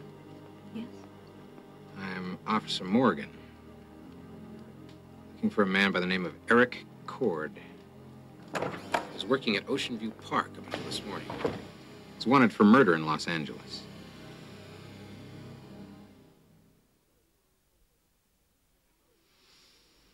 Are you sure that's all you told the cops about him? I dropped off the panda, that's it? It was probably wrong, but yes. I was too humiliated. Made a fool of By a wanted killer. He probably conned some poor old cripple and then shot her when things went wrong. He's filth. Absolute filth. But he had stuff. Stuff from your apartment. Well, sure he did. I mean, what's a little burglary to a murderer? Honey. Of course you were taken in. I mean, we both know that you're still a little rocky emotionally. Besides, the credit card. Of course it doesn't have my name on it. It belongs to poor Owen Locke. He got fried over at my place last week and lost his wallet. I shouldn't have. This thing he calls an insurance policy. It's the prenuptial agreement that we had drawn up last month. This guy is sick. I mean, using something like this. I hope he tries something when the cops do catch him. So we're going to put an end to this right now. I am not going to let anything, no matter how trivial, come between us.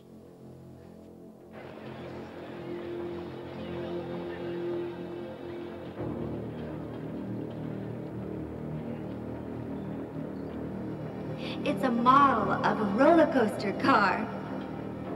This is a little boy in him.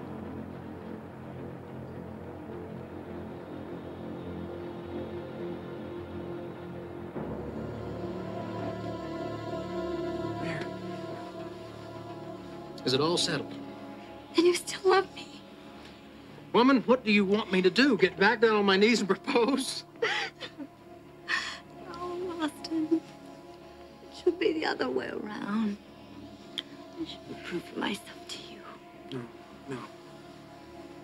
Proof is not what it's all about. It's about confidence. Confidence in the world, confidence in me, confidence in yourself. Now, you've come a long way since we first met, honey. And you have beaten almost every challenge. Except the roller coaster.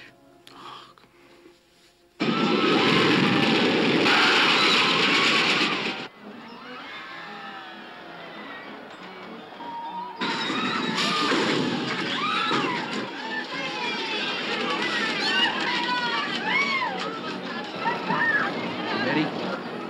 No. But it's never gonna get any easier. Okay, girl. Get yourself together. Blouse button. Lipstick straight. And, got a hanky.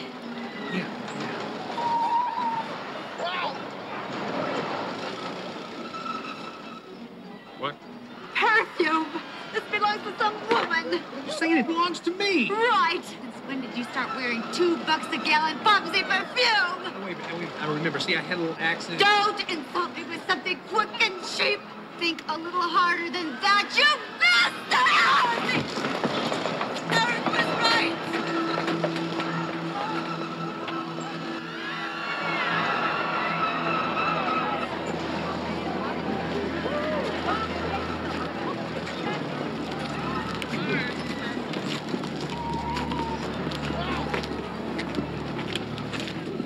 Help me!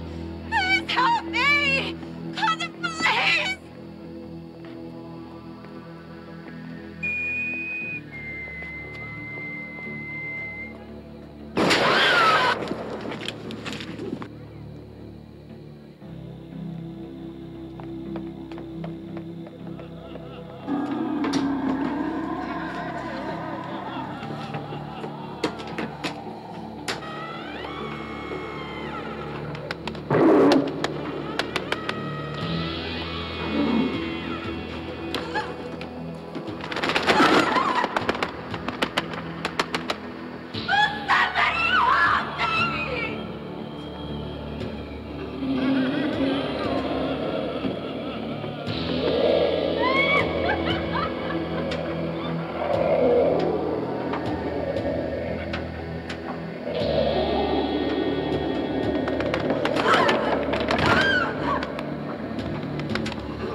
No!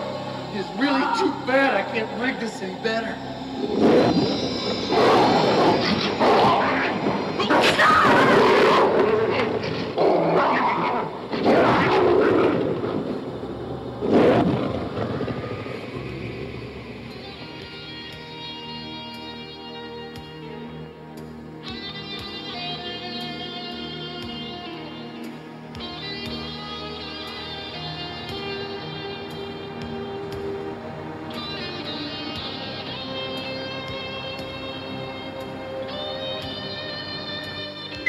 worry about a thing, ma'am.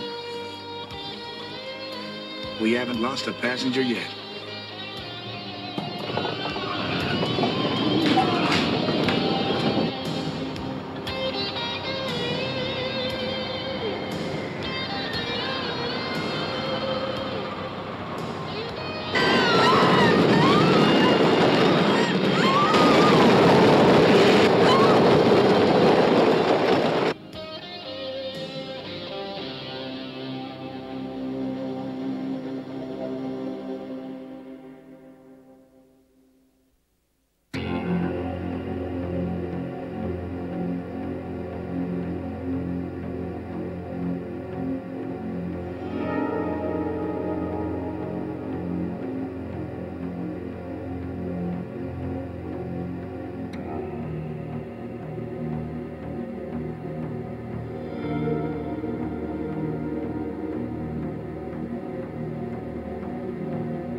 What pact, Wolf brother? Silver. Silver. Follow.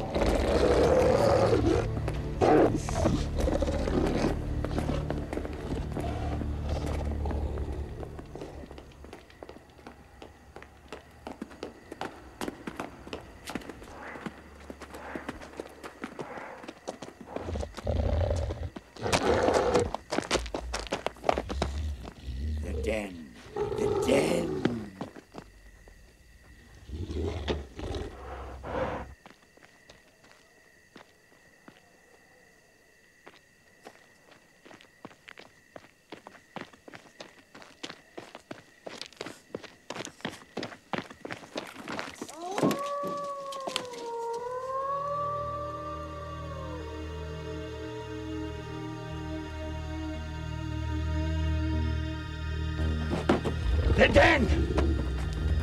The den! Safe from Silverman!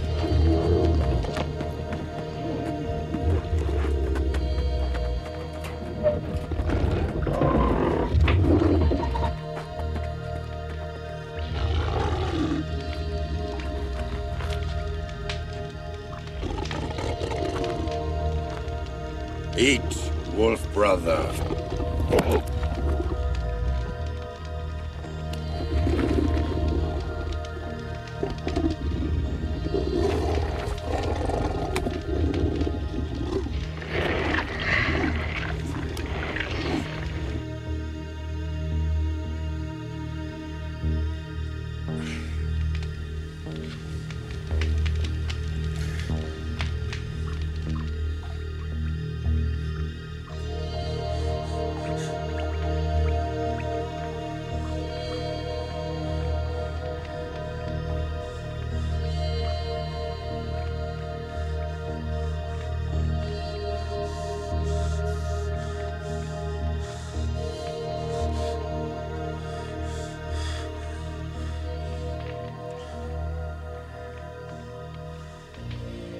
Still hungry, wolf brother?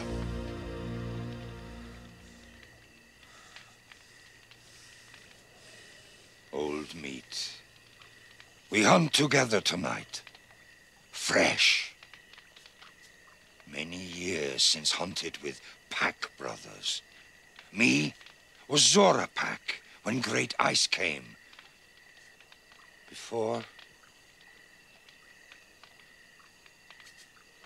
Before, all gone now. Soft men with hard silver. You Zora pack? No. What do you... Blackfoot. Black Wolf. Mather. Werewolf lines? Packs? Palazzi. Mendez. Kadar. Know them all. Know yours too. Howard. Scorzini. Not Scorzini. You knew Scorzini? Bad wolf. Kill pack brothers. You Scorzini wolf. Bad. Bad is right. I killed the bastard. For all the good it did. You kill Scorzini? Take very strong wolf for kill that one. Maybe strong enough. Maybe together we strong enough to kill wolf that make me like soft man's dog. Stronger than Scorzini. Worst wolf of all. Worst of all? Remy. Let me teach you about hell.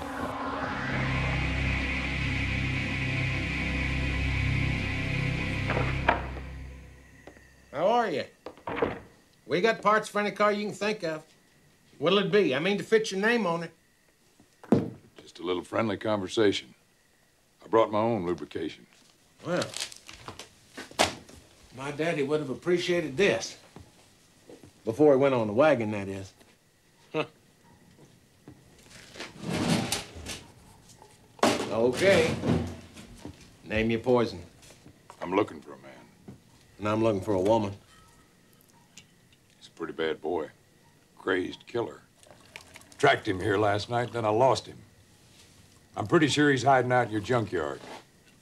I'd like to hang around till he decides to show himself, however long it takes. Won't be no bother. And you get to keep the bottle. We got a deal. Cops don't come around with no bottle. You ain't some kind of reporter? Reporter? Doing a story on the old monster? Monster. Daddy's dog that walks like a man. Don't tell me. Do tell. No, I'm after the bounty. I'm no reporter. But I do have a soft spot for a tall tale. Well, this one's sure worth a good bottle of sour mash. Matter of fact, it was enough to make Daddy leave the yard to me, retire to Florida, and go on the wagon. And if you knew how Daddy liked his whiskey, you'd know that took some doing. Anyway, this was a rough neighborhood, even back when Daddy's daddy owned the yard. Knifings and beatings and your dead bodies and all. Now, Daddy, he was a tough old boy, especially when he was drunk as a skunk, which he was that night as usual. You know, that explains why he didn't just turn tail and run when he saw what he said he saw. He's staggering home when he hears these growls coming from this vacant lot. And Daddy, being Daddy, has to have himself a look-see.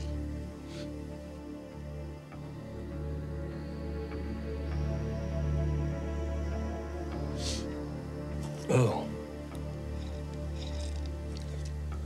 Now, what he saw, or what he swears he saw, is a giant dog standing like a man, and some wino on all fours like he was the hound and the dog was his master. And the giant dog has just killed somebody, and the dog backs a man off the kill like an old hound dog.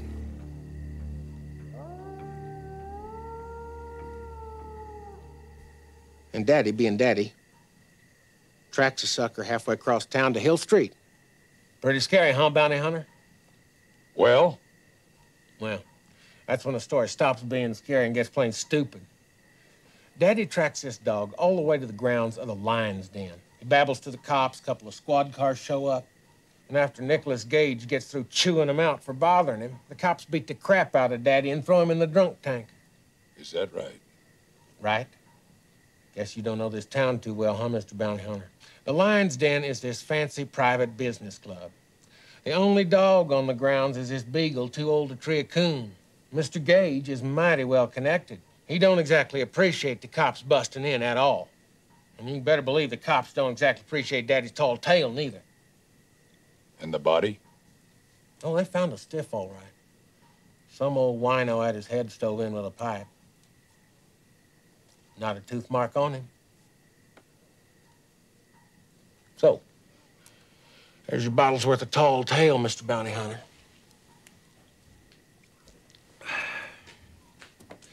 You can hang around here all you like. As long as you don't scare the paying customers. Hope you do better than Daddy did. Leastways, take my advice. Do your monster hunting sober.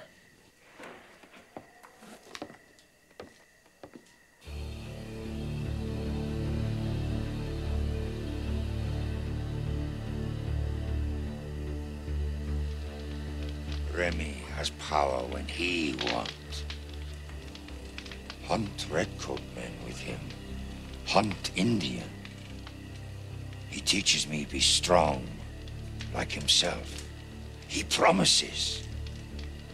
But Remy, bad wolf. Remy lie. He makes me hunt without the power. He makes me hunt like dog. Run on 4 feet. Then takes my kills himself. Throws me old bones. Sometimes nothing. Redcoats? Indians? How long ago was this? Many seasons.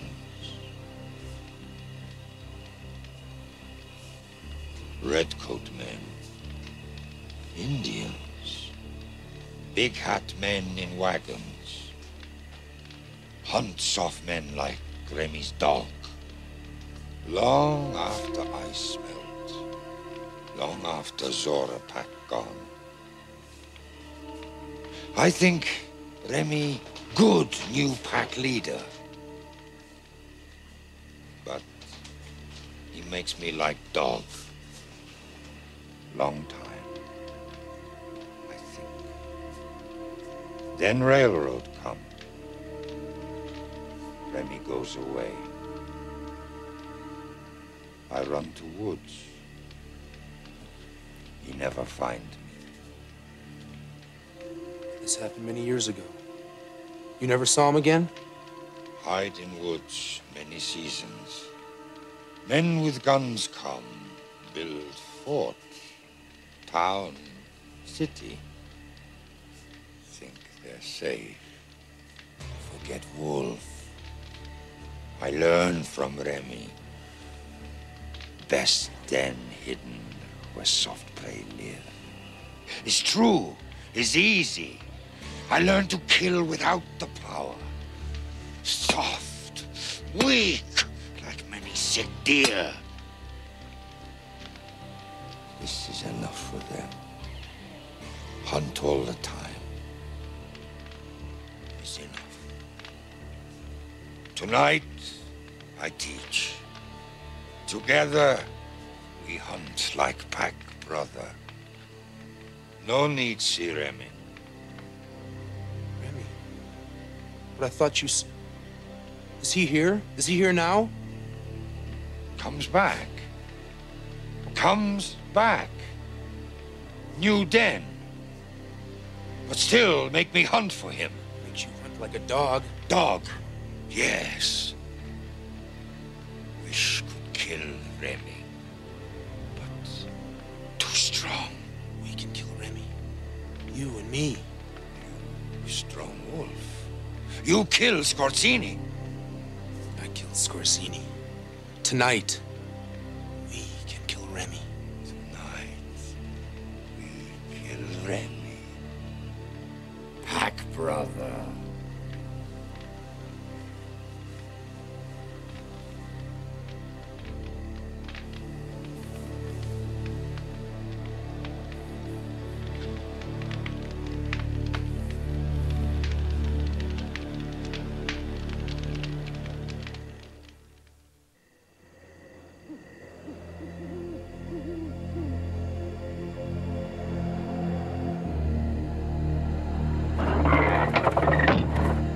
Silverman gone now.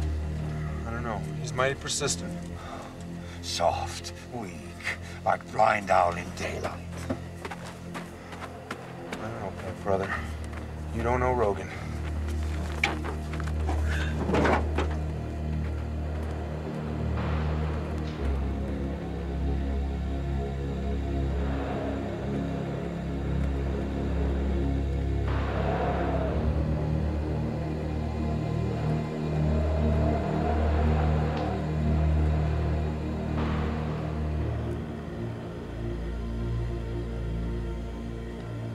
All comes to he who sits and waits.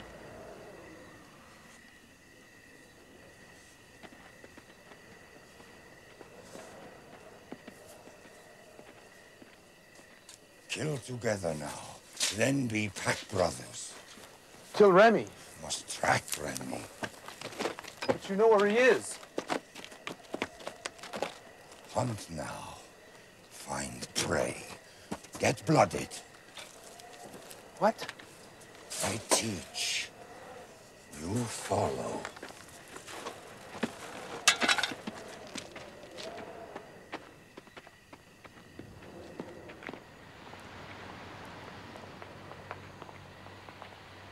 Hey, what the hell are you doing? This is the second time we've been on this street. Are you taking me in circles? No, we hunt. Have scent now. Soft ones. Kill is easy. Wait a minute. What are you talking about? We hunt Remy. He makes you into a dog, remember? Remy must kill. I lead, you follow. We kill together. Become pack brothers. Wait a minute. We kill Remy. Hunt now.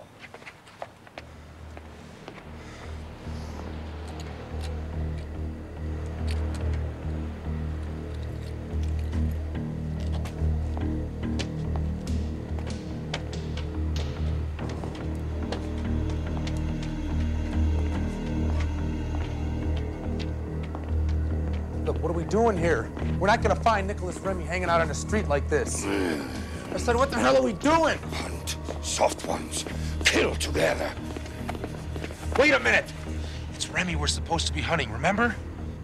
You say, you strong wolf. Kill Scorzini. Must prove you good pack brother. Must share blood together before we hunt Remy. Maybe you lie. Maybe you weak. Weak? Weak? You're the weak one? You always crawled for Remy. Did you want to be his dog? You talk like soft one. Words. No words for strong wolf.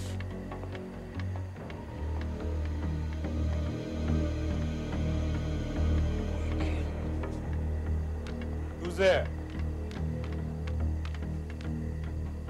Kill him, or I kill you. Kill. Kill. Kill. Kill. Who's out there? What's going on? No!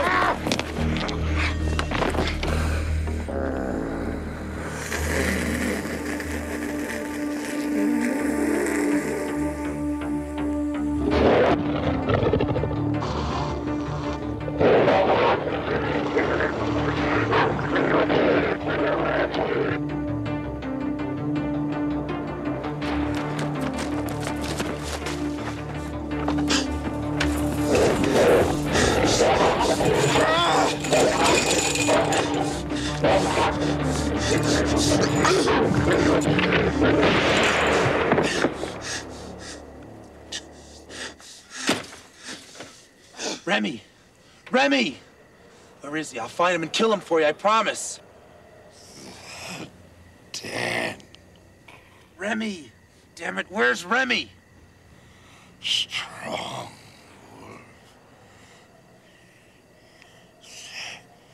Dan.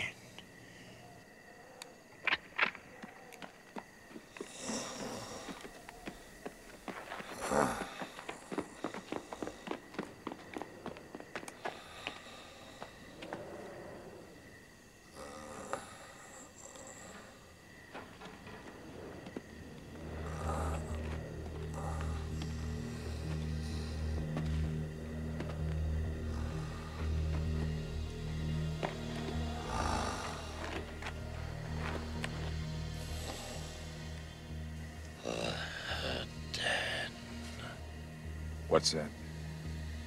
Where's he heading? Den. What den? Strong lion.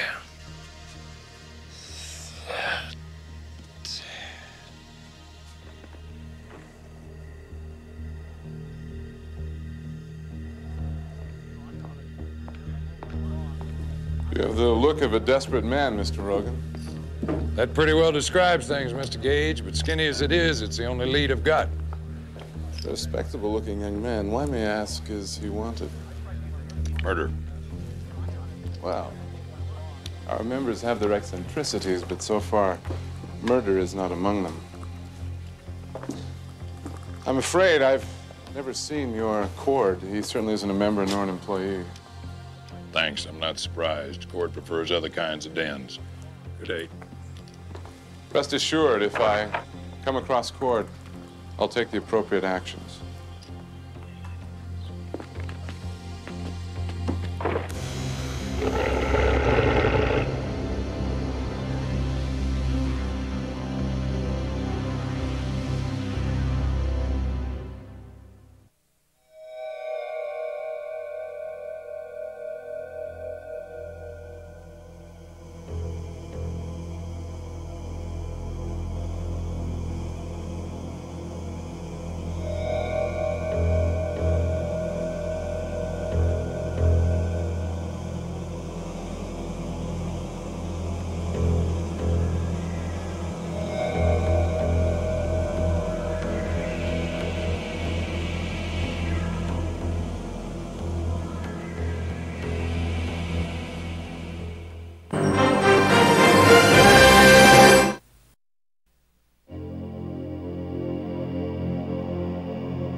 At 8:17 p.m., I was feeding a stray cat on the corner of Rose and Temple. The cat's name is Cersei. At that time, I observed suspicious lights and sounds coming from the southeast corner of the intersection. Upon investigating, I saw what appeared to be a flying saucer. A Venusian flying saucer. How'd you know it was Venusian? Sorry. Upon sighting the alleged saucer, I immediately... Mother! Thank you for looking after my mother, Sergeant Eisenberg. I know what a bother she's been. Bother? Grace, she's one of our favorite people. I'm sorry, Grace, but we got orders. We had to call her. Why don't you just give me your notebook, and I could finish that up later?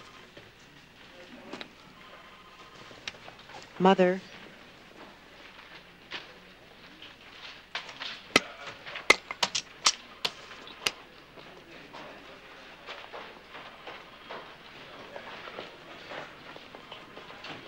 Bye, Grace.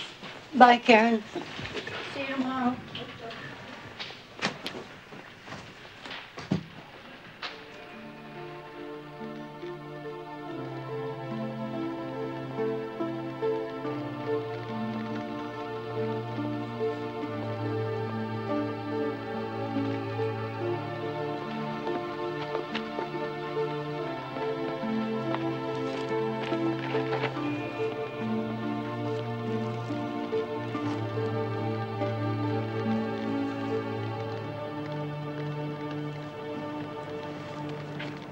Don't despair, young man. I know things look terrible now, but remember, there are others worse off. My mom used to say that. You know, that bread is not going to fill you up. What you need is a good meal inside you. It'll change your whole outlook on life. I'll be sure to do that. Oh. Nice meeting you. No. You don't have any money, do you? Here. Take this. And when you're back on top, do the same for someone else. I can tell. Things are going to change for you very shortly. Thanks, ma'am. Excuse me. Oh, there's a vegetarian restaurant right down the street that has all-you-can-eat specials. Don't forget to order the spicy cheese sauce. Right. Oh, it's nice to see young people with an appetite.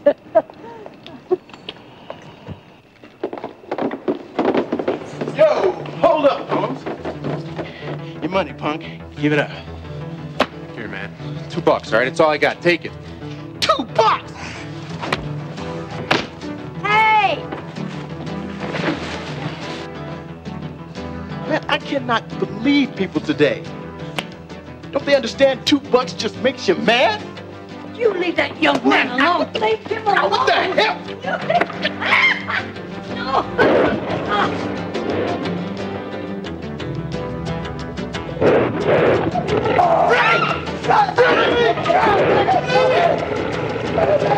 Fuck it!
Is your mind tied to your behind?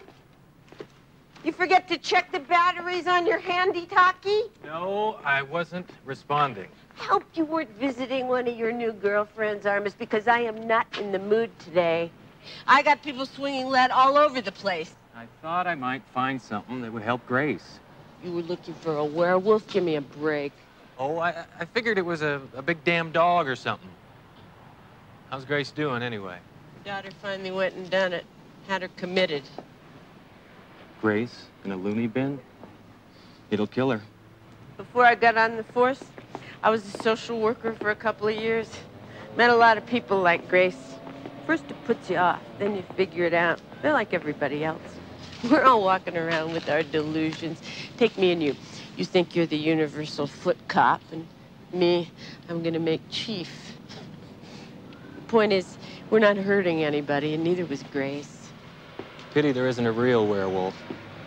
I'd lead him up to Margaret Benson's front door, have him do a little open heart surgery. You might have trouble finding it.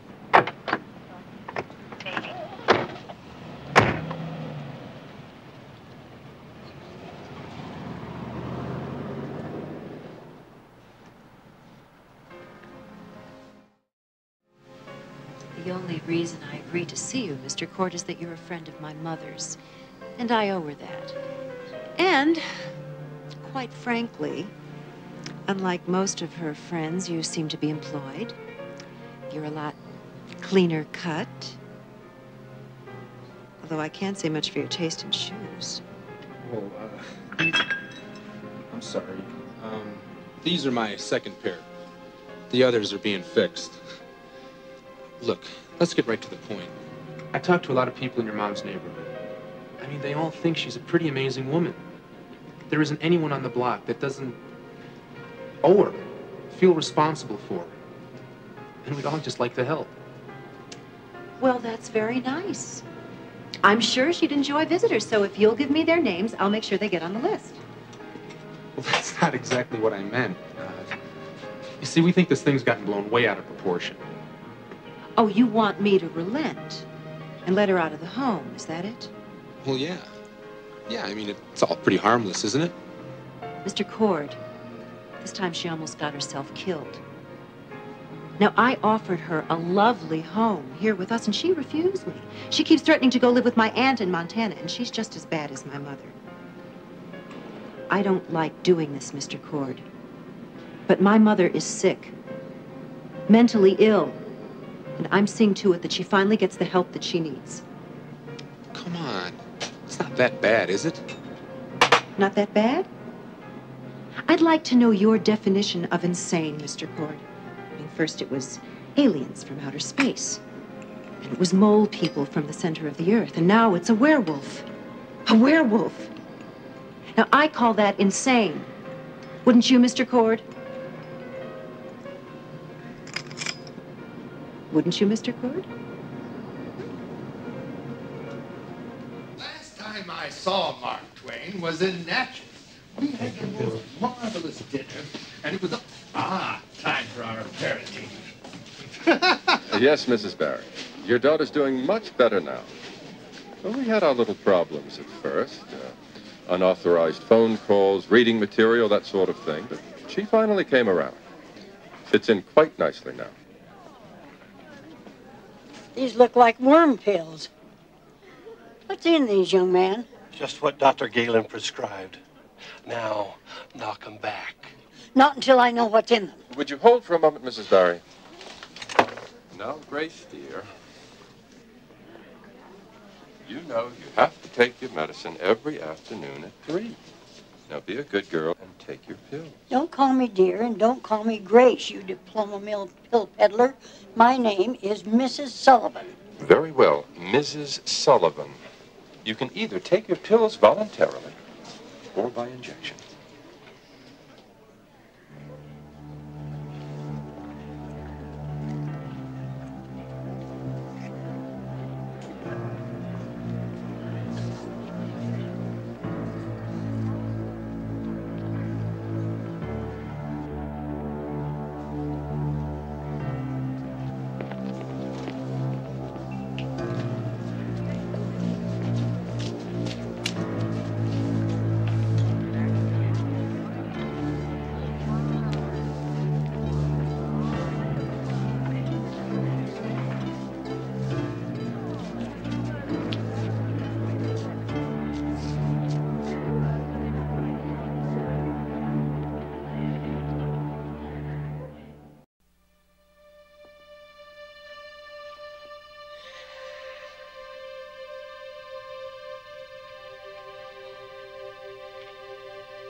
Yuck, what is this?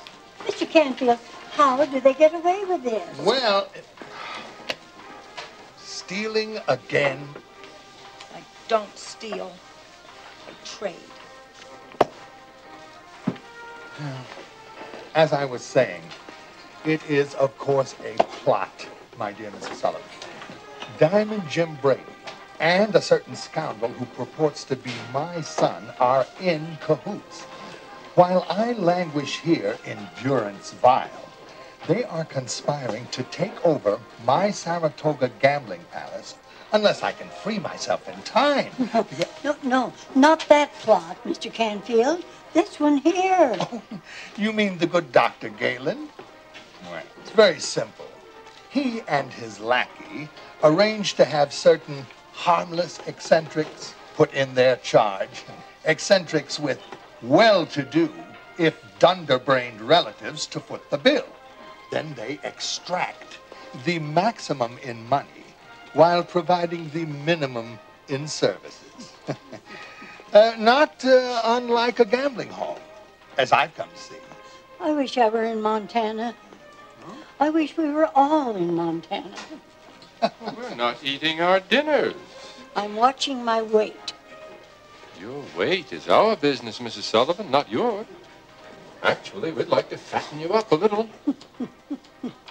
Not with this glop buster.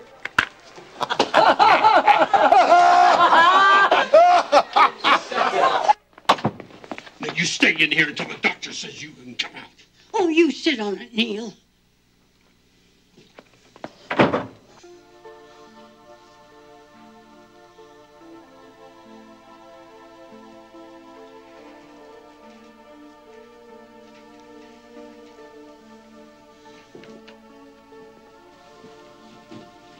Shh.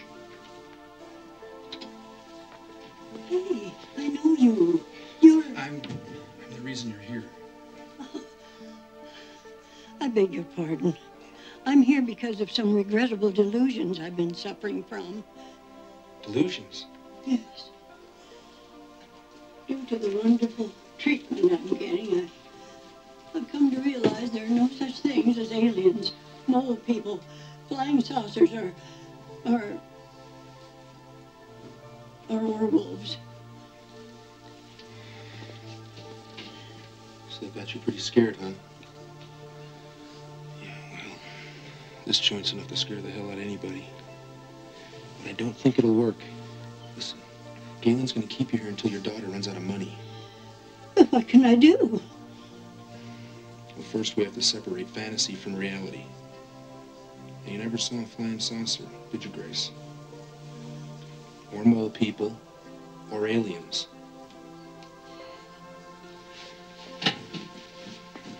But you did see a werewolf. I know. I am one. No. Don't be scared. Don't be scared. I'm not gonna hurt you. Listen, I called your sister Doris on the phone today. She's wiring money. I got a plan. We're going out of here this weekend. What about my friends? What the hell are you doing in here, Cord? Outside.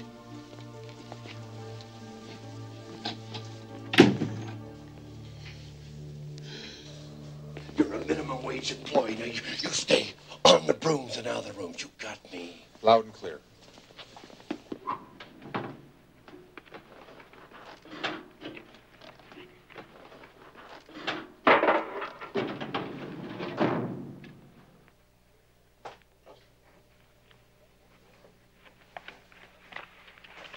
There's nothing to worry about, Mrs. Benson. Electrotherapy is routine treatment. Grace will be an entirely new woman. I realize you're upset, but you'll see this is the most caring thing you could do for your mother. Very good. I'll send Neil over with the proper forms, and we can schedule Grace for treatment immediately. Very well.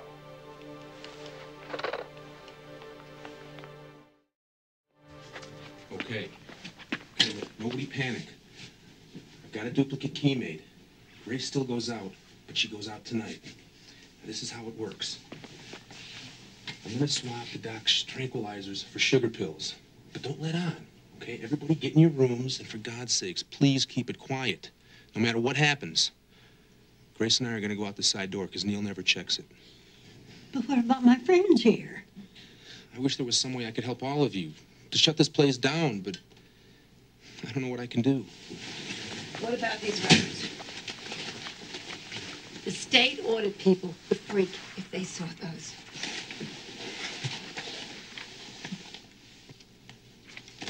I know just the guy who would be interested. Okay, that's it. Just don't mess me up. Why, Eric.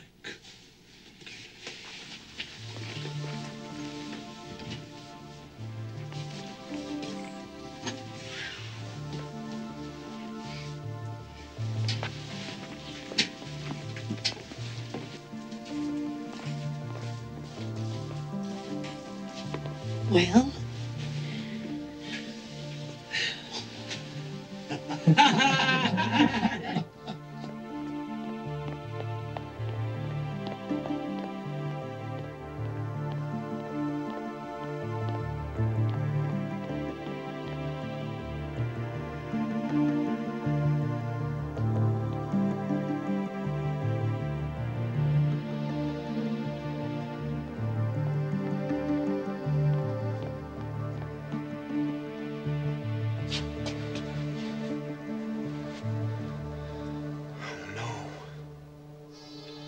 Oh, no.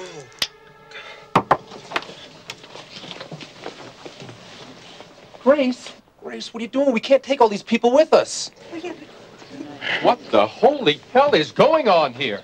Neil, take Grace, pardon, Mrs. Sullivan, to the treatment room. She can spend the night there tonight. Oh, sit on it, Galen. Make sure she can't injure herself or the equipment. Hey! You have a problem with your temper, Cord. What happens in what we heroes call it, rescues only happen in the movies.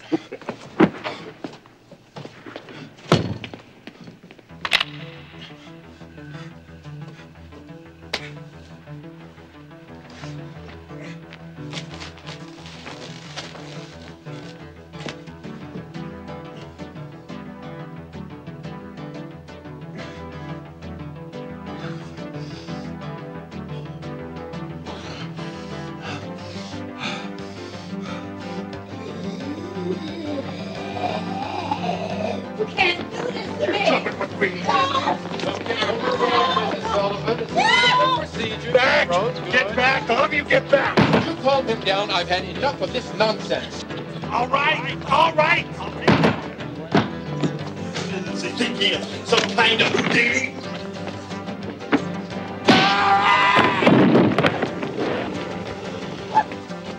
No! No! No! No! No! Oh! Oh! Eric? It's Eric, everybody!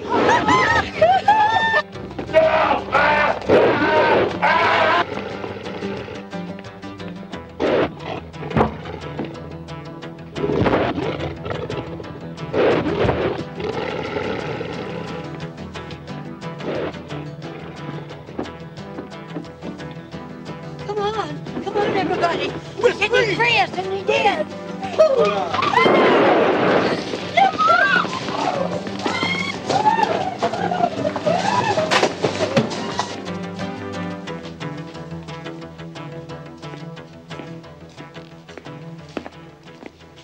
Okay, right this way. The door is right down here. Yeah. Train will be along in a minute. Yeah.